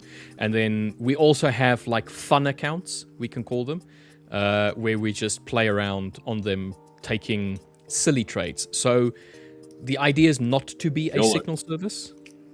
Yeah, a YOLO trade. Yeah. The idea is not to be a signal service, but to show good trading practices and good trading methodology, let's rather say. But we do take live trades from time to time. I know that Will really takes a crap ton of live trades whenever he can, whenever it sets up. Yes. So this is pretty much all I do now is live trade. I almost got to the point where I don't trade anything other than. Yeah. I do have the play account ready and waiting, so if there is a trade that I would like to take, I'll just take it in front of everybody. So, yeah. Nothing right now. A bit too far up, I would think. I think on NASDAQ, this movement and the attempt to push back, and then these volumetric candles that we had here, signify to me that this is most likely going to start pushing up. Did not really see a reason that it would go down. Yet. But yeah. Not on the current news coming out, like. No, I doubt it. Bullish as anything. Yeah. So. Because we also got confirmation that they are closing in on a one-page memo. So it went from chatter to now further confirmation. We've gone from stride to stride to stride. Which is good. It's good overall. So I had some confidence in this. Yeah. Weed coin, can you please stop spamming? Well then. What even is this? Okay. Whatever he's selling, don't buy it, because probably just going into a pump and dump. Yeah, most probably. 125,000%. That's a pump and dump right there. Oh. There's a rug pull in 3 days' time for that exact coin. I put money on it. I will just say I did get into the Aussie dollar trade now that I was scoping out right after that final push. I was looking for this final push up through here. I can see my charts lagging again. Sorry about that, guys. But basically, yeah. So TP1 basically down here, 7245. See if we get a further push, 7235. And then if we tap below that, 7225 and potentially a bit deeper all the way to 7210. If we really start just trailing off. Or if somehow the negotiations take a pause, then we'd probably see this come right off. Or they actually come through, we'd probably fully price that in now, so we just should get a general move lower. Oh, dude, I'm so close. The spread didn't. Oh, there we go. I just got. Hang on, I'll go back to your thing. Yeah, no. Yeah. It doesn't show it here, but on the account, it has just hit. It initially didn't. It like just. You know when you look at the put in the call, just like you just see the and then it came back down. I was like, oh, come on, are you really going to miss me with the spread? And then all right, TP4 has been hit. Done with this one. Finished. Yeah, beautiful trade. Races. Really, really nice. Slow, but that's a beautiful trade. I just need to save the screenshot so I can journal. So I can clear the chart. Good. Okay, so that one's saved for today. Righties. Done. I'm done for today. Done trading. Let's have fun now. Now I can do fun trading. Yeah, I had that gold trade earlier. I did look at the charts. Another gold trade did potentially present itself, but I didn't like it as much, so I didn't take it. We just didn't get that pullback on gold at all. No. We thought that we were going to get maybe back down to the pullback. 50% point. Nothing. Yeah, I was fuming we had that news volatility, because had we not have had that news volatility, I would have been in a full TP on that, but well. LJ, didn't you sell? You were in sells on AUD. Yeah, I've sold, yeah. So I sold it, 75. 75. Yeah, so targeting 45, then 36, then I've got 25, and then potentially if the negotiations start to fall apart or something, you'd have an extension down to 7-10. But I expect them to actually hold together. So most likely, hence we just get to 45. It's my TP1. Is your stop loss just above, or do you have like a few? Stop loss, it started at 81. I've now taken it to 78.5. 78.5. Okay. Yeah, but started at 81. Oh, so you're 3.5 pip stop loss. We were just talking about this yesterday. No, because I got in at 75, so it's 6. So 72.75. Yeah. So it was at 81. Oh, sorry. Now we've pulled it down, right? Because we've started moving in that direction. So it was at 81, which is 6 pips, and now it's at 3 pips. 3.5. Yeah. Ah. Yeah. And you said your first TP point, I'm assuming, is somewhere over here, 72.52. It's 45.5 specifically. 45.5.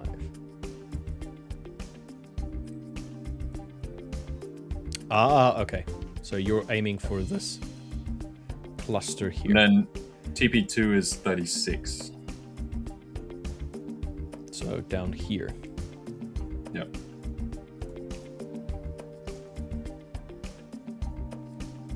Give me a second. That's all right. So yeah, I want to see how far we get. We could also stall out at 55, which I'm keeping an eye on at the moment. But we'll see. This 55 is basically where the 200 moving average on the 1 minute is, and that would also create a higher low of this top cluster. Are you taking any of this on your prop account? Yep. So percentage-wise, what were you risking? On your prop account, what percentage were you risking with this initially? What am I risking? Hang on. Let me double check. You can just choose any of the prop accounts to kind of like, they don't have to be the same. Yeah, because I've got them at different risk ratios. But okay, so we'll just say my 100k high stakes, I've got 0.7. Okay. So $700 of risk initially.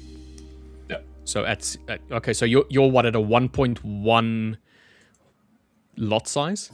Let me check the TP. Hang on. Or a 10.1, somewhere around there. Yes, 10. So what's the TP? Yeah, TP's. And why is it? Oh. Did you screw something up? I was like, what is this account? I was like, dude, where's it gone? Yeah, so TP is like 3k roughly. Like, well, it depends. Like if I hold it to TP1 or TP2 or whatever. Okay, all right. Yeah. So it's 30 pips. Lot size of 10 is $100 per pip. So, well, would have been slightly around that. Oh, it's 6. It's 6 then. 0.6. Yeah, 6 pips. Yeah, sorry, 0.6. Yeah, I mean, but it's still you were risking $600 now to try and make, in this 3K. Case, 3K. Are you taking partials on your way down? Probably not at this point. I think we're sufficiently topped out. So I think I'll wait and see how we react around TP1. If we start to pause, then I'll just take profit. If we get another tap higher, then I'll probably re-enter and then start targeting TV2, TV3, so on and forth.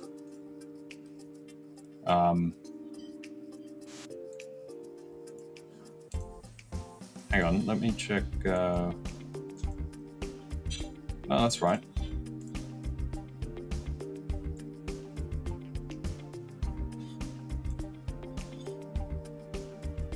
Okay, no, that's fine. Never mind. So I was just making sure I had all the right sizing on. I entered this on like 5 accounts, so I was like tripping out. It's like, God, did I put the wrong sizing on the wrong account? No, it's all fine. So yeah, that's pretty good. So you're sitting at around $60 a pip then. Well, it'll be $100 a pip because it's 10 lots. Oh yeah, you're right. Sorry, I was now thinking of dividing it by 6. So this is good. You're sitting on 1.4K already. It's nice. Yeah. It's very nice. Very nice. How many prop accounts can I buy with this TP? You can buy 3. 1 million. $1 million. Ilya is asking for Euro USD ?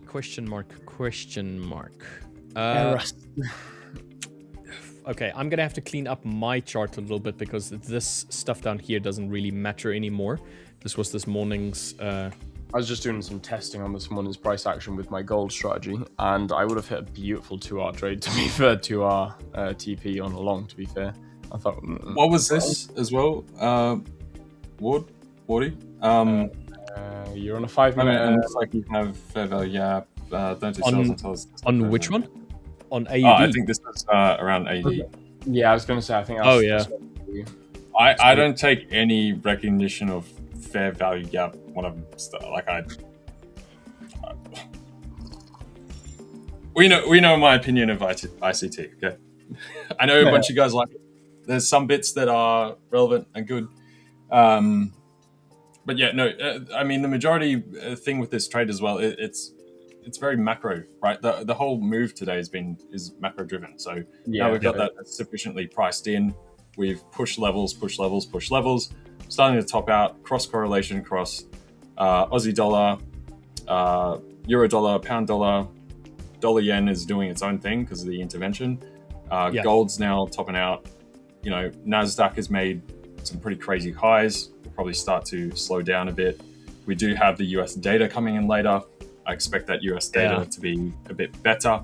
So NASDAQ is the differential where NASDAQ could still get a little bit of a touch higher. Dude, look at how sharp that is. Yeah.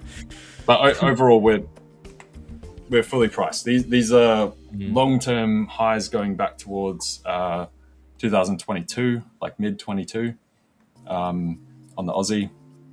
And basically above there, you're in like another air pocket that goes all the way up to 75, 76. So definitely not due for that. RBA has said that they're done probably most likely on pause hiking rates. They did release that they do have scope for high rates coming through, but given the current situation with the war now starting to come off, they did say yesterday that they're going to take a bit of a pause view. It's still possible, but they are sitting on their hands a little bit more than they were. Now, obviously, we've got the situation potentially hitting some kind of resolution. At the same time, RBA did also revise growth lower.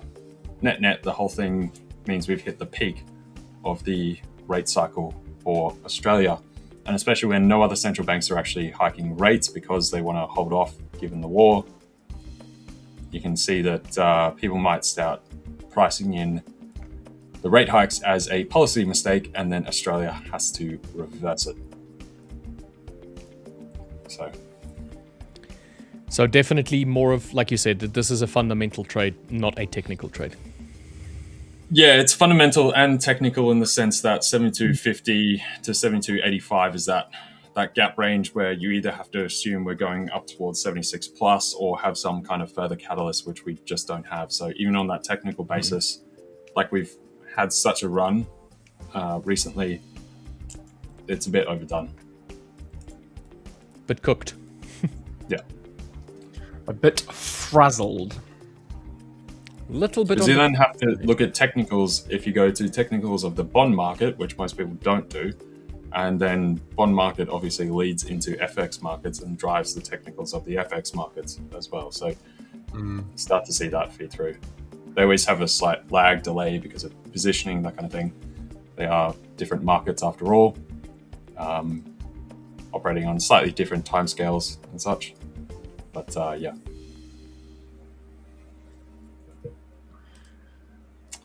Yeah, it was ages ago. I just saw it now. Apologies.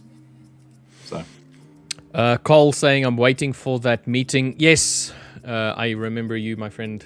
We still need to have that call. However, it's been quite busy in the background. So you just have a bit of patience. I will get to you soon. We're busy planning a very, very big event currently. So. Oh, Carl, I forgot about Carl. Yes. What was this about? Was I not here whenever? I think you were not here. So Carl was somebody that trades only gold, and I wouldn't call it we had an argument. We had a bit of banter with him. Yeah, I was going to say regarding his gold trading, and right. Yeah. So I told him he should send us some evidence, and then he sent it via email, and then I told him, okay, cool. The two of us will have a call, and then he can walk me through his strategy and how he approaches and kind of like stuff with gold, because anybody can just send a screenshot of something, and it gives no context whatsoever. Yeah, fair. I see. Yeah. Because he was talking about 1,000 pips movements in like just a few hours, and I was like, well, it can happen, definitely. Yeah, of course. Exactly this. Yeah.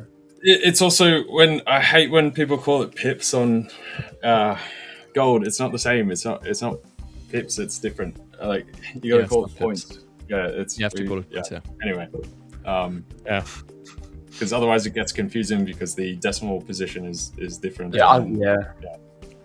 The only one where the decimal position changes differently in Forex is the yen pairs, where it's the second decimal, where every other one it's the fourth decimal, and that is known as a pip. So the fourth decimal is the pip, and then a pipette is the fifth decimal point.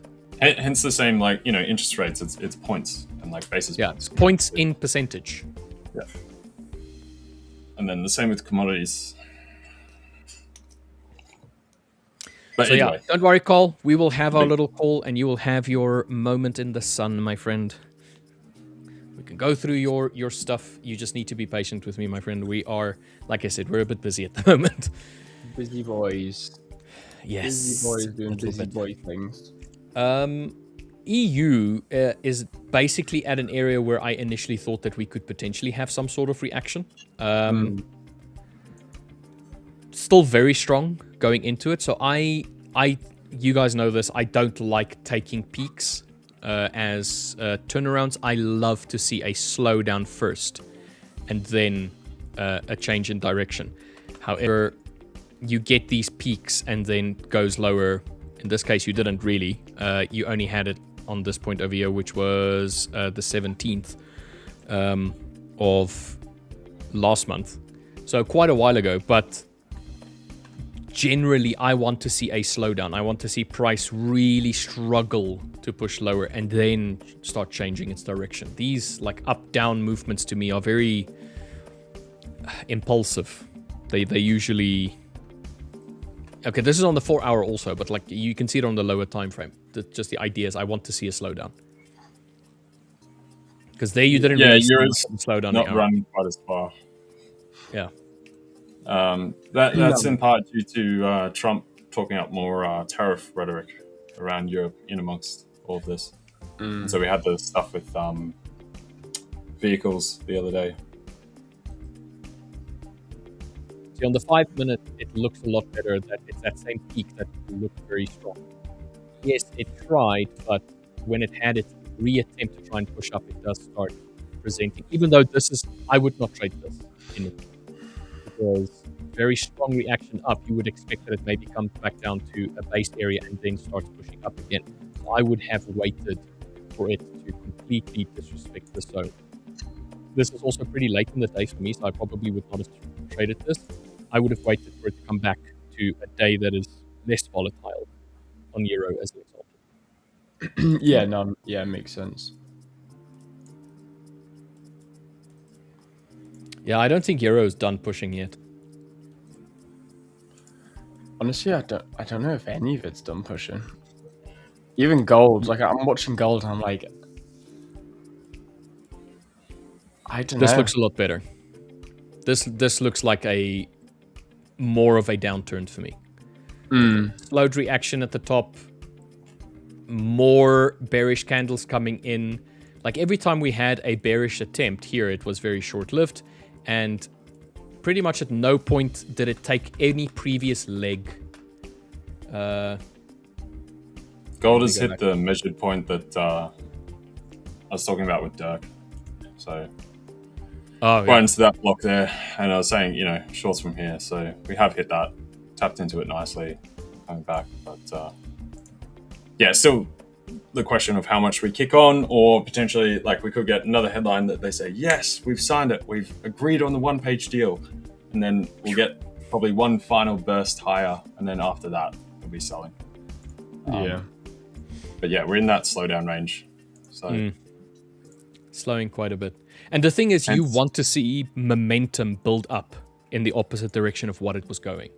So you don't want to just see it slow down, because a slowdown can literally just be we're getting a few more orders and then we're punching up again. You want to actively see the candles start becoming a lot larger on the way down, and then try to go up again and then fail with a stronger reaction lower. That's what I would be looking for, rather. Yeah. Like in your case, this is exactly what we were talking about previously as well. It's like when it gets to that point, you want to see it like struggle a little bit and then start getting its momentum in the opposite direction. That last-ditch effort. Hence, I prefer selling Aussie. The same thing when we're coming up through here, euro dollar, pound dollar, we're punching new highs. Aussie actually struggled to actually break the prior highs from the end of Asia and just before London, right? So it was actually struggling to push on. So it was already showing, despite we had that news, that we're kind of fully priced. Like there's a bit of exhaustion.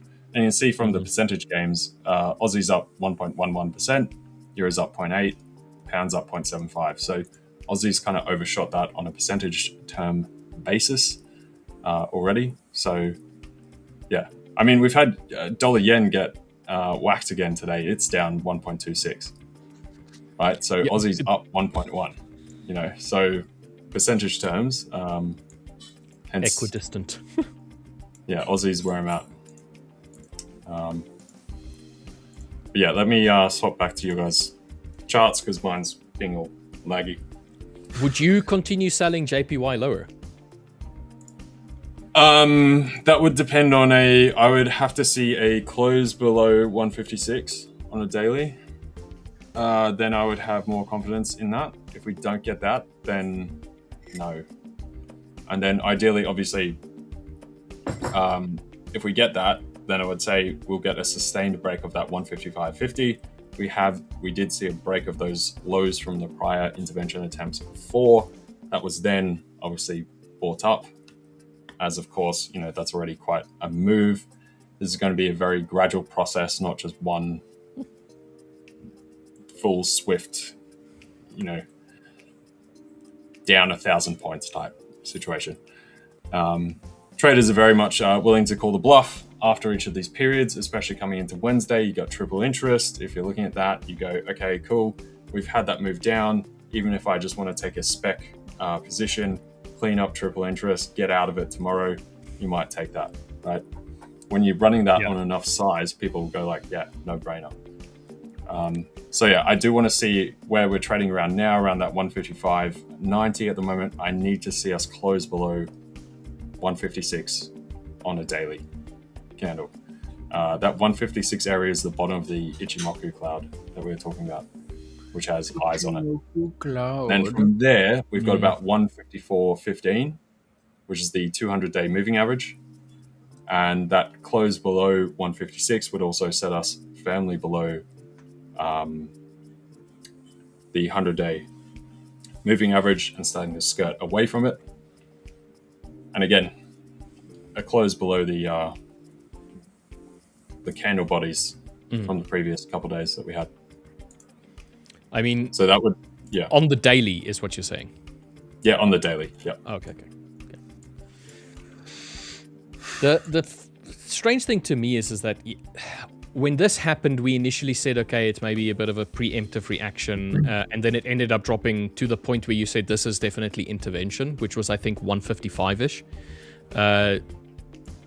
So intervention, okay, maybe the market is kind of like waiting to see, okay, is this definitely intervention?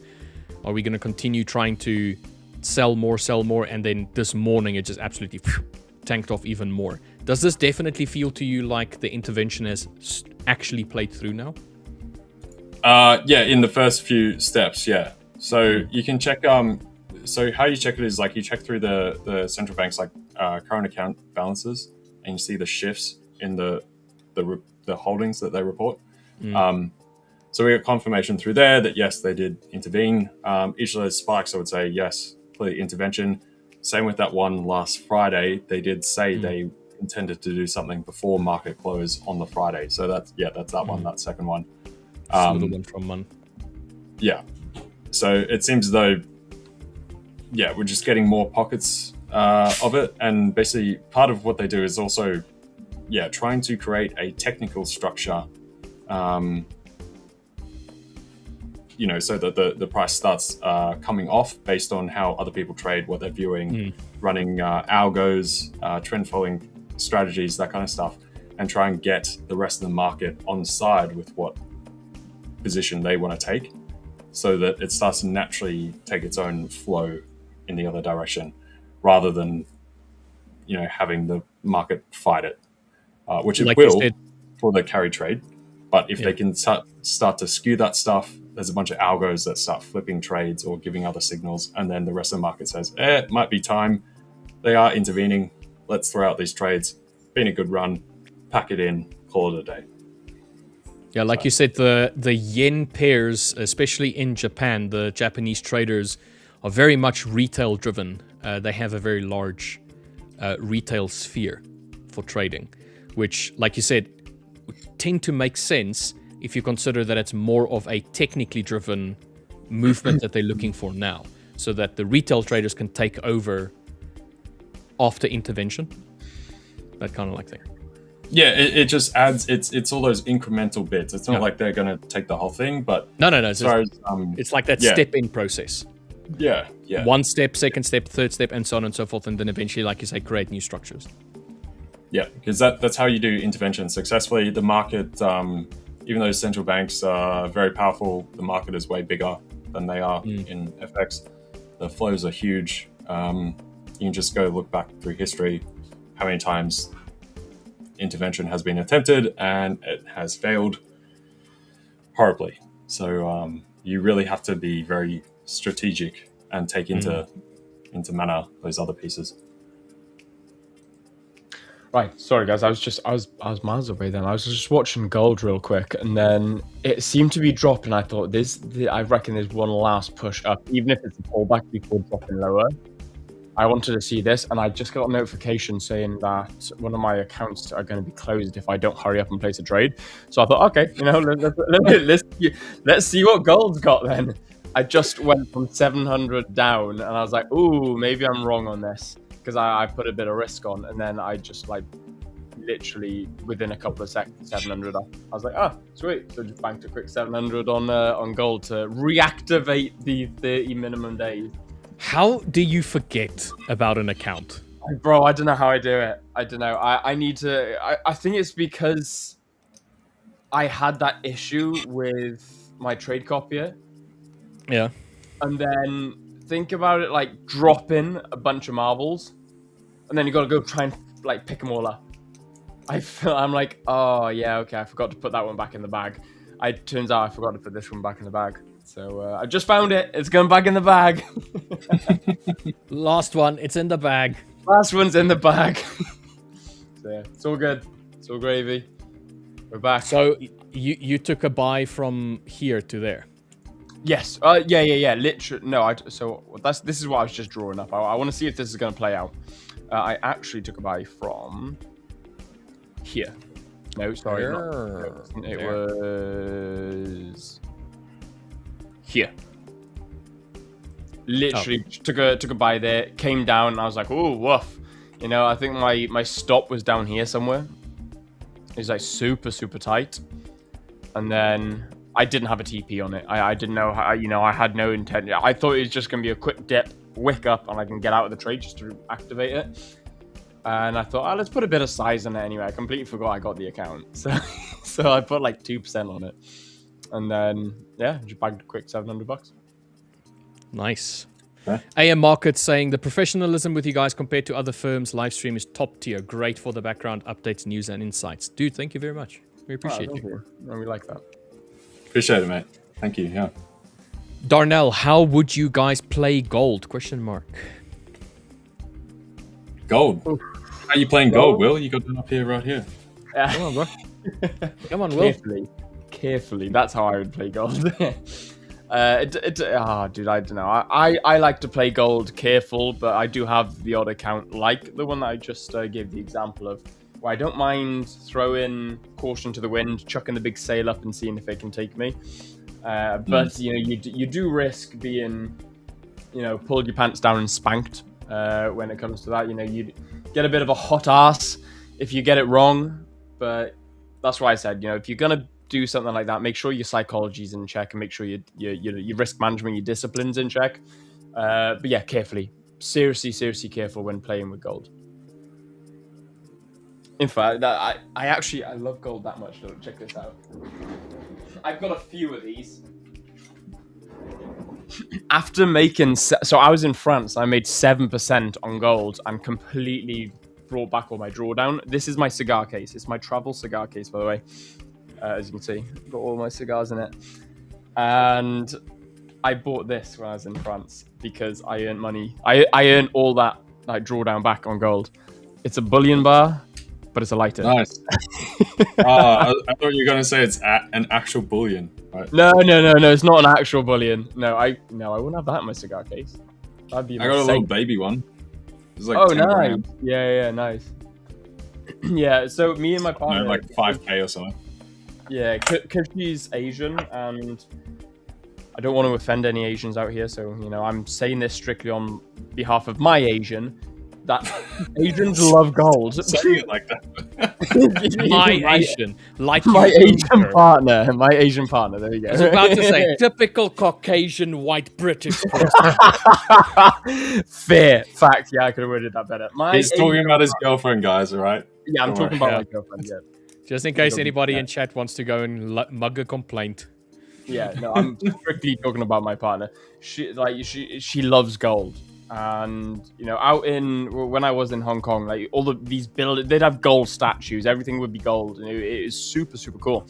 She goes to me, she's like, when we have kids, I want to buy all our kids a bullion bar as an investment, and they get this bar and they can do whatever the hell they want with it.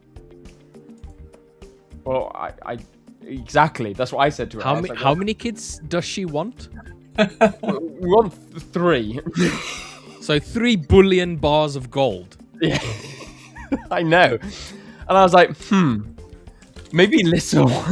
Maybe like the ones LJ just showed. I was like, maybe little. Can I have a replica? I was like, can we have gold-plated bullion bars? Like, do it.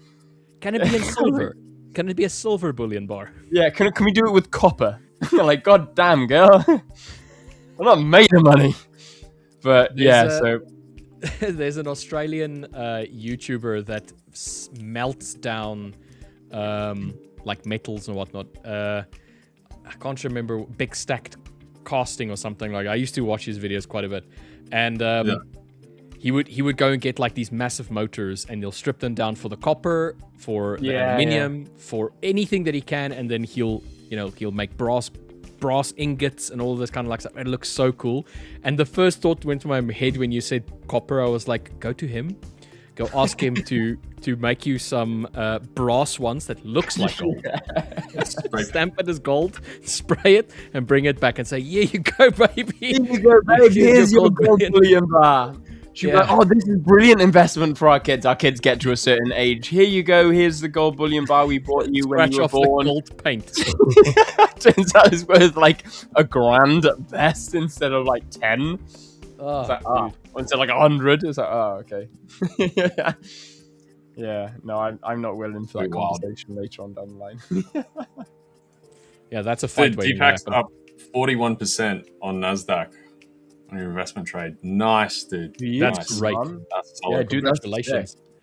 When you say investment trade, is that leverage investment trade or is that unleveraged? I'm assuming leverage, or you've been holding that a few years. No, I mean, he doesn't need to hold it for a few years. Like, I think could have been since last year. That's fair point. Actually, no, fair point. Okay, yeah, we've been up last year. We've been up 41% at some point over the past 8 since like last April. Yeah. Yeah, no, fair, makes sense. Yeah, no. What is the total return from April now? Because I mean, even this past from April last year, it's 74%. There you go. Fair. Okay, there you go then. Yeah. So from April is 74%. How much did he say? 40? 40%. 41. 41. So that's basically from mid-May 2025. Yeah. Okay, nice. Yeah, I'll do that. Almost a year now. It's almost a year. Mate, that's insane. Good on you, man. Dude, you absolutely destroyed the S&P, like, average yearly gains. Yeah. It's the same with Unbiased Trader as well. For anybody who doesn't know, Unbiased Trader also has like investment trades where he holds for a very long time, and he loves NASDAQ as well. I mean, he's also been like absolutely cleaning up recently. Yeah. If this, I'm just glad Dirk changed his mind. With his long holds, because we were talking last year. He originally sold them, and I was saying like, no, Q1, Q2, I think we'll see highs from NASDAQ and S&P because we got liquidity, we got financial conditions, we got the ISM. Everything's pricing to really good data for the US. It's like, I don't know, Trump, blah blah. Even I'm putting my money back in because I took a lot of money out of my investment accounts and my long-term holds. Even that I'm like, I'm putting money back in now. I think if you got in before, you're safe. I think now I'd have more questions about it over the next year, 2 years. It now starts to become a bit. Yeah, it's. I think it's a bit high up. The thing is, what I'm doing, I've lowered how much I put in, so I'm like dollar cost averaging in, and if it does like drop down lower, then so be it. The only thing I'm not putting in is Bitcoin. I think Bitcoin wants to come down a lot further yet, but then I'll be putting money back in on Bitcoin as well. How about a full 1% on NASDAQ sell? Play account.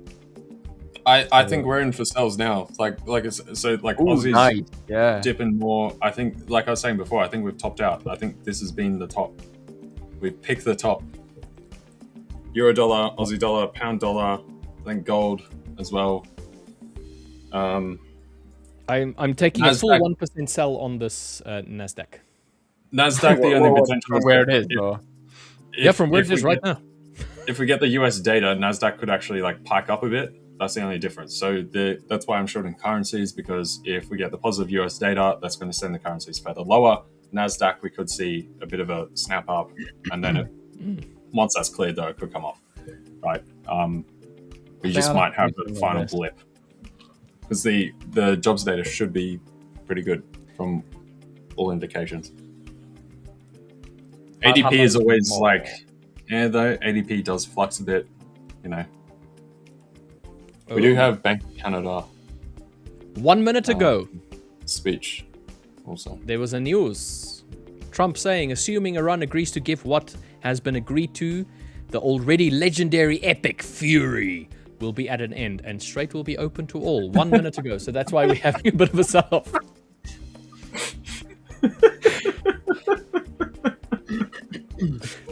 Dude, it's so funny knowing like Trump's like 78 but you think he's like 7, right?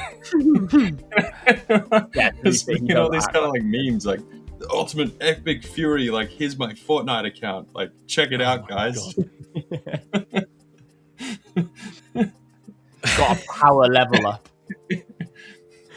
Dude, he's like that 10-year-old kid in Fortnite that does 360 no scopes on you, and then like teabags, runs away, comes back, teabag, and then but then he's also the sort of person crying. that if you somehow shoot him, he's the sort of person that crying. Out of nowhere, he'll just start screaming down the mic, and you've got to like pull your headset off. Yep. Yeah. That's Trump for you. That's Trump. Lovely, man. Lovely. Epic failure for sure. Yeah. Oh, dude, 100%, man. Oh, dude. Wow. I just saw it now. I was like, oh, interesting.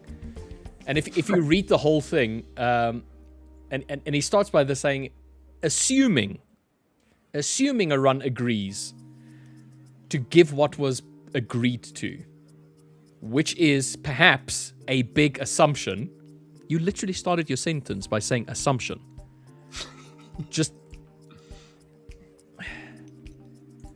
assuming a run agrees to give what has been agreed to, which is perhaps a big assumption. The already legendary, epic fury. You swear he's talking through a thesaurus? Epic, it's because legendary, it's around epic. the moratorium on the nuclear stuff, right? Which is really their leverage, you know. And the highly effective blockade will allow the Hormuz Strait to be open to all. Caps locks, including a run. Do you guys want to go for like a voting session on the Hormuz Strait next week? Why would you say open to all and then have to add including a run? That in of itself tells you who is. So when he says open to all, he's technically saying not a run for future reference. Well, he's saying like the blockade is already open to everyone else. Because the blockade, even though it's called a blockade, it's not really a blockade of everyone. Like the US is not blocking anyone. They're just blocking Iran. So I can't do the Trump voice. Yeah, I don't know. It's just, he uses these double stacked with, double, epic, legendary. Yeah. Dude, something's either epic or it's legendary. It's not both. There's scales to this, mate. Come on. Open to all, including. Anyway, his use of grammar is lovely. If they don't agree, the bombing starts. And it will be, sadly, at a much higher level and intensity than it was before. Thank you for your attention. This is Matt Precision on J. Trump. Anyway, it's effective though. How he talks, like, it's ridiculous to anyone sensible. His voter base likes it. It also gives him coverage when he wants to like dial back on something or change his mind or what. It's really dumb when you're thinking about this as like a world leader of the most powerful country on the planet, right? But from that kind of marketing type-esque view, it is very very smart. Like it's a good approach, strategy, good angle. I don't know, but it is. Yeah, it's nuts at the same time. Will, please read this whole tweet with your Trump voice. Please do it. No. Come on. I can't do it. Will. I have a horrible Trump voice. I can do a lot of other stuff, but I can't do Trump. Right, I'm going to need to bring a Forex actually next. Yeah, bring it up, and then you read it. do the hand movement. No, because I'll end up being the next Venezuelan president being like evacuated in the middle of the night. It's right. So long as funded freedom, you're not planning on going to the US. But they bring I mean, you're safe. They'll be like, nah, you're out. As long as I stay outside of any part of America, no, it should be fine. Yeah. All right. Are you ready? Okay. Assuming Iran agrees to what has been agreed to, which is perhaps a big assumption.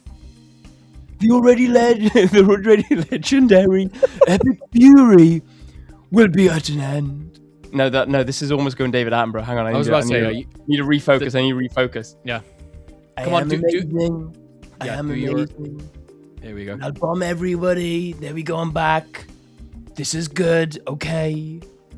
The highly effective blockade will allow the Hormuz Strait to be open to all, including Iran.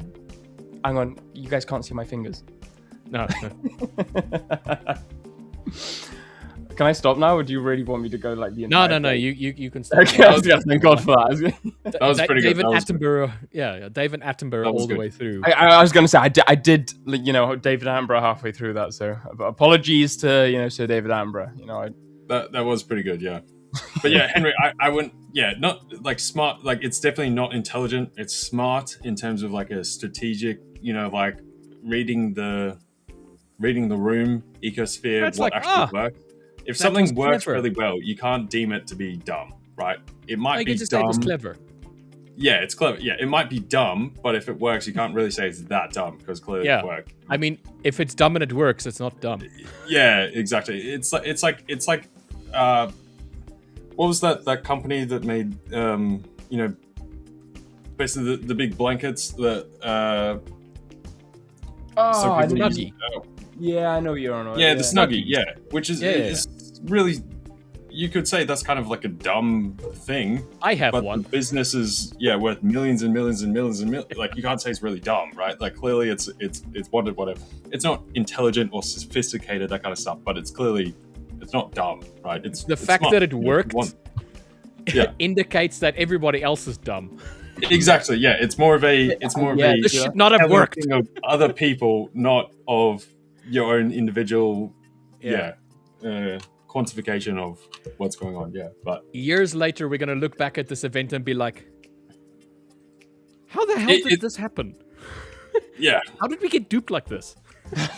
Or like it's like those scammers that do like the ball and cup games in like France and Europe, and they scam everyone, and they have people standing around. Like that's really dumb way to make money. You wouldn't say it's an intelligent way to make money, but it is smart because they are fooling everyone and it is working. You know what I mean? But you wouldn't call it intelligent, but it is smart. I don't know. Maybe there's a better word for it, but it hopefully is smart. You get the idea. Yeah. He is an intelligent human being. He is not a lizard person. He is from planet Earth. Effective, like Henry was saying, effective, yeah. Fiola saying that was impressive. Nice impersonation, Will. Thank you very much. I am a legend. I am amazing. I am Donald J. Trump.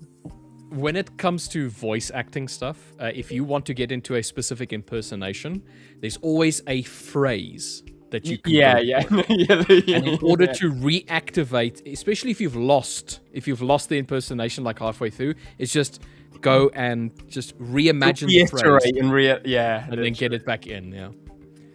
Maybe please stop spamming. Unfortunately, we do not have any giveaways today, so stop asking. Not today.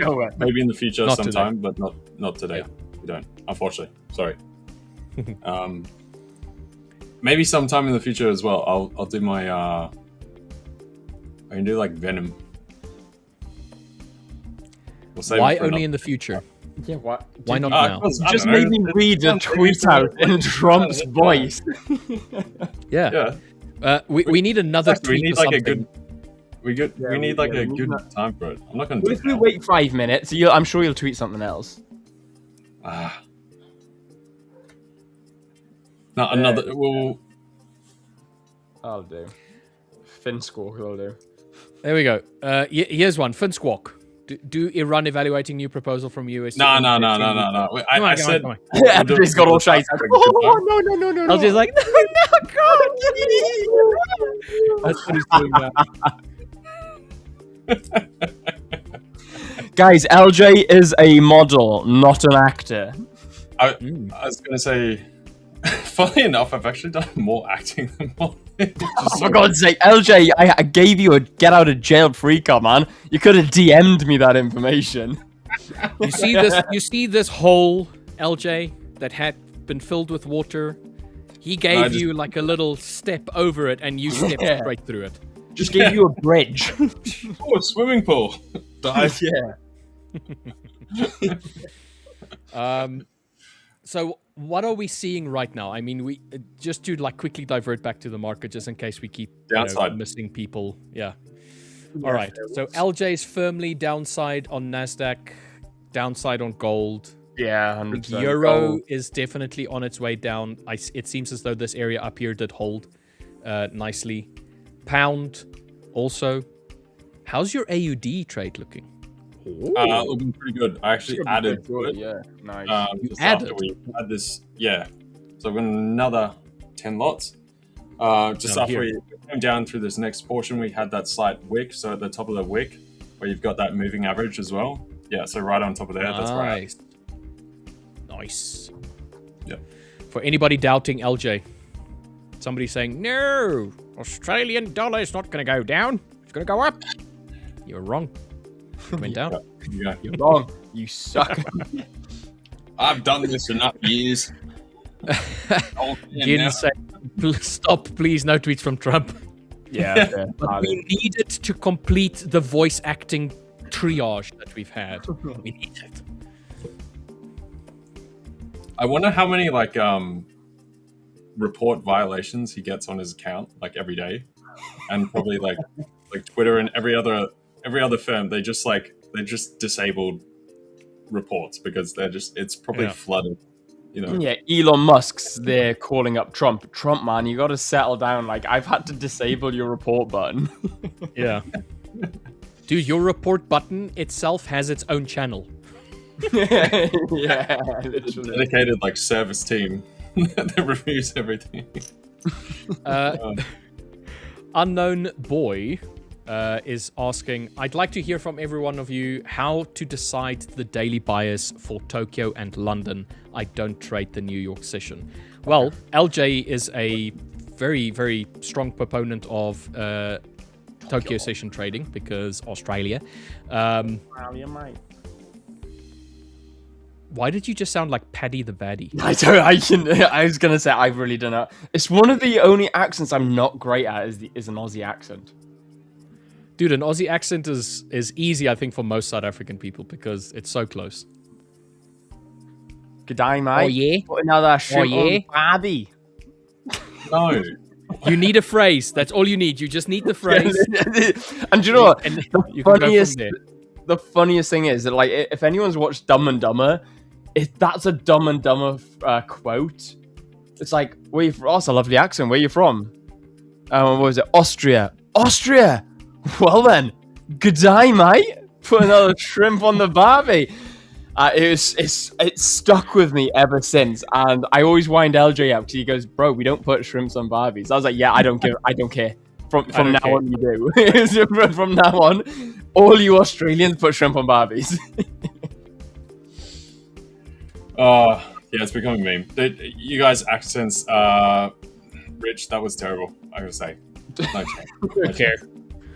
I don't care. Weird though, because watching shows, for instance, like American stuff, as an Australian, you don't realize how strong or how your accent actually runs through until you see some American show and there's an Australian person and they actually speak naturally, not trying to do watch American. Neighbours and then go and watch go and watch any of the actors from Neighbours in Hollywood, and it's just wow.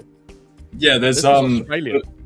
One of the most recent episodes from Your Friends and Neighbours, I think we were talking about this the other day. The guy in that is like a fund manager, that kind of thing, working in markets, that kind of stuff, whatever.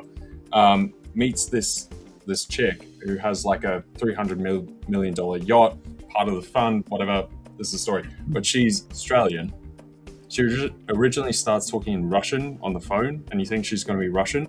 Then she sounds Russian. She does a really good Russian accent.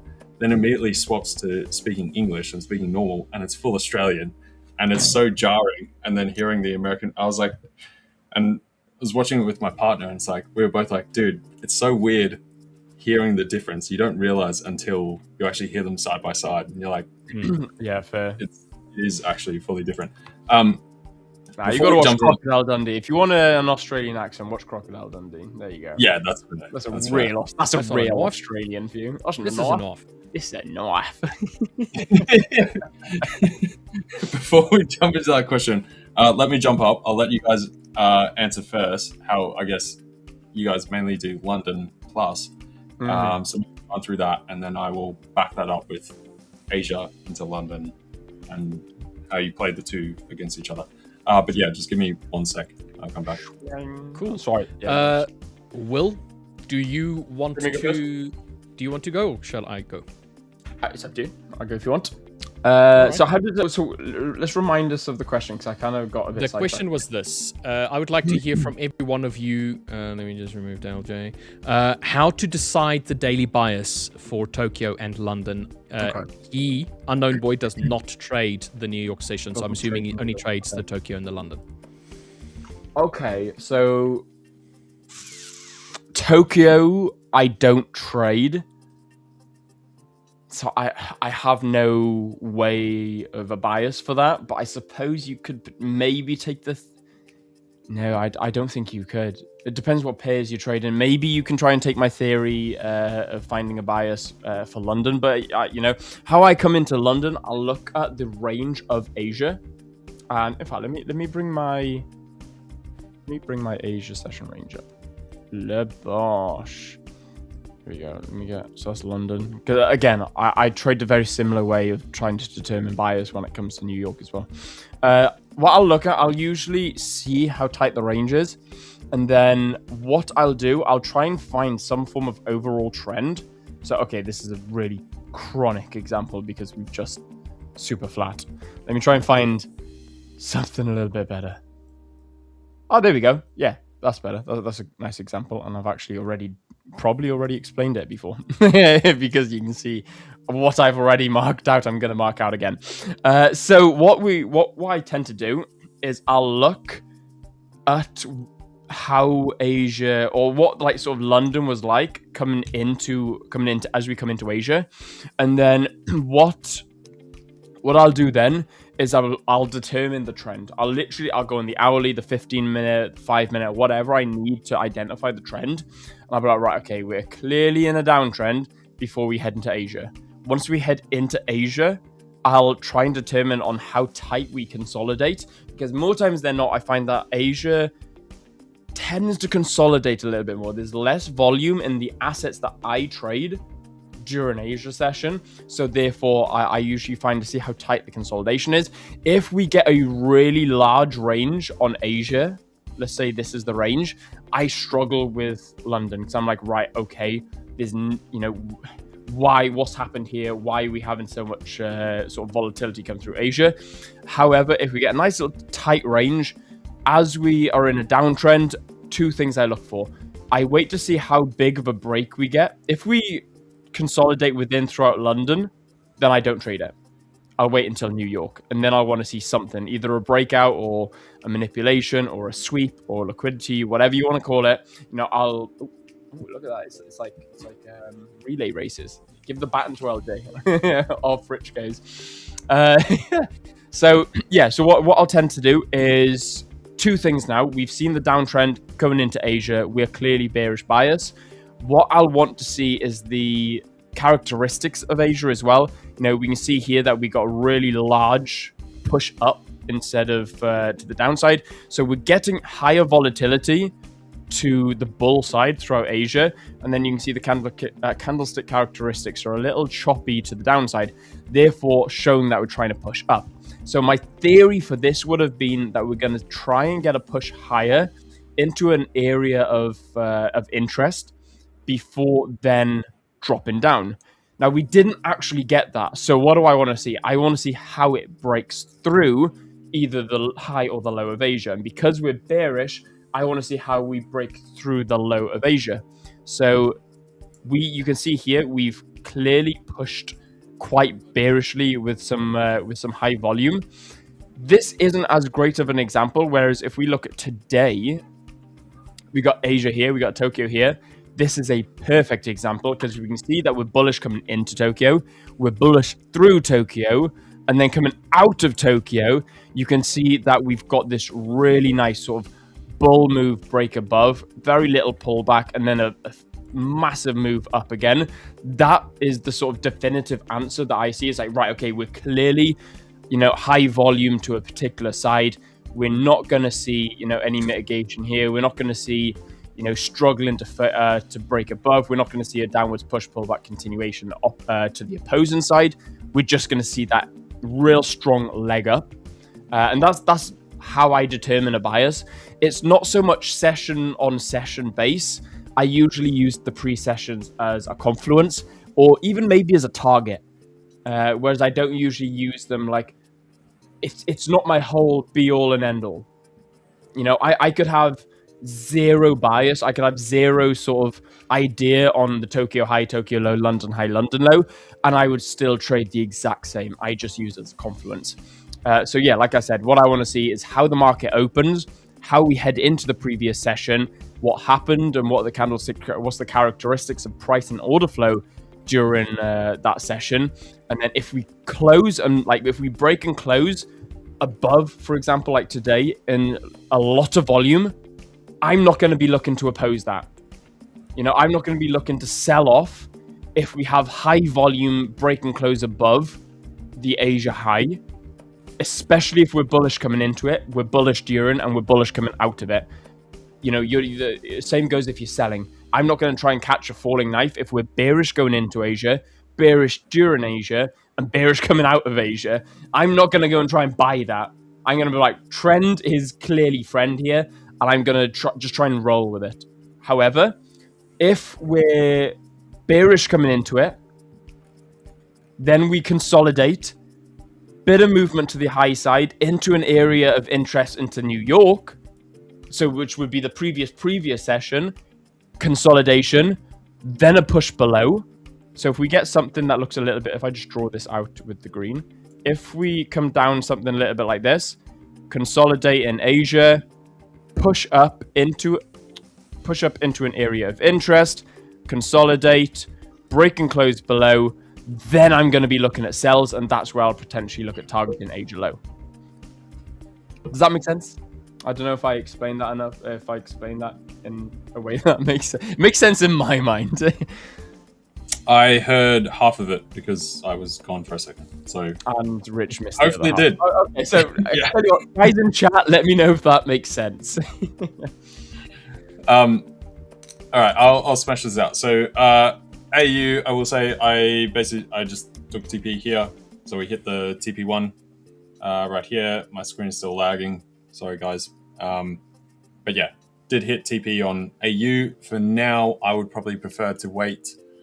So I'm not opposed to re-entering, but I prefer to wait to see if we get some kind of pickup again, and then target something like this.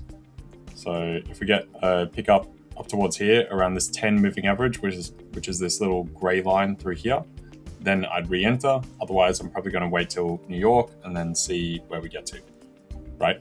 So for now, I'm done. I'm out. I'm waiting. What I would next look for is a slight rebound higher from here. If we don't get that, then we might actually have a drive lower, and then I'd potentially go long from down here somewhere. Nice. So that's kind of what I'd be looking at, those two situations from this this standpoint. So very nice. As far as picking the bias, so the thing is, so with Asia tends to either continue or reverse the trading session from New York prior. Previously, yeah. Yeah. That, or sometimes you do get a bit of a consolidation period. Now, if you get the consolidation period going towards London, we then tend to continue it into London. So basically at the close of Asia, because you've got a cluster of Australia closing, you've got Japan then closing a bit later, and you've got London opening. So if we had consolidation and sort of sideways trading, it tends to continue the previous trend from New York. Yeah. That, or if you had the run up during Asia, right, London will tend to reverse it, and then after midway of London into the final quarter of London, after that retracement, you'll tend to start to pick it up, and then New York will tend to either confirm it, run it further, or consolidate sort of where we are. So that's kind of how it goes. That gives you those scenarios. That tends to play out pretty regularly. Right now, obviously, I'd love to give you a example on the chart from the past couple of days with all the, Trump tweeting various bits and pieces. It's not perfect. It's not going to give you a good idea of what is typical, because we have had a lot of that headline-driven type news and things coming through. But probably after this week, if we do actually get this stuff signed, we'll go back into more normal regime, and then we can present some of that. But yeah, if you need to hear that again, obviously just rewind the stream, and that tends to be the typical playbook. Yeah, literally that, and that's why I say, I never base my strategy. It's like a zigzag, up, down, up, or up, down, up a touch, down, or down, up. Basically, yeah. You kind of go session to session, and they run one way, the other one inverts it, and vice versa, back and forth. And then unless the US there's something that's really pushing it in one direction, then all of them which are kind normally of like a line. Yeah, which be at the the moment, US, at the moment, which gives the chop, right? And then that's sort of chaotic, like back and forth, but then eventually settles somewhere by the end of New York, and then hence you repeat the same like zigzag for Asia, London the next day. I think it's difficult because I don't trade a bias. I don't care if we're going short now or then going long in the afternoon, that kind of like thing, because I just follow that trend regardless. So my opinion on this is probably going to weigh the least amount. Let's just put it like that. I think the idea for me is looking to find a short-term bias to follow, and then basing your trading around that short-term bias, because the idea is that it diverts and changes.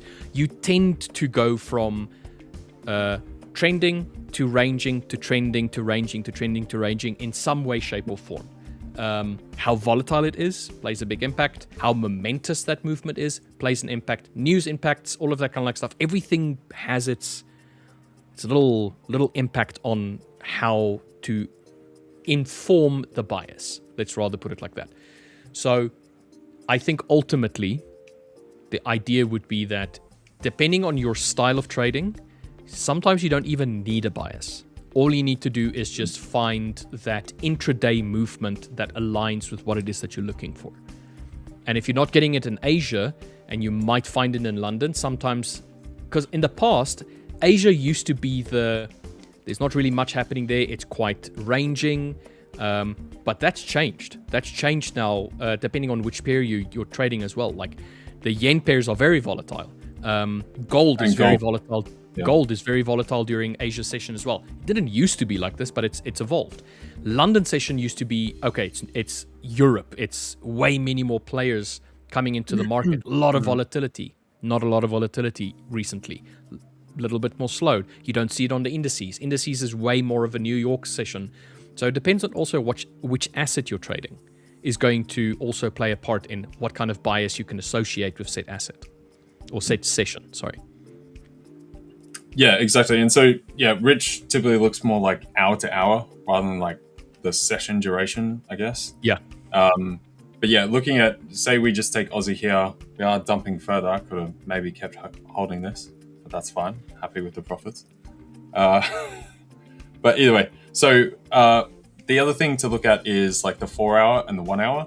So if we go for today, this is in my time. You guys might see down the bottom. That's 7 a.m. That's rollover. We had the flux here. Let me just make sure that's actually correct. Which one are you pointing towards? Basically just these candles. So on 7 a.m.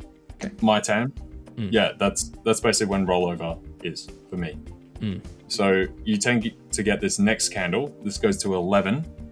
Now at 11 is when you have the crossover of Australia opening at 10, my time, and Japan also then opening at 11. So you get this cross current. So also a bunch of the Australian data comes out about 10:30 my time. Then you roll into Japanese and Chinese data basically an hour after that. So that would be 0 GMT, so like 12 a.m. GMT. So at that point, that's where you get the sort of burst of liquidity. And so how those candles suit up through there, you want to go down to the 1 hour and then start to see that, let's find 7 a.m. again. This was from Tuesday. Is that correct? Oh wait, this is today. Yeah. So you get this roll into here. I think if you go obviously with the news today, it goes forward. Yeah. So yesterday, okay, we've got these guys through here. Boom, negative. You come into 10. 10 is when I was saying you get the first open from Australia. That sensor tends to set the premise, and that's basically pre-market Japan, people coming into the office, that kind of thing. You tend to continue that way. We did have the central bank data through here as well, though, so that's why it's a bit skewed. Same with today. We had the news headlines that popped us up. So I'd have to go back further a bit to see with that. But you can see through here, boom. Yeah, the 30th. I was about to say the 30th looks really good for what you're trying to explain. Yeah, so after that first hour after rollover, spreads come back to normalized, right? They're only maybe like 3 points or 2 points in spread rather than like 10, 15, 16, 20 just after rollover. Then whatever direction you tend to get from there, you'll see that come through. You come into 10, there's often a dip, and then it continues in the same direction after that rollover period that you originally moved in. So you can see through here, bang, push right up. Where's the next one? Through here as well. So 6 into 7, boom, sideways through here, bang, push up, so on and so forth. Yeah. But yeah. So I think because I don't trade Tokyo session, I think sometimes Tokyo session for me goes amiss in terms of let's say how in-depthly I have a look at the Tokyo session's movements. However, what I have found is, depending on whether, Will, your camera just froze right at that moment where your eyes were like half closed and it looked like you were falling asleep. Fair. I'll tell you what, hang on, let me... Your camera's like freezing out. Yeah, it's completely You can try and restart quickly, Will. Maybe it helps your... Give me 2 seconds. No, it's better. It's better. Oh, is it? Oh, my bad. Yeah, it's back to normal now. Yeah, back to normal. What I tend to do with the Tokyo session is I would normally go and look at how volumetric... Yeah, no problem. I usually have a look at how volumetric said movement was during Tokyo and whether or not there is a potential for London to continue that same movement. Like just to have a look at your same example that you had on AUD USD. This is that 30th that you were referring to on the hourly. And to me, this whole section here... Oh, LJ we just lost LJ. This section down here, if I were to... I'm still asleep here, by the way, for anybody who wants to know. I'm like, this orange box here is Tokyo, and I'm still fast asleep. I wake up at 6 o'clock in the morning, which is roughly at the close of this candle here, and then I get ready to go to the gym and whatnot. My PC is off already, or still off, and I only switch on my PC around 8 o'clock, after 8 when I get back from the gym. And then I start looking at stuff. So I have this small little window here where I'm not doing anything, and I basically just trade the London session onwards. Anyway, so when you're looking at rollover, so rollover for me is 12. No, it's 11 o'clock the previous night. That's rollover. So GMT plus 2. That would then just be rollover for me. I have a look at the whole Tokyo session, and I kind of think to myself, are we going to continue this downward action that we had because the whole of Tokyo is just that section there. And you can basically, if I just remove that, you can effectively say that Tokyo did that. That was what Tokyo was doing in general. Do I think that the London session is going to continue this trend?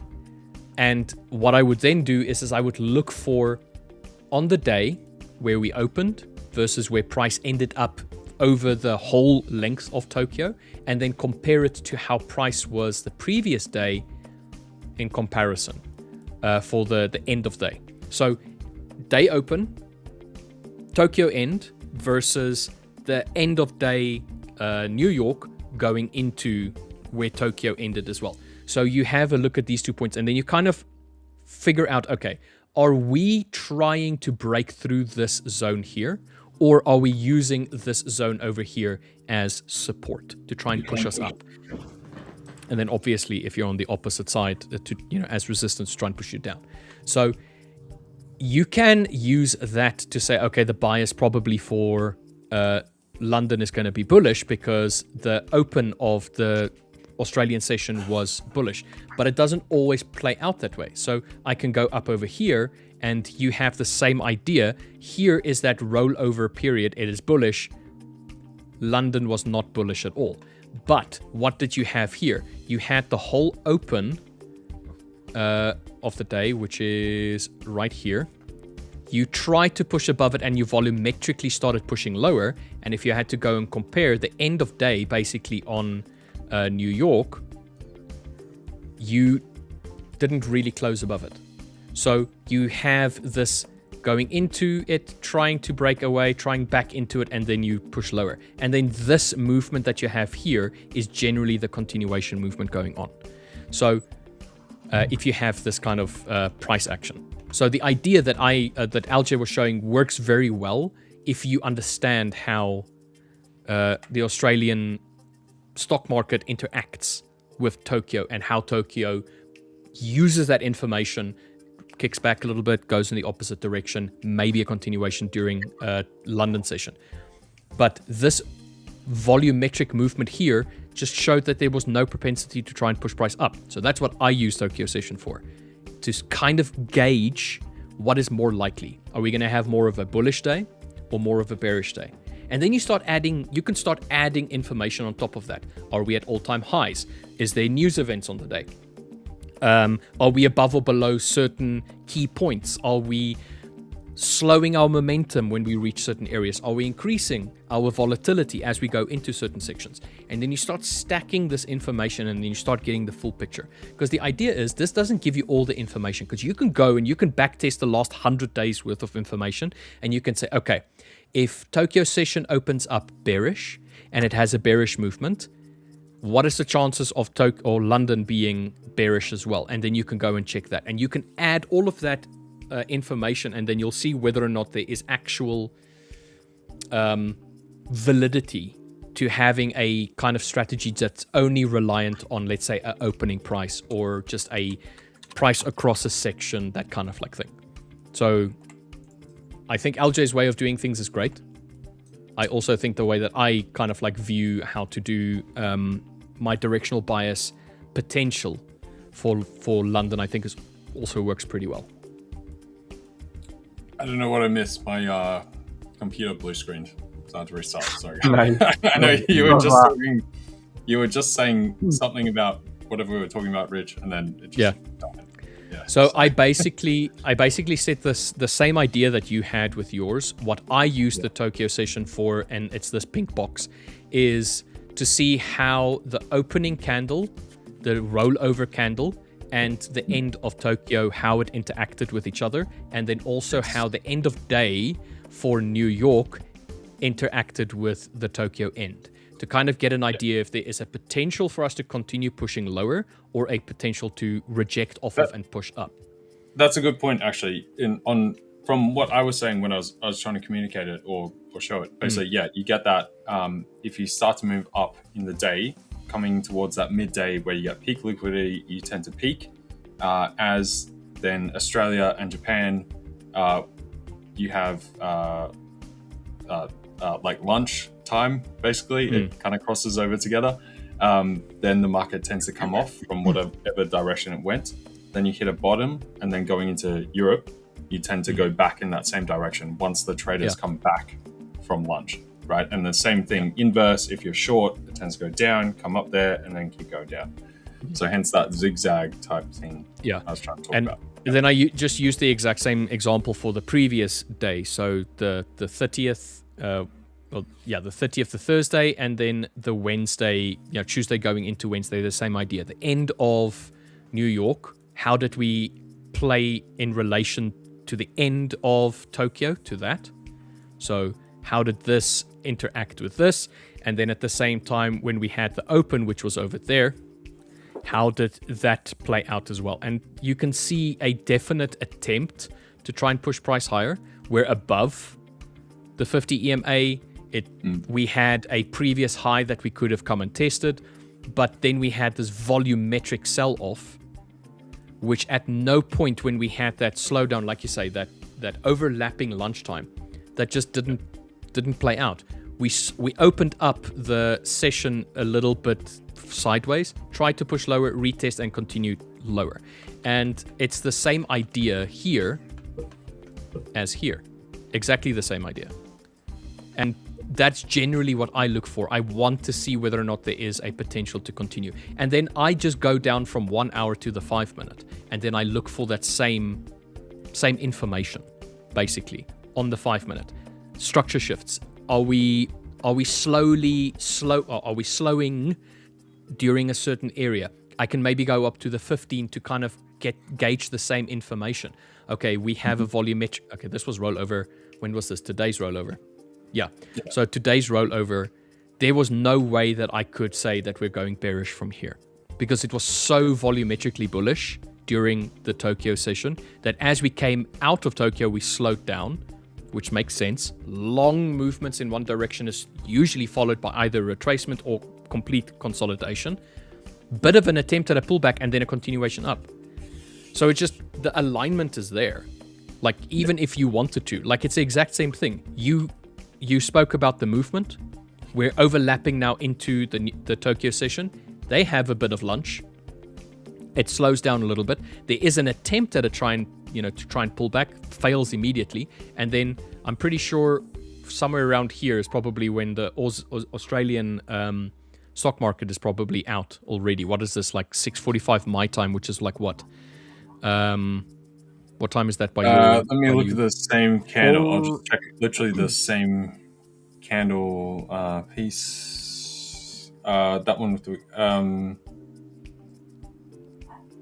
I think it would be just after that. So it'd be 4 p.m. our time. Okay, so 7 here. Yeah. So it's okay, middle. So close enough. It's the the one to the left. This one.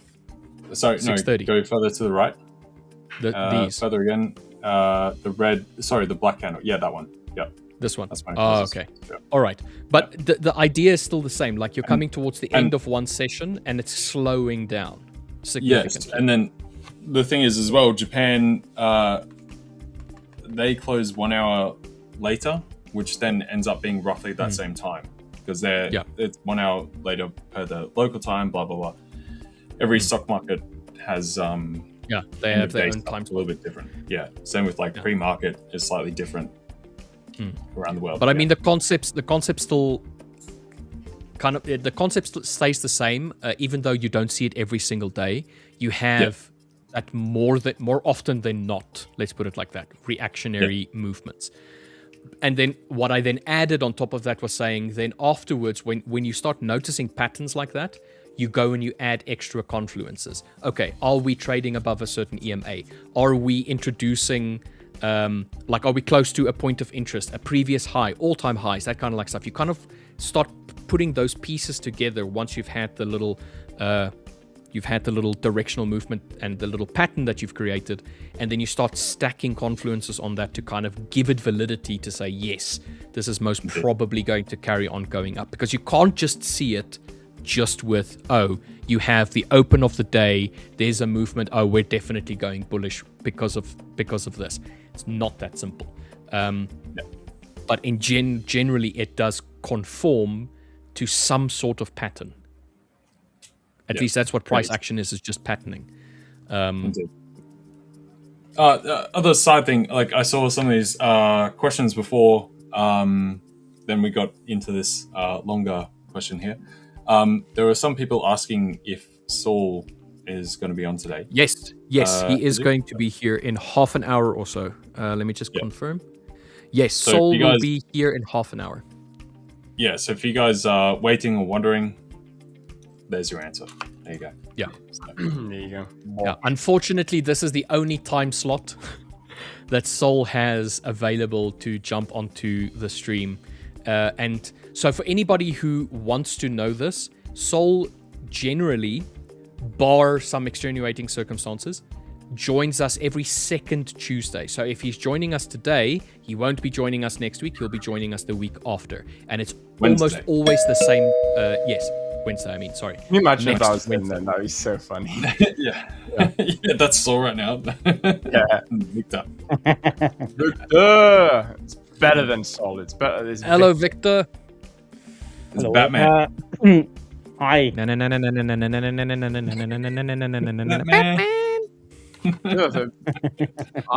Poor Victor's probably thinking, what the hell are you on about? No, we spoke about this yesterday. Dude, how are you guys? Victor's always been Batman. Yeah, Victor has always been Batman. He's always been Batman. Yeah. What are we talking about? Super rich, fights vigilante style, wears black, hat and mask, masked. Nobody knows his real persona. Yeah. Yeah. Perfect. It's Victor Wayne, by the way. If anybody wanted to know, it's Victor Wayne. The only thing he needs now is actually to redo like the background and have it like put up stuff like like a bat cave and have some like water trickling down and some weird like floodlight, super dark theme around. Yeah. And then he needs to talk in this voice. Do it, Victor. Yeah, but then you'll end up having like too many days off because he's got a sore throat or something. Get a lozenge, mate. Yeah, where's Pedro? You'll have to get like a moderator voice or whatever it's called. No, he can't be Alfred. Alfred is his companion.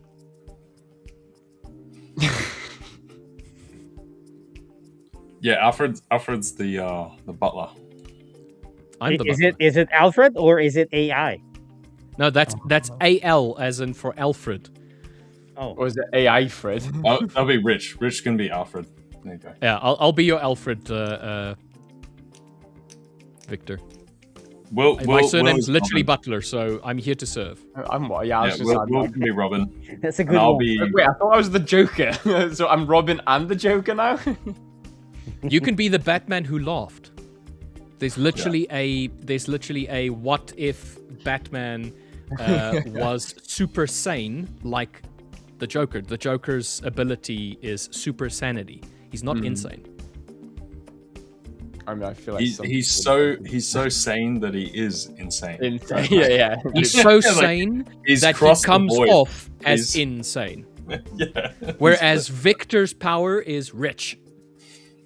Yeah, just rich. Stupidly rich. Rich. Right, no, yeah. Will is Will's the Joker. Yeah, that's right. Yeah. We did that before, yeah. There we go. Victor, apart from you being Batman, how are you? Because being Batman is I'm alive. Cool. I'm You're alive? and you survived last night. I did, and I'm grateful for it. So yes, I'm alive and kicking.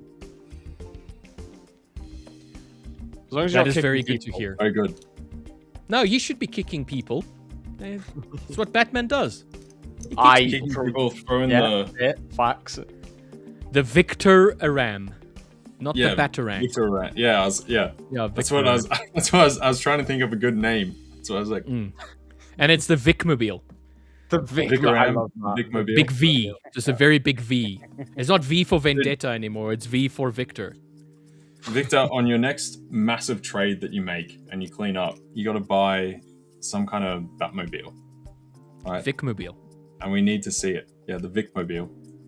And I want like Victor to have a motorcycle, and the motorcycle needs to be a Victory. That's the brand that he needs to have. It's a Victory V for Victory. Okay. Nice. You guys have a very creative imagination. I like that. We just have too much time on our hands, Victor. we're all waiting for the New York session. Yeah. To play out. LJ, about the big win. I mean, I was not too long ago looking at this on my chart. Nice. That is a 19R trade. What? Yes. On what 50% was that? of 116? Yeah, on 50% of the 83. Wow. God damn. The other half was taken out here. So for 6R, and this is the final macro target. Very nice. Very nice. Very nice. All right. So when do we get to see a photo of the new Vicmobile? Since clearly you've cleaned up already, so I expect that to come through soon. All right. The chat, the stream, everyone at the 5ers wants to see it. We need to see Victor. Can we get a V in chat if we want to see Victor's Vicmobile? Please, V in chat. Like, V for Victor, Victory, Victor, the V Mask Trader. I'm committed to a new purchase, which I don't have garage room because I've already got 800 other 1,000 vehicles in my back cave. So we were joking about, well, not joking, we were talking about when we were all going to geolocate onto a boat, all of the 5ers. What nobody knows yet, but I'm going to divulge it now, it's Victor's boat. Yeah. Yeah, we're all going to the Strait of Hormuz, right? We're going to have like a beach party, that kind of stuff. It's open now. It's fine. We can ride jet skis. You know, we can have pool noodle fights on the jet skis, do like jousting pool noodle fights. Jet ski. LJ breaks his arm. No, that sounds safe. Even with a pool noodle, that does not sound safe. The next stream we have, everybody's got that neck brace on. Hi guys. We're trading like this, but we've like modified so our keyboards and mouse are up next to us. Every time we have to put in a trade. From hospital. Yeah, we're not talking, we're just grunting. Ow. Enter. Ow. Set stop loss. Ow. Take draw profit. Order filled. Good. Yeah, it's all like voice recognition to like set the yeah. Execute order 66. I am in so much pain. Enter trade. Give me more pain. Make that pain take my current pain away. All right. Give me the pain of the market instead of this pain. Yeah, I'm in so much pain. Take a go long. Stop loss hit. I'd rather go back to my other pain. You guys shouldn't be trading under performance enhancing drugs, guys. No morphine. Guys, I'll see you later then.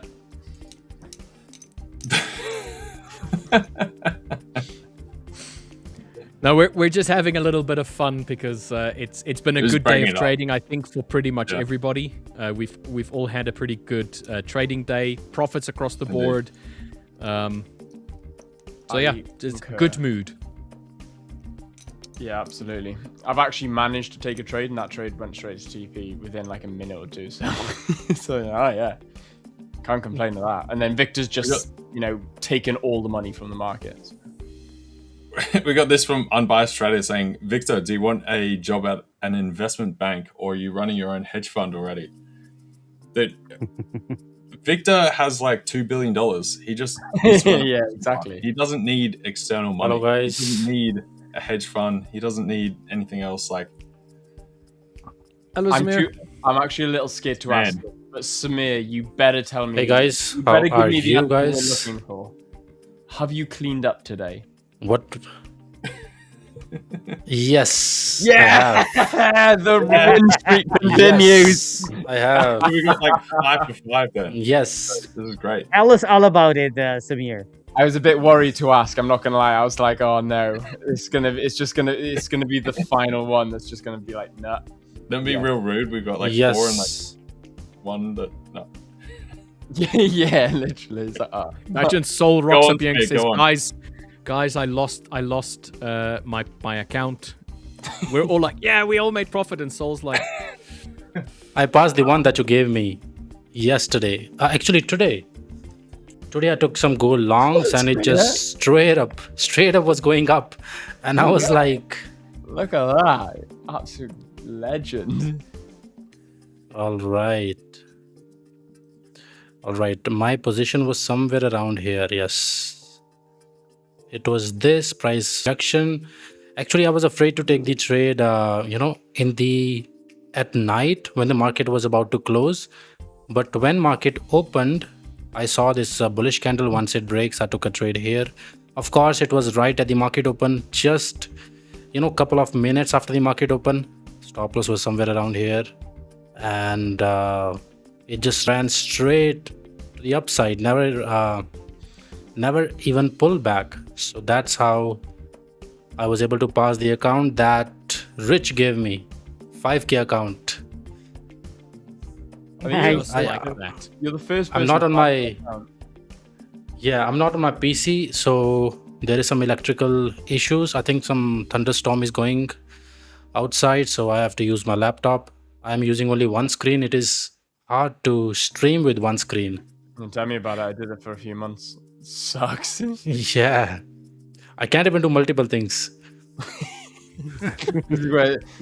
Mostly because we're men. Men don't know how to multitask. No, that's not true. My partner cannot multitask to save her life. I swear to God. Do I have news for you, Will? Yeah, she just ignoring me. Let me log in my... She can. She just doesn't want to. Yeah. Like, I'll be talking to her when she's cooking, and then she'll just be like, I'm sorry, what were we saying? I was like, really? Or like she'd be on her phone, and I'll say something to her. I'll ask her to do something, and she'll be like, what did you say? I'm like, oh my God, woman, really? And she's like, yeah, sorry, I just blanked completely what you were saying. I was like, I'm not repeating myself. I was like, I can't be asked. That is a shame. While we are on that little, stepway, Samir and Victor, Sol will be joining momentarily. Don't worry, Samir. Awesome. If your power were to go out, at least Victor won't be alone. And I'm on my laptop, so I think it's fine. Love and leave everybody. Have some fun with Sol and his recording. We'll see whether we can clean up. Yeah, there's pressure on him now. Yes.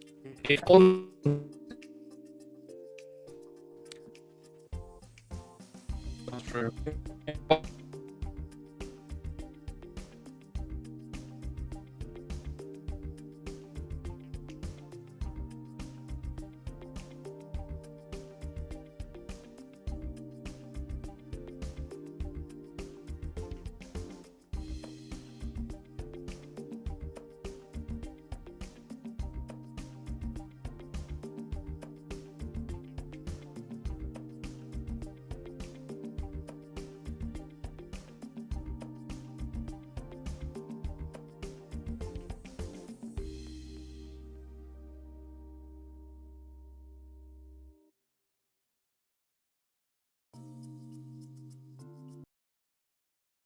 We had it. Was it a week ago, or was it? You have to. Ago that you have to share your screen if you have to explain something on the charts. Okay. I wasn't. I think that was. I don't remember when it was. A couple of days ago. Yeah, it was a couple of days ago. I'm not too sure when it was, but this was the target that we put for. Yeah.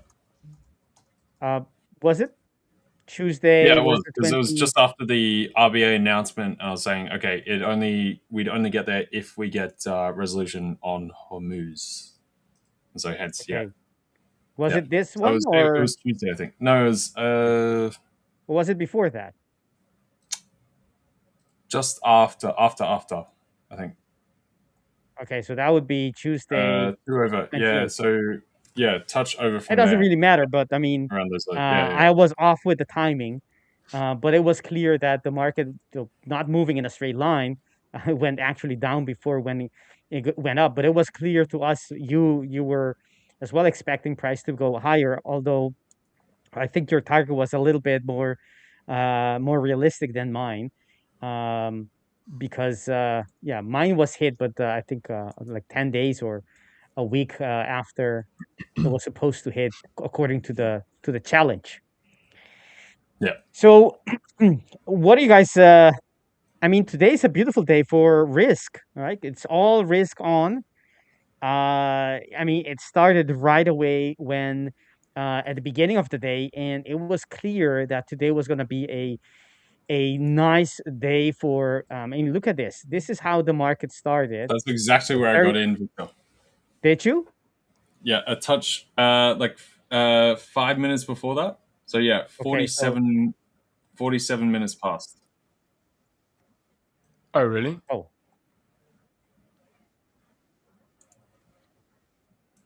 Okay. Oh. Oh. Okay. Okay. Let's see what we are. Okay, so we're just finding out now that we've got a little bit of.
To everyone. Yeah, maybe we should go ahead and restart the stream. So just tell them we are going to restart the stream. Give us a few minutes.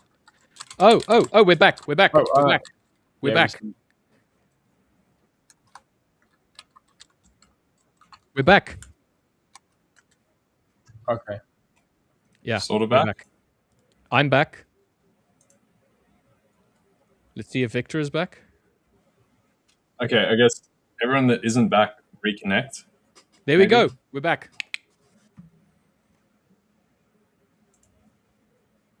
Yeah. Woo! Just like that.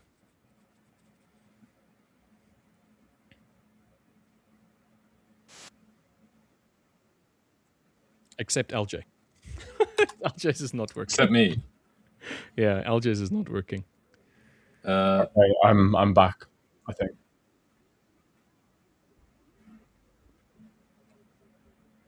I think we can hear me, but we can't see me. Let's see if we can bring Victor's screen up, if that works. I have restarted the stream. You can re-log in. That will be fine. I think that will make it fine. Okay. Yeah, I believe I'm back. I think. Yeah, I think I'm back. I'm just looking. All right. There we go. Sorry, guys, for the technical difficulties. It seems as though it just decided to freak out a little bit, but we're back. We can hear everybody. You can see us. Screens are back up. There we go. There we go. We are totally back. It for a minute there, it looked like the Strait of Hormuz. It's closed. It's open. It's closed or it's open. It's both at the same time. Ports are closed. It is.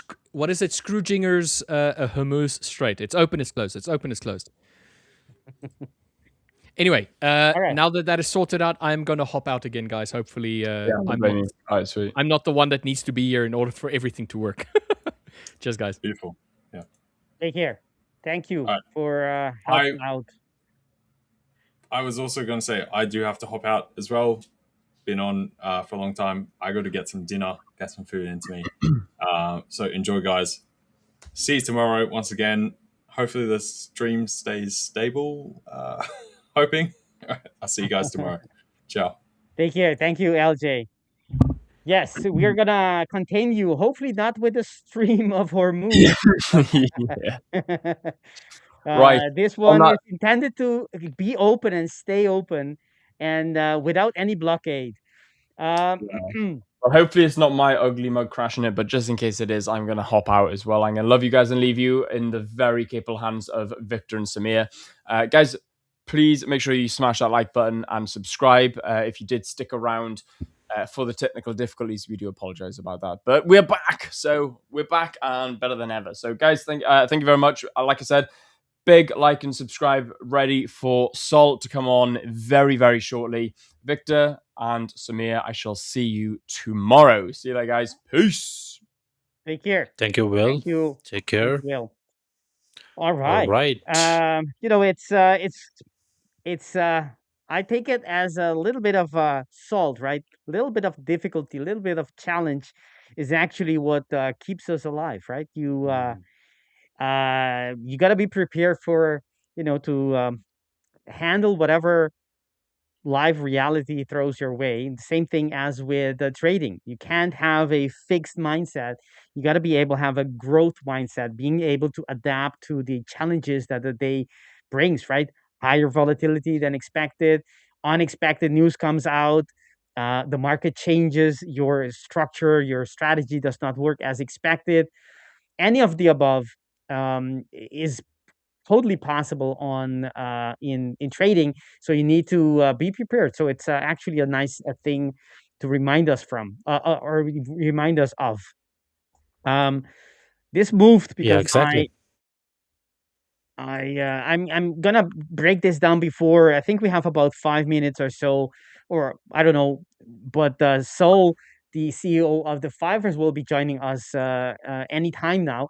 In the meantime, I will break down the trade that I took for those who are interested, and I actually put these arrows to let people know. I'll come back to them later. What they mean to me or what they tell me.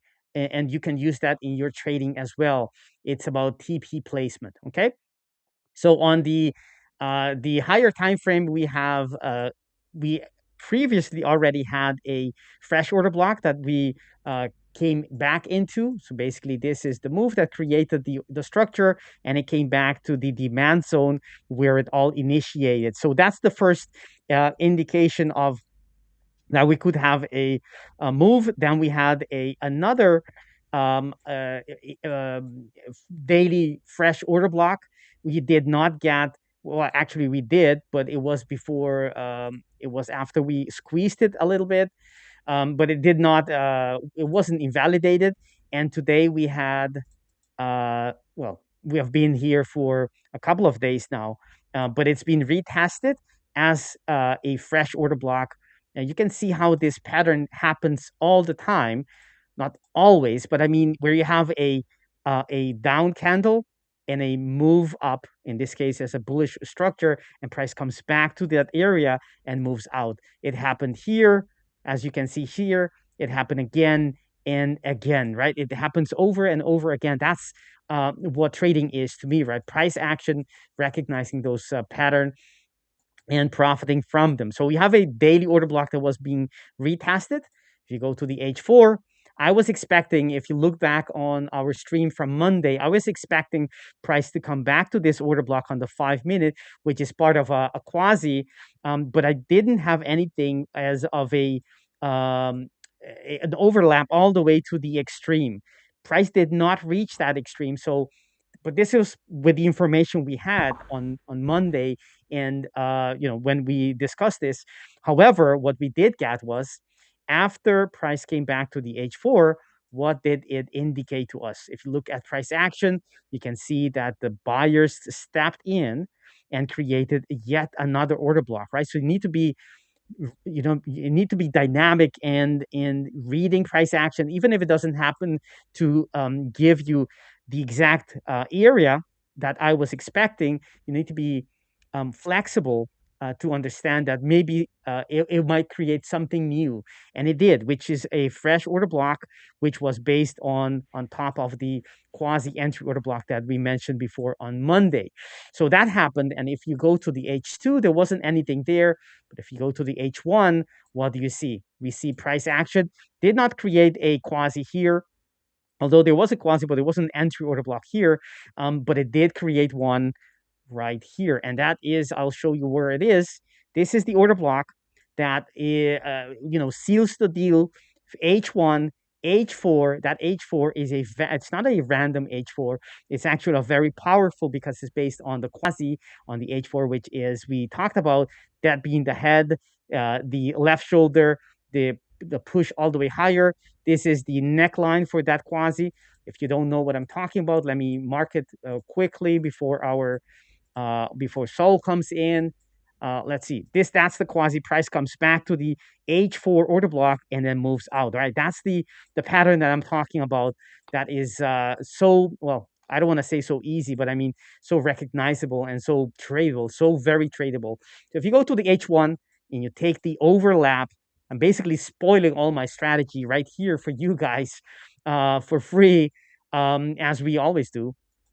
So we have the H4, the H1, and them two, they give me those two lines, those two structures, the overlap, and that's where I'm looking for the meaning. I'm looking for price to come back here, right, in that candle, because this is where, in these two candles, it was created. And if you go to the lower time frames, what you got the the fractal nature of the market creating those quasis. And in this case, it came back and created on the 3-minute. You can see it right here. And price comes back, right? So it creates the quasi. This is the quasi right here, right? So that's the left shoulder. The head breaks the neckline. It comes back, but it was after it actually completed the move. Comes back. Not the first one. Did have a little reaction here, but it came for the second one. And price, I read my signal got triggered, and actually my entry was around, no, not exactly there, but right there when we start coming back from the order block. Got in, put my stop below the structure that was reacted. It did not interact with this one, so I didn't have to I didn't have to, consider this. This was the order block that was reacted upon, and that's where my stop was based. And that's one thing. And that was yesterday. Let me move it right here. And the first target was to the first trouble area, which was this area, right? So you had a order block here on the 1 hour, and that's my first trouble area. And that's where I got out with 50% of my trade right there at, well, actually not exactly there, but an offset of that level. That's basically the reason for the level. And I left the rest for the overnight. And the overnight, the next level based on the daily, right? So if you're going from a daily order block, the next thing you want to be looking for is a daily in the opposite direction. And this was the level. This was the first daily structure in the opposite direction, and that's why my target was there. However, there is a case to be made to use not the daily, the first level, although I recommend to use that. But there are many times where I can catch a much more, a bigger piece of the pie by indicating, if you go to the left, not to the left, if we zoom out, the order block, right? The order block on the quasi, that's exactly where price reacted before, right? And if you look at again the other or the this one has already been mitigated before, right? So there is a case to be made to expect that price needs something else to stop it from moving, right? To stop its that impulsive move to the upside where you want to be putting your TP. And it was the order block that hasn't been retested yet. It was retested immediately, but that doesn't count, right? Remember the rule that I have. The immediate count is the first one. This is the first one, and you can see how beautifully price comes back to that order block, and that's what it needed. So you can use these order blocks whenever they're fresh as targets. Of course, you want to be having your TP before the structure and not inside the structure because it might react to the first border or the nearest border, and your target might not be hit. In my case, I didn't do that. I just put it on the first area, which was this there. That order block, even though it was mitigated before, to me that was plenty of the 50% of the trade was 6R. So basically on the whole trade that was 3R, and the rest of the was 19. It says here, I think it was a little bit, yeah, it was 19R, and divide that by take half of that is what the actual trade is. So in total, we're talking about 9.5 plus the 3, so 13 or 12 actually are on combined, right? If you add the intraday trade plus the swing trade, this is an overnight, but I would have been able to hold this for much longer. It just depends on how quickly these targets get hit. Was This it is how it trailing in this particular trade? Was it nope, trailing your stop loss? Okay. nope, I don't do that. Maybe taking partials or anything like that. Was you doing that? Not really, because the target was to me, this is as a macro target. It wasn't a Okay. huge target. It was only 78 pips. Okay. For a swing trade, I'm 78 is a regular, so I don't need to partial Hmm. out as much. But Okay. if I'm targeting something on the weekly that's like 200, then yes, I would be partialing. As the days go by, I will be start trading it. But here there wasn't anything to use. The only thing I did was, once I took the target, the first target was hit, I put the stop loss into profit with a few Okay. pips, break even plus a few pips, so that I don't have any risk on the table. The only risk I had was the floating profit, which is, normally something you want to be safeguarding as well. But I've seen that it's, I cannot, if I trail it too much, too aggressively, too conservatively, I should say, I will not be able to catch these moves. because you will have the overnight price will come back in. You will have a mean reversion before it has another impulse, and if you trail it too tightly, you will lose it will get tapped out before it starts if it continues moving. And you can And see was you here as well. monitoring the trade? Was you monitoring Nope. the trade, or Nope. okay, you just No, completely left the trade? I left it completely, and Right. I accept the whatever happened. So it's not like I'm already counting on the profit. I know that if once I hit the TP on the intraday target, that's secured, and the rest is if I don't know which ones will continue. I know that I have edge because I've done it for so many times now, so I don't worry that much, but I don't really know. I mean, we never know the outcome of any trade. So and we have in the background we have our CEO who's getting ready to join us. So stay tuned if you are watching and you've been wanting to see our CEO trade live with us. It'll be in a short while, and he will be joining us anytime now, whenever he give us the sign. So yes, as I was saying, the this trade is so once I'm monitoring the trade up to the first target, but once it's hit, I let go of it completely because otherwise I would not be able to sleep. I know myself. I cannot sleep if I have something open unless I've already taken profit. And the first target gave me 6R on 50% of the trade, means 3R on the whole trade. So I'm already in profit. So I cannot lose anymore. At least that's my mentality at that moment. Of course, I can lose the floating profit, but it cannot go negative on the whole trade anymore. And that allows me to just have this trade open, and you wait patiently for it to hit target or break even, which is fine. I accept that. Otherwise, there's no way I can capture these kind of moves. Whenever you're ready, Sol.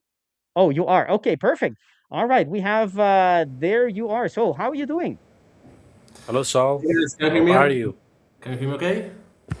Yes, we are enjoying the volatility. We almost all, at least the ones that were the hosts that were present before or at the moment we came in, all of them are in profit. Enjoying this risk on sentiment. How have you been, Sol, and how has your trading been? Have you been able to capture some moves today or maybe this week? Yeah, to be honest, I haven't been very active on the markets. I will be now. We've been very, very busy, fixing some internal flows. So yeah, I haven't been very engaged with the market. But Okay. I will now. Now, yeah, happy to re-engage as for now. But why don't you brief me on what's been, where's the volatility, or what should I be watching? Well, the thing is that because of the news, what we have been seeing is I saw this. I normally I'm not awake at that time, but I happened to be awake when the market after the rollover, and I saw quickly, very very quickly, how the market was reacting, and it was on the back of the Trump and everything that's been going on. There's a deal or no peace deal in process, and I actually I started trading. I was getting ready to go to bed, but I started trading right away. And I scalped this minutes before I fell asleep. And this morning it was just more of the same. I had a couple of I mean, this is one trade from yesterday that I had running, which went in my direction, but also I was scalping.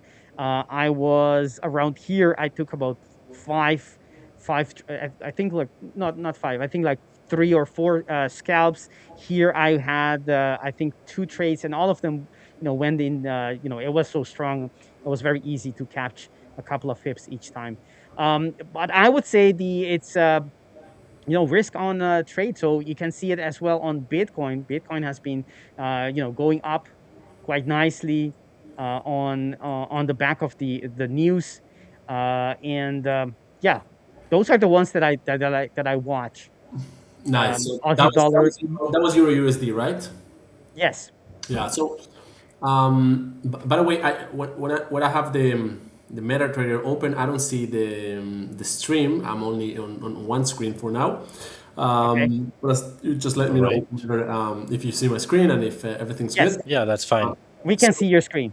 Excellent. So, Euro USD, just I don't see a real a clear trend. We can see we've been kind of trapped here, and even now we're kind of inside this I don't know, this range. There's no clear trend as for now, but I do see there's momentum to the upside. I guess that's the same trade you caught, Victor. When I, let's just, go through this process, a little bit of momentum to the upside, leaving behind some, key areas. We have that one. Of course, the initiation, maybe that's the one you got. Let's try to define that. We have on the 5-minute charts, it's well marked, and then on the 1-minute chart, right where we are now, there's another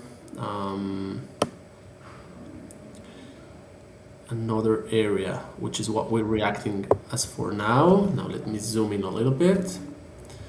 So if I want to just take advantage of the momentum, I guess it's looking for buying opportunities. So we're already reacting to this 1-minute time frame zone, and then we have the bottom one. So I'm kind of comfortable of going long. I will not be against going short if we start moving higher. We have this little resistance here, and then the next one is quite far. So I'll try to stick to my to the bullish side unless something changes. So let's see if we can engage some trades. Let me get ready. I know you don't see this window that pops up, but I have my depth of market ready. Okay. So now, and you're watching the tick chart as well? No, I'm not watching the tick chart, but can you see my? No, we're not able to see your pop-up window, but we. Right. Oh, cool. So now what I need now is just a little bit of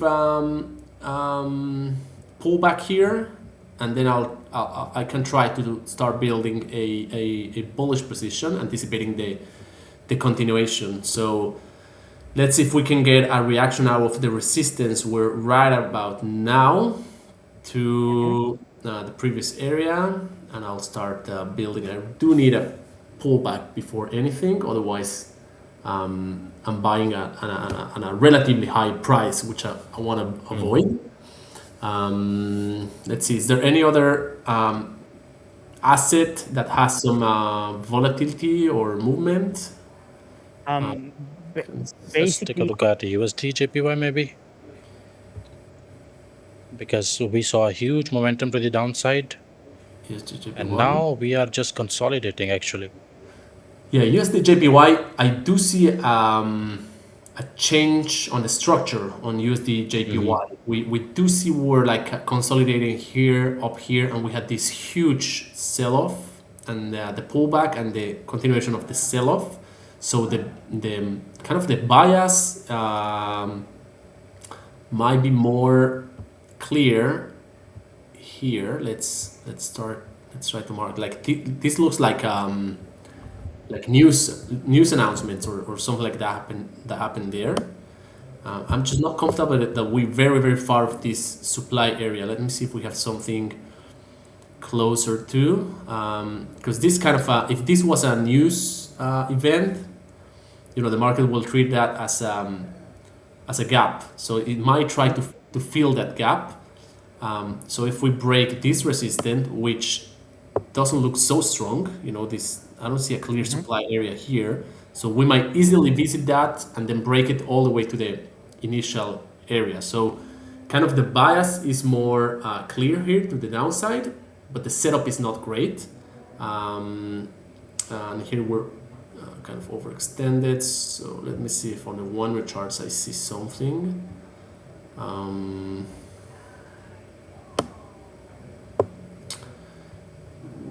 Yes, dollar yen has been quite jumpy or droppy, I suppose I should say. Yeah.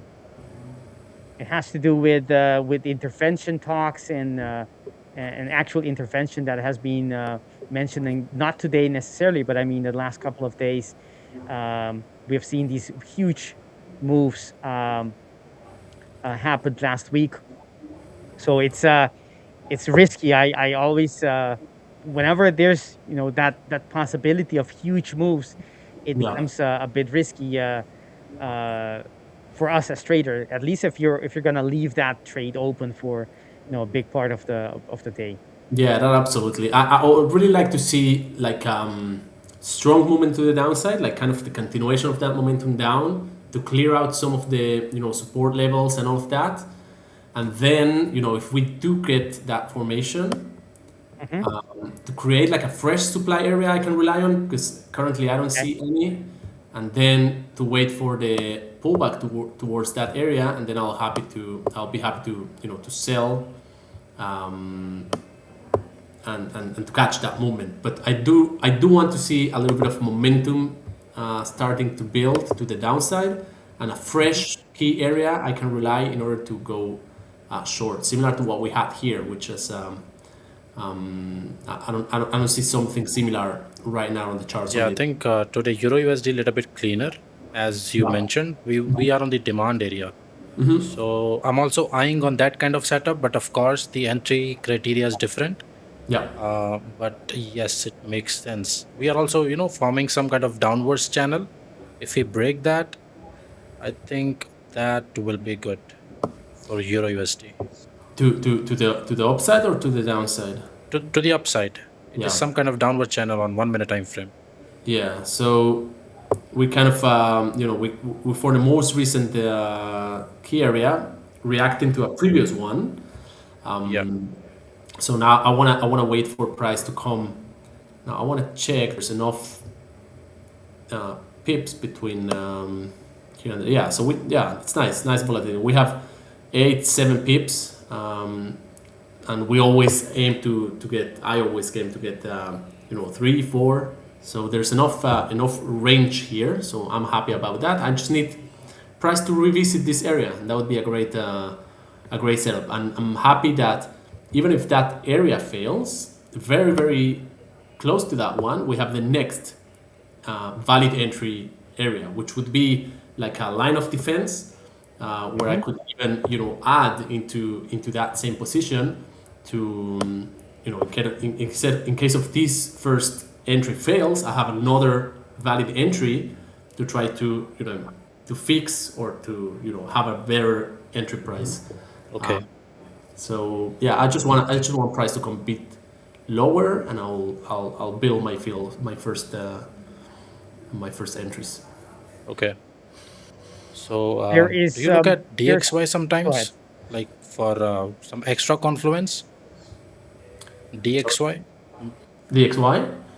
Yeah. Do you look at DXY maybe just for extra confluence, just for the overall momentum or move? No, not really. The dollar index. The dollar index is, I think, more than 50%. Formed by Euro USD, like Euro against the euro. So usually you will see a strong inverse correlation between dollar index and the Euro USD chart. So it's kind of you kind of get the same information from both charts. So if I make my decisions based on the Euro USD, you kind of see the same info on the dollar index, if you will. Okay.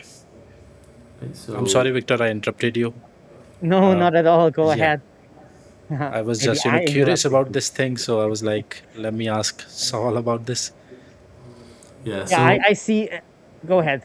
No, you tell me. I'm kind of I want to start reading price action around there, because we already have, if a turn comes now, I already have enough space to make money. So around where price is now, I want to start slowly reading price action. You know, I'm looking at this price action, you know, as is the market holding, not holding. I wanna see what happens. I want to read price action to give me more signs or of where the actual turn is going to happen, because it might not go all the way to the area. It might turn earlier.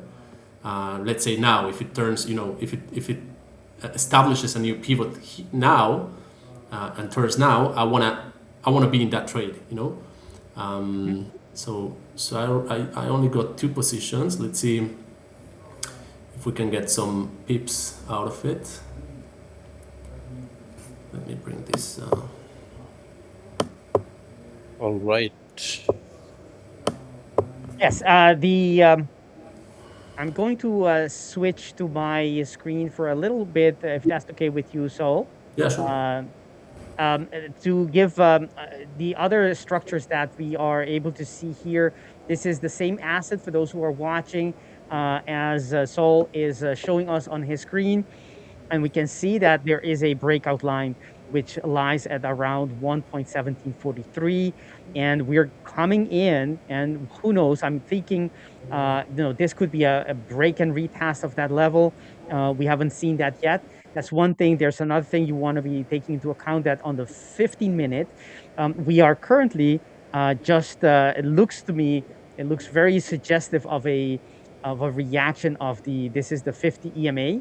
That the wick seems to be to have reacted on it as well. If you consider on the order blocks, we can see that within the whole area, the whole move that we had, that impulsive move we had, about 5 hours ago, there was only one order block, and it was a very small order block on the 5-minute, and it does not.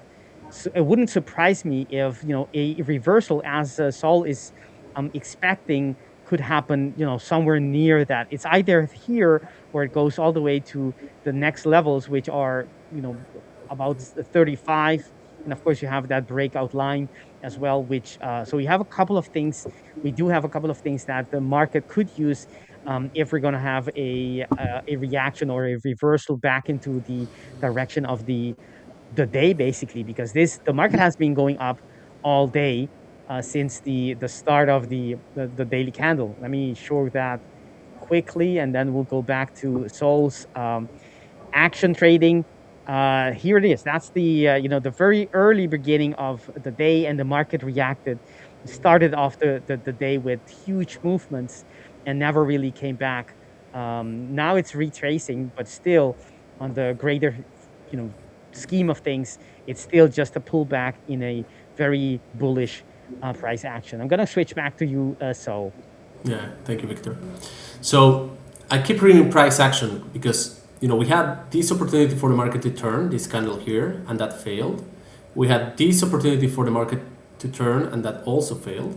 And that's the price you pay when you anticipate. When you get early in the market. But I'm happy with I'm comfortable with that because I start very, very small. It's not the I'd rather be in the trade, and if it goes in my favor, I'm in, than missing the entry. But of course, you give up on confirmation, or on confirmation, or on win rate. Let's call it that way. So now I wait my next valid. I want to make sure we don't stop. We don't start. The market doesn't start like breaking strong to the downside. I want to see that kind of price action. Okay, when we just approached the buying area. So I just add a little bit more because I'm happy with the tail being formed here. And you see, every time I add, I improve my break even, my entry point. So let's keep reading price action. You said something interesting, Sol. You said that by not waiting for more confirmation, you pay a price. and you get up, maybe you get in maybe at a better price, but because you don't have the confirmation, you don't have the same signals or probabilities of someone else who would be waiting for more confirmation of a reaction, but maybe a worse entry price. However, you have something to compensate for not having the reaction or the confirmation, which is that you fix trades, right? So you still have the possibility to better your entry with future price action by by getting in with by adding basically to your position. Correct. Yeah, absolutely. I combine kind of my statistics. I play around with my statistics with active management, active trade management, and risk management. So I just it's just the way for me to approach the markets, and gives me a lot of flexibility. Now, the same way I read price action when I want to find the entry price, I keep reading price action when I'm in the trade, because that was a valid turn. Okay, we approached the buying area. We had the price action here. I have a great entry price just above the this candle.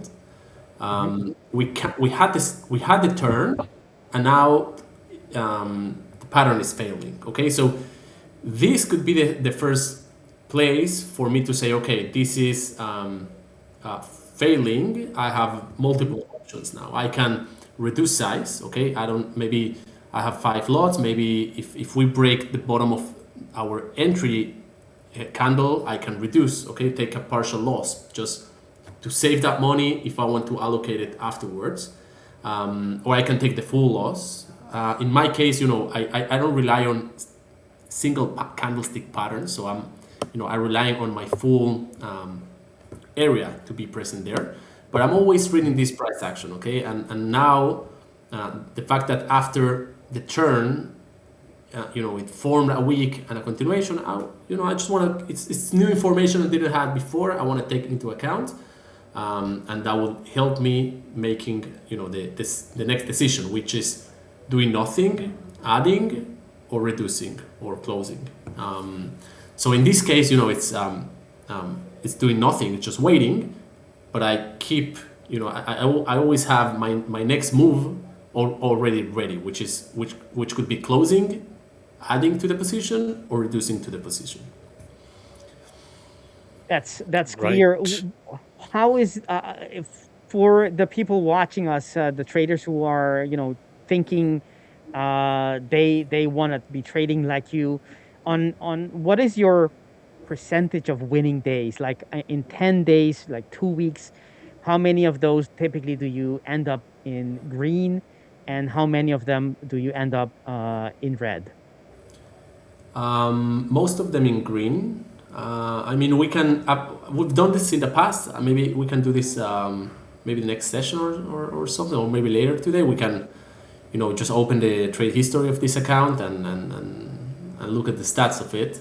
But most of them, just the way I trade allows me to keep a very high win rate. Mm-hmm. But you will notice the days I lose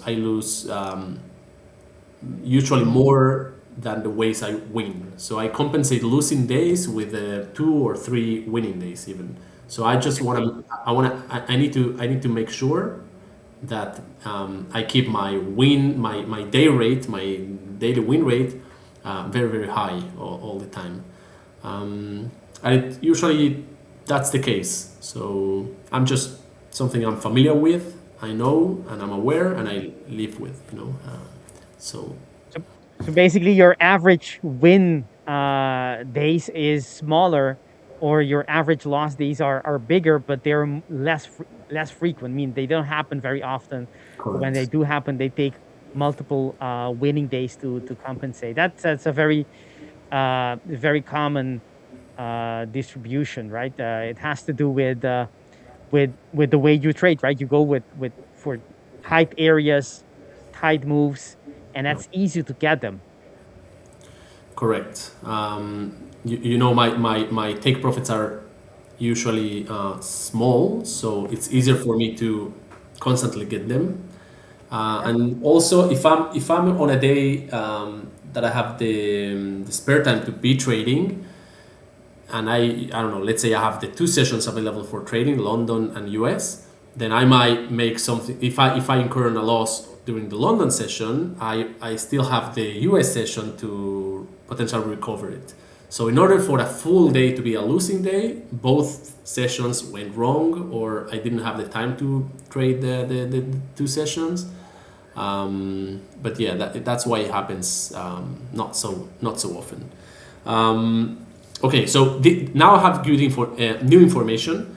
We are inside the area.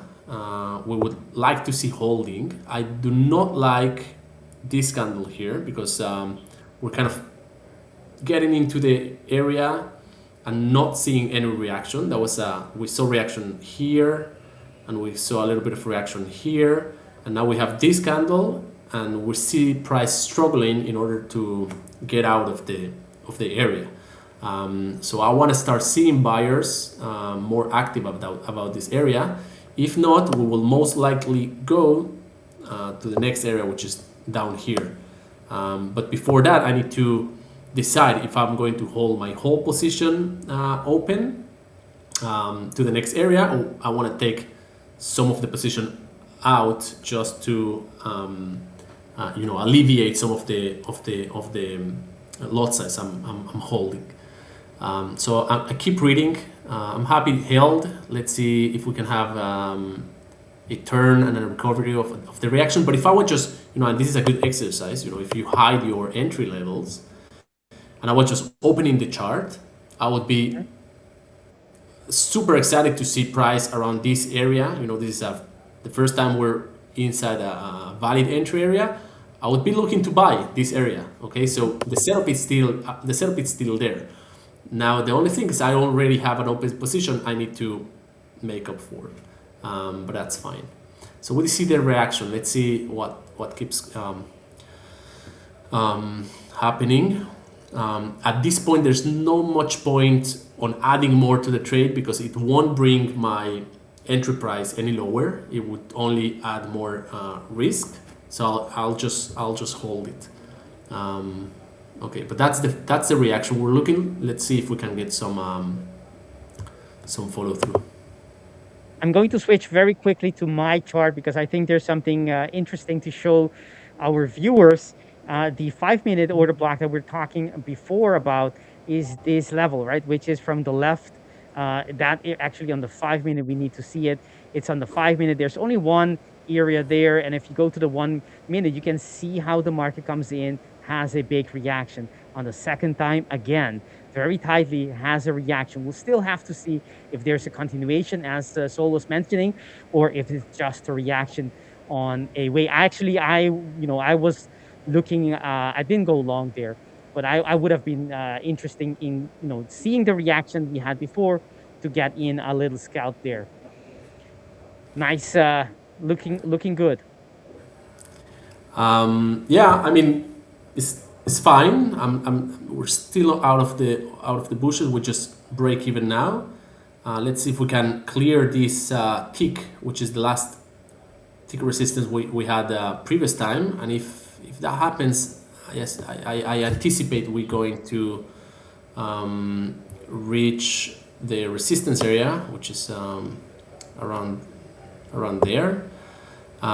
So before that, ideally before that or at that area, I'll be taking profits, just to not to expect from the market to break that area in order for me to take profits. I wanna take the easy profits, and then we can reevaluate the trade or something. Let's see if we can push one more pip, and I'll start taking the profits. Nice. I want to ask about risk management. What if price would have broken that level that you was having? Would you have closed the trade as you was having the next area there, or maybe you would be holding the trade and adding when it gets to your next area? Yes, you mentioned you will be taking the position off. I just want to know how would you have reacted in if we have broken that area, you know?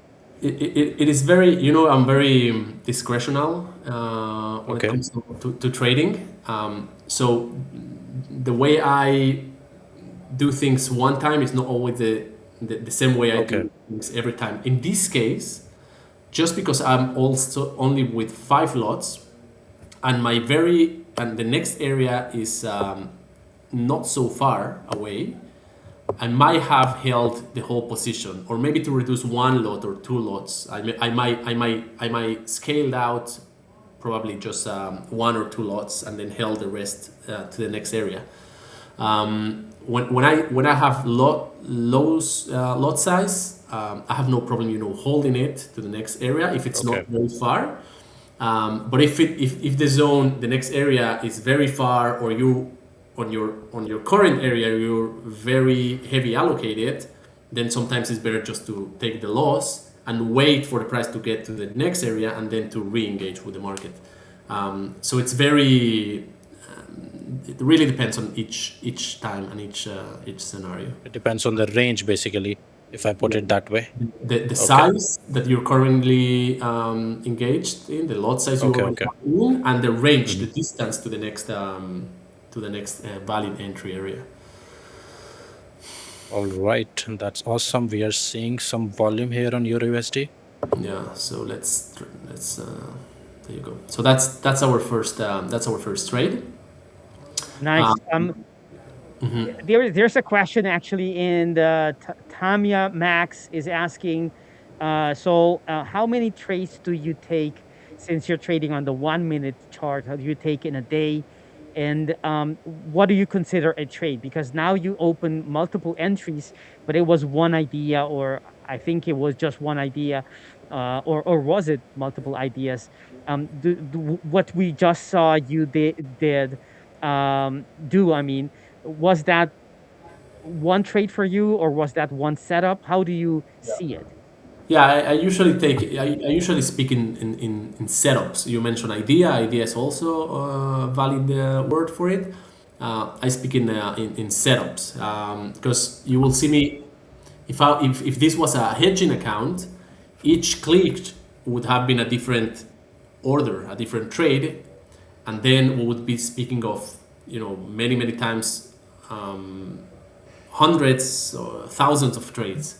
But I used to approach all of them as setups or positions, and it really depends on the day and the the volatility. There's days that you have I don't know, 4 setups, 5 setups on a session. Sometimes you have more, sometimes you have less.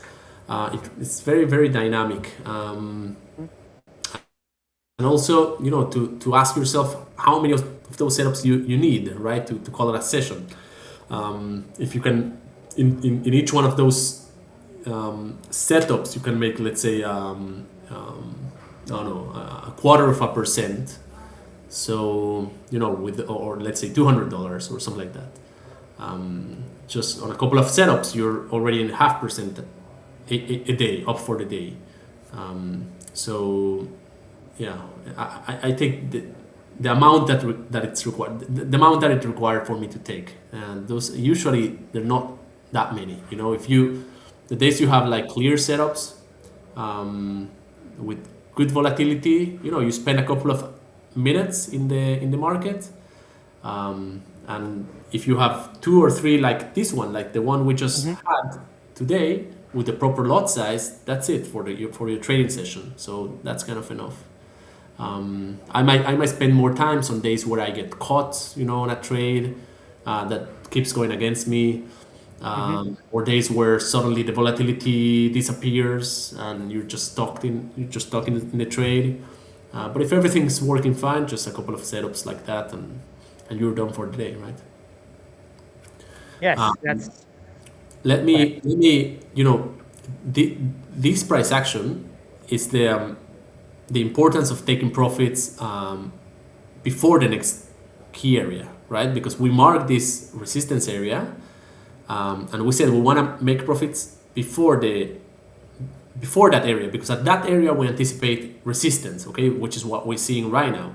So if you don't take profits before those key areas, you find yourself, okay, so close to the take profit, and then it reverses on you, and it doesn't take the take profit. Now, if we try to evaluate the efficiency of this trade, okay, we kind of went in, we see the entry prices there. So I think at some point we were 4 pips in drawdown, and we took 4 pips of profit. So this setup was a 1-to-1 risk reward, which is decent. Many times it's negative, but as long as you can keep this,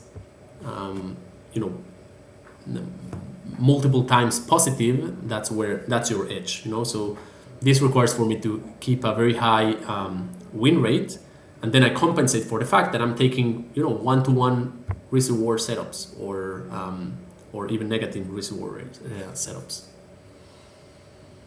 The price action changed. Or we have more information. Would you still be buying that demand zone you bought before? No, now I need to look for a new setup, because this area, like this reaction, it wasn't as strong as this reaction. Here we can see the price action and how we very quickly reacted. So that was a very nice key area that I marked, and I wanted to take advantage on this occasion. And the reaction came, but now this reaction, this time the reaction is weaker. So now this is not an area I'm super happy on taking. This is same way as this resistance is not a great selling area. So there is a reaction, but you can see there's no being follow through to the downside. You kind of stuck there if you've gone short up here. So I want to see. I guess I want to see something like that, like a new price action to create a new valid entry area or key area, whether it's to the upside or to the downside. I don't really care about the direction, but I need like stronger price action and a new key area to be formed so I can re-engage with the market. Let me see if something changed on dollar yen. Dollar yen I kind of like it. We had this push to the downside. I mean, we could establish this a supply area, a mid-range supply area. We clear previous supports. We clear these supports, or we're kind of trying to clear those. So I like this impulse to the downside that kind of creates this bearish volatility that I was looking for. This area, this range has the potential, if it breaks to the downside, it has the potential to become also a new key area or supply area. So that could also turn into a future opportunity. I'll wait to see if we retest this mid-range supply area. We might engage there. Other than that, on Euro USD, not super convinced with that. What else? Yeah, not much more. Be pausing perhaps to get a breath after the volatility of today. The U.S. equity spot market is open, closing the first 15 minutes now. Probably they're waiting for some. I mean, the market is waiting for some directions from the New York Open before continuing. Wow, I'm amazed about the markets. The stock market's been unstoppable. I just took a trade on US 30. Okay, you are at NAS 100. Yeah. US 30 was amazing setup for me. shorted from a supply. Maybe Remy can share my screen. I can share my setup here with our lovely viewers. I'll just take a minute. Wow. We can see yours now. Okay. So I was like, we are at the resistance, price rejected already. NYSE opened, going to the 1 minute time frame. I just drew a couple of areas which was untested, and I drew my Fibonacci like this. So we was already at the 70% retracement, and we was also having this kind of supply area. So of course it is a trading view entry. I didn't took it right here. Saw a rejection candle, took the trade here. Stop loss was somewhere around here, and I took my take profit around this demand area, because this was the closest area which was available. So it was a lovely trade. Beautiful. Originally I was waiting for a buy limit here, buy order here, but we never tested that area. So I was like, this can be a liquidity play. So I give a chance here. It was a very amazing trade. NAS 100 was it was also a good trade here. If you go to the 5 minute time frame, price reacted from this area. VWAP is already bullish, so I do like to take confirmation from VWAP. Going to the 1 minute time frame, look at this reaction. You know, broke the structure, retested it. Entry could have been here. 1-to-1 would have been done here. But I don't trade NAS 100, but US 30 was amazing trade here. So nice. Yes, very nice trade, Samir. Awesome as always with your trades as the market opens. Very good of you. That's why we have so many fans asking about you. So I saw your fan also. It was that 666 guy. He's saying hello, cutie. Yeah. So the when you are watching the market and the market isn't actually telling you clearly which asset to trade, not EU, not GU, not the ones that you go to, what do? Do you still keep looking for another time frame? Do you sit back, you get the message, you say, well, maybe it's not the time for me to trade? What do you do then? Because I think it's a major thing for traders, right? They get themselves into positions that they shouldn't be in a lot of the times. I remember the time when I was just scanning everywhere to see where's a setup.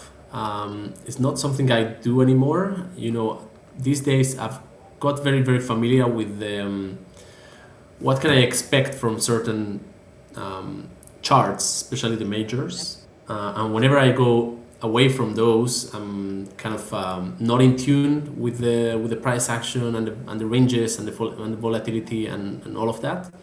So my comfort zone are the majors, and I would say that the fact that you're not relying on trading just for your income, day-to-day income, so that also kind of alleviates the rush to be active in the market, or that pressure to be active in the market and to chase setups and all of that. So today, if I don't have the setup, I just don't trade. I don't have that. I don't have that that feel of missing out or the need to be active.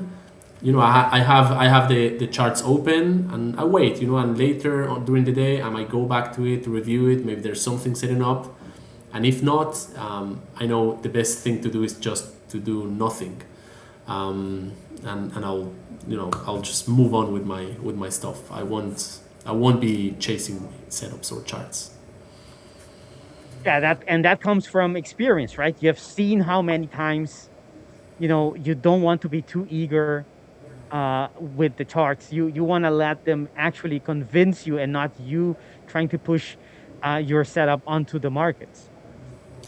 Absolutely, and every time that you chase the setup, it goes wrong. So yeah, I think if traders can have traders trading as a second income or as a side income, that would improve their performance, because that way they don't have that stress of making an income, and they can focus on the process, which is the most important part. That way, they will be more picky with the setups they take and the trades they take, and that will actually serve them the most. So yeah, Victor and Samir, I'm sorry, I really need to join a meeting.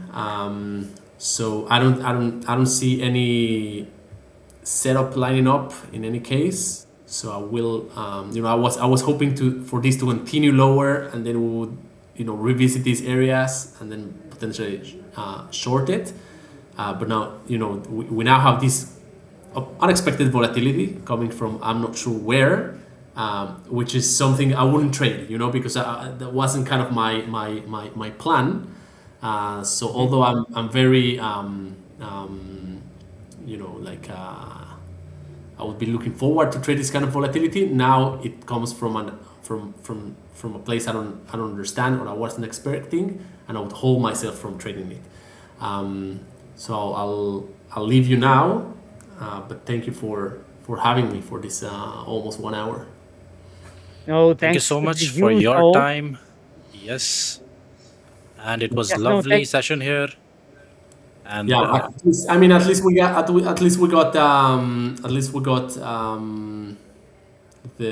one setup we could we got the TP. One setup we could demonstrate something. Today it was a profitable one, but there's always lessons from all setups. For those who are, go ahead. No, I'm sorry. I'll leave you take the room. I'll go to my meeting. Okay.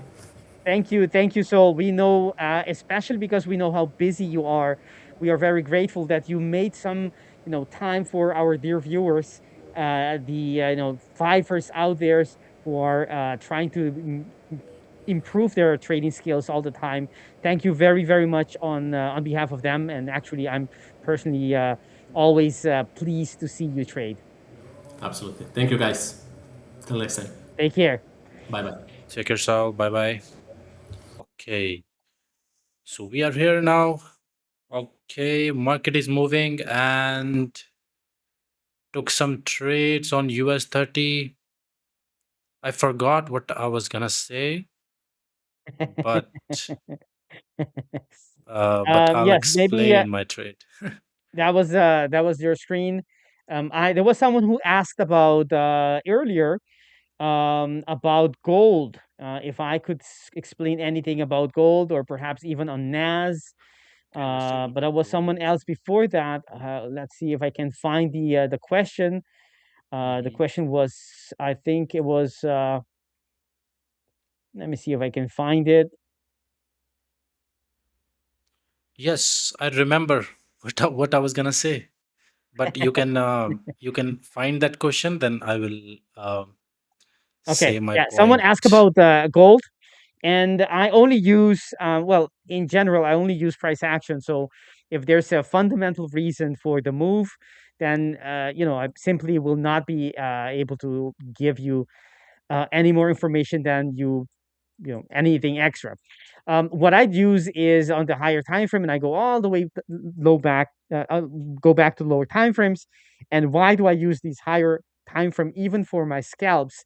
It is that I know that these levels they get reacted upon. What I mean is the lower level of that order block, or the upper level, depending on if it's a bullish or a bearish one, they do get reacted a lot of the time, so you want to be aware of them.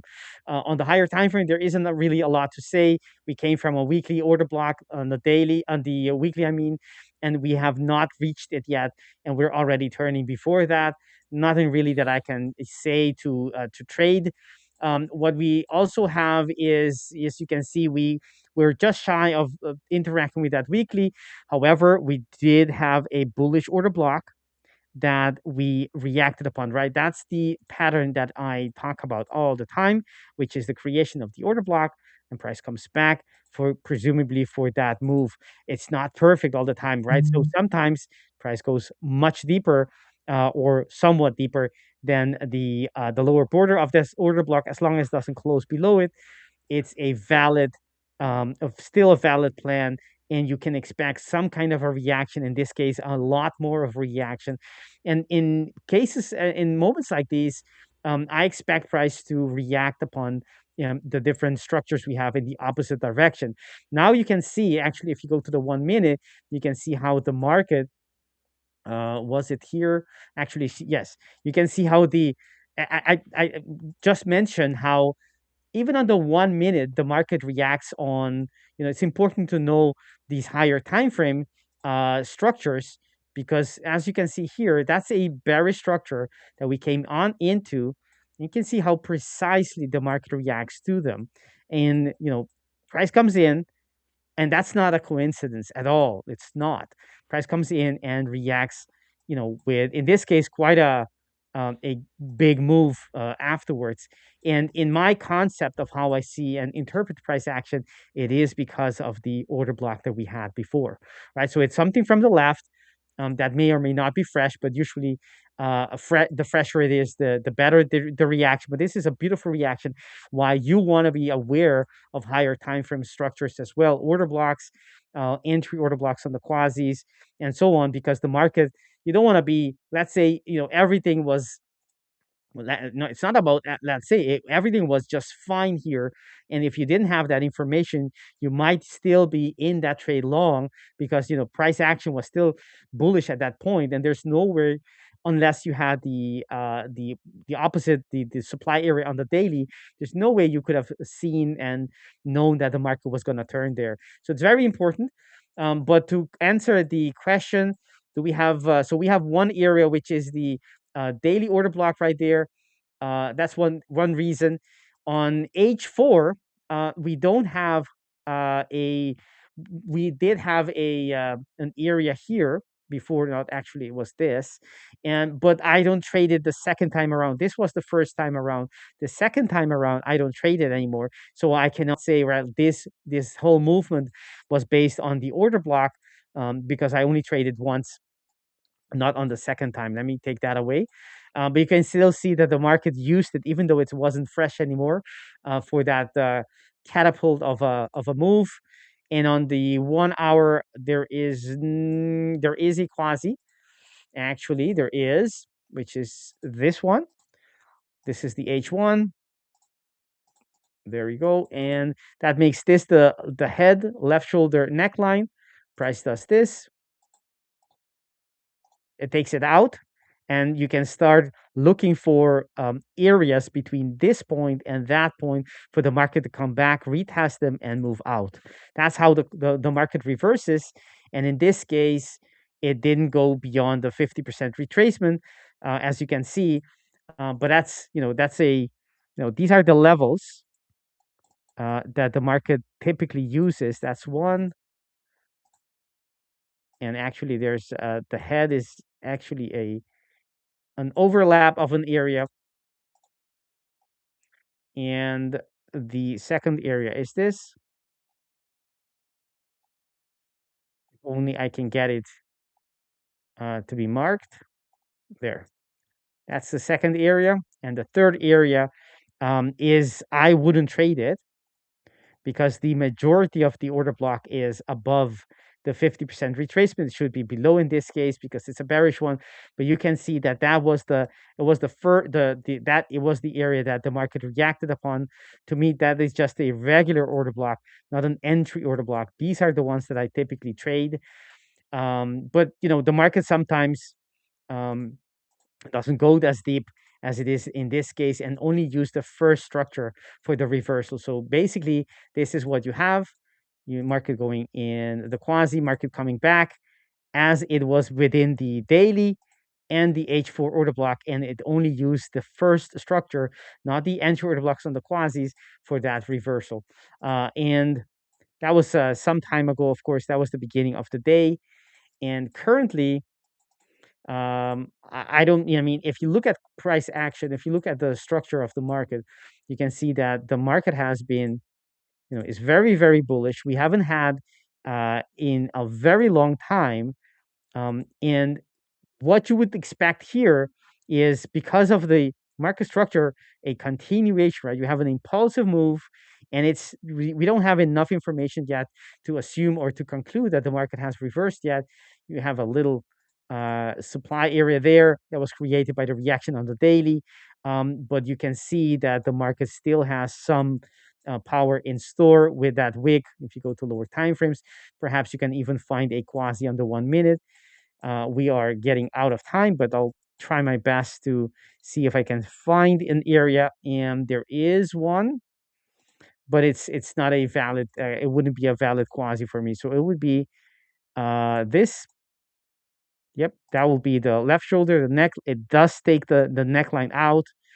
So I'm looking for the quasis, the order blocks in here for that retracement or that continuation.